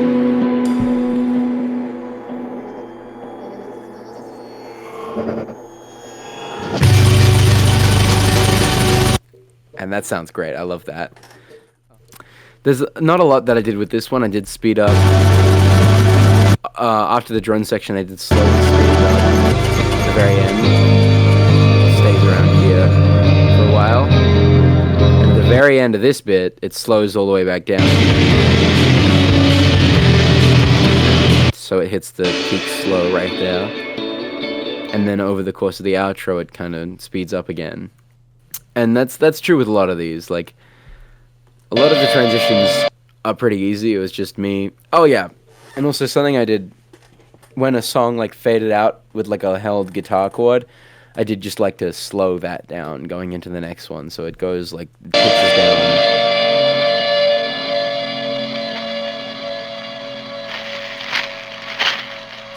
Just adds a little something. This one's actually has pretty violent tempo switches, like over the whole course of this middle bit, just before it slows down a ton. It slows down like a whole tone or something. Like if you hear how it sounds at the start right here, and then at the end, it's like a whole tone right there. So these are like effectively key changes, but they don't really work in the same way because it's kind of very gradual, slow. Like you couldn't like perform that in real life. Like I couldn't like note that on sheet music. It's like entirely software. And then again, over the course of this build-up, it slowly speeds up right here. From here to like here.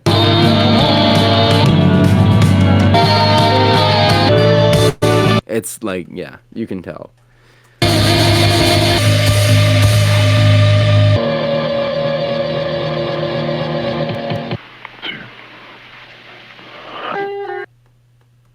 And this, the way I transitioned into the next one is it's just very subtle, but it's just this noise at the end here, this reverb tail. I reversed it going into itself, so it would kind of make a bit of a swell leading into this one. I found it. Yeah.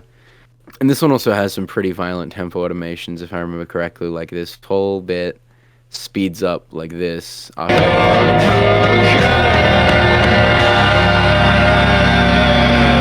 speeds up by like 5 beats per minute in this one little tiny bit. So this section will be faster, and then it slows back down at the end. Oh, no, not at the end. Sorry. In the between Nocturne and Orchid, this little transitional bit, I did already have it pitching down in the project file, but I just wanted to emphasize that and make that even more. So I just went back 5 BPM back down, so it really slows down. Really slows down. And it does just kind of stay there for the rest of this one and into Graveyard. And Graveyard doesn't have a lot of stuff either.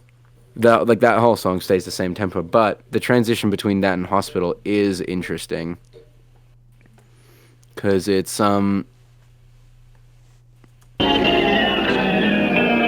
it slows down at the very end here on this thing all the way from 97 BPM down to like 60. So it slows down like 30 beats per minute and goes like it's almost like a tape stop right there. And then it goes slowly up right here as Hospital fades in.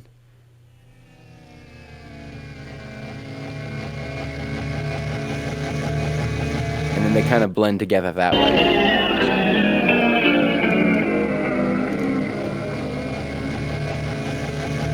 Like it just kind of worked out.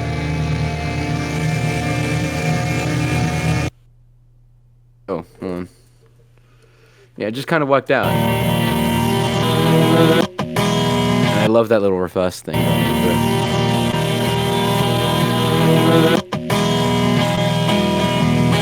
And in here, I made the ending a lot better. So this chord kind of just stretches.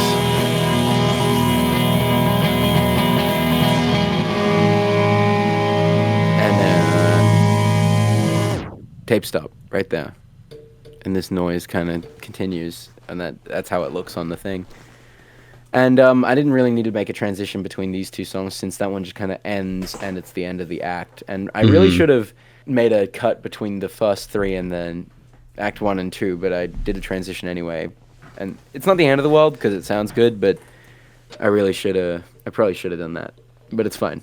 The next song also, it's pretty flat for most of the first part, but during this like ethereal section where it all kind of everything cuts out and it's just that flute mellotron, I did raise the tempo during that to make it sound more like angelic, like, and give that feeling of like lifted up, you know. And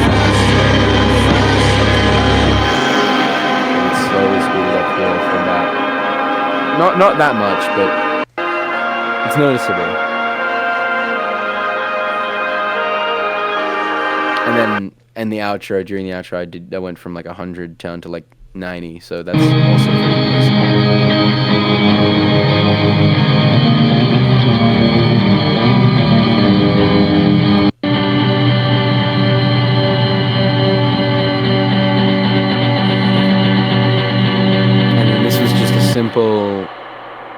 fade out here, fade in here, transition. Just work.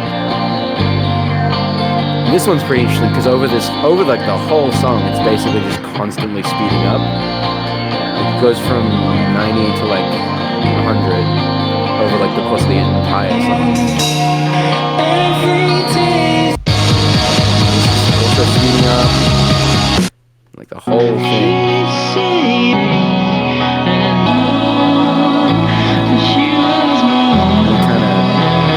Right at the very end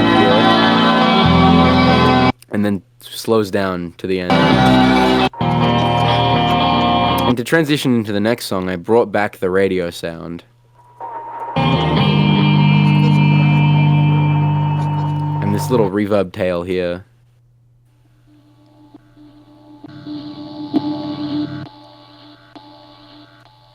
And that all just kind of works together and makes the transition.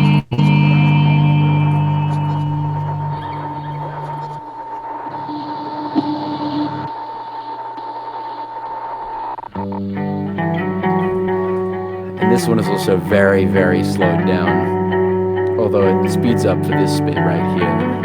Like it kind of stays here for the first while. And then speeds up right here.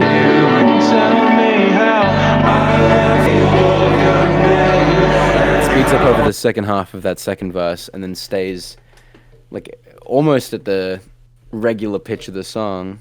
Almost. Like a bit, like a couple BPM removed from that for this little bridge. And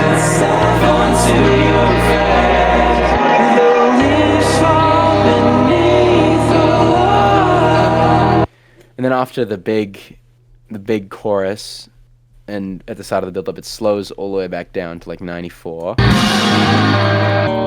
Pretty much just so that I can, again, bring it up over the course of that build-up. Just a big... And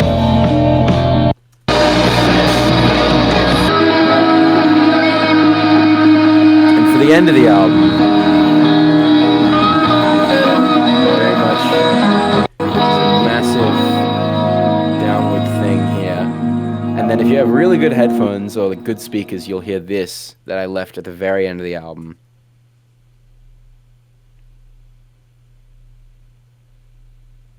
And that's 2 notes on a sub bass, very, very close together, but not quite close together. Like this is C, and this is what, like B? No, it's also C, but I think it's like 50 cents apart or something. And I pitched them, I put them in each end of the ear, and they just kind of make this weird out of phase sound that if you have like headphones, like good ones or good speakers, you'll hear this just rumble. And that kind of tops off the album, really.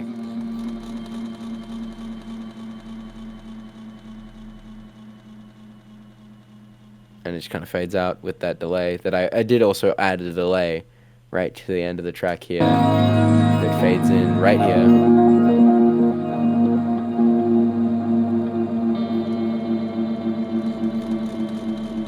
And slowly goes downward.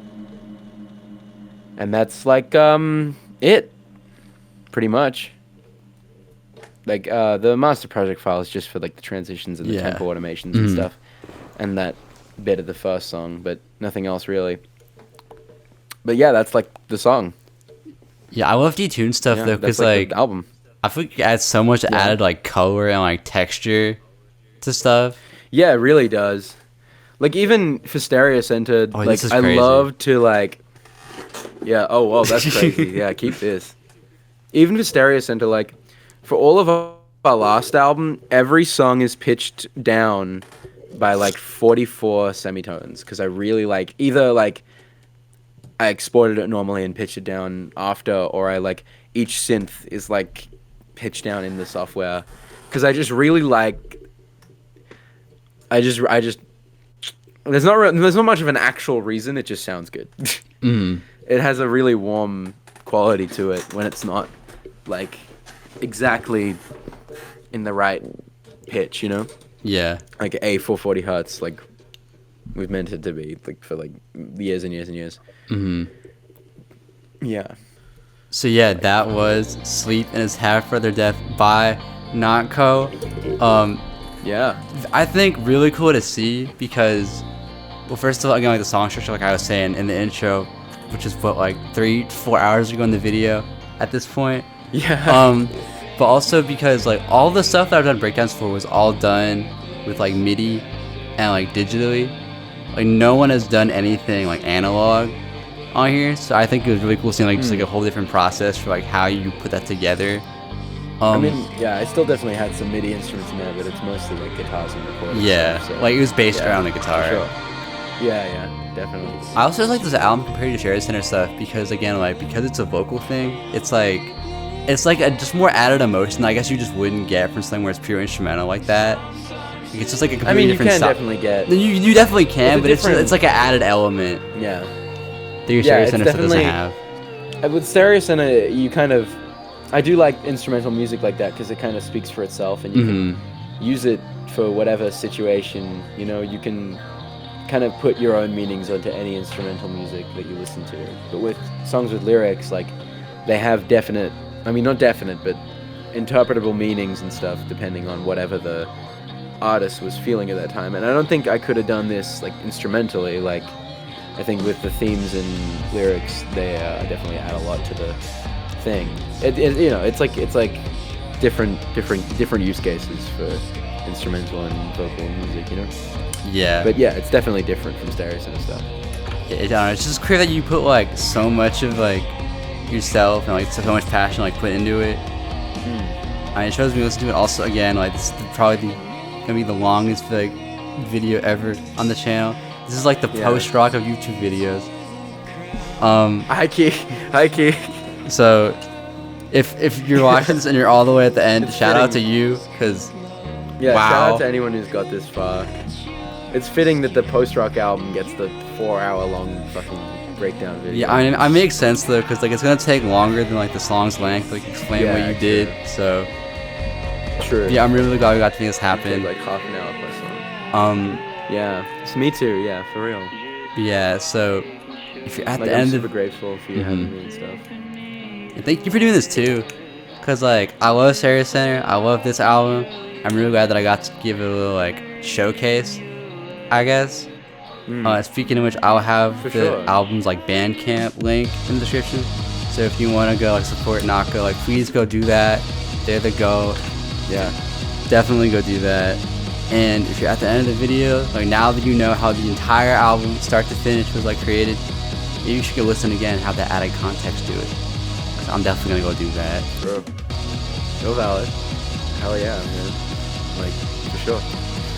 Yeah, I think that's everything that I wanted to say. Though, anything else that you wanna like add before? No, I think I think that's good. Yeah, you pretty much summed it up there. Alright, well, this has been a Hidden Driveway project breakdown. Thank you for watching. I always say that, but I mean really, because wow, that was a lot. So, thank you for sitting through all of that. You're the GOAT. Goodbye. Goodbye. Peace.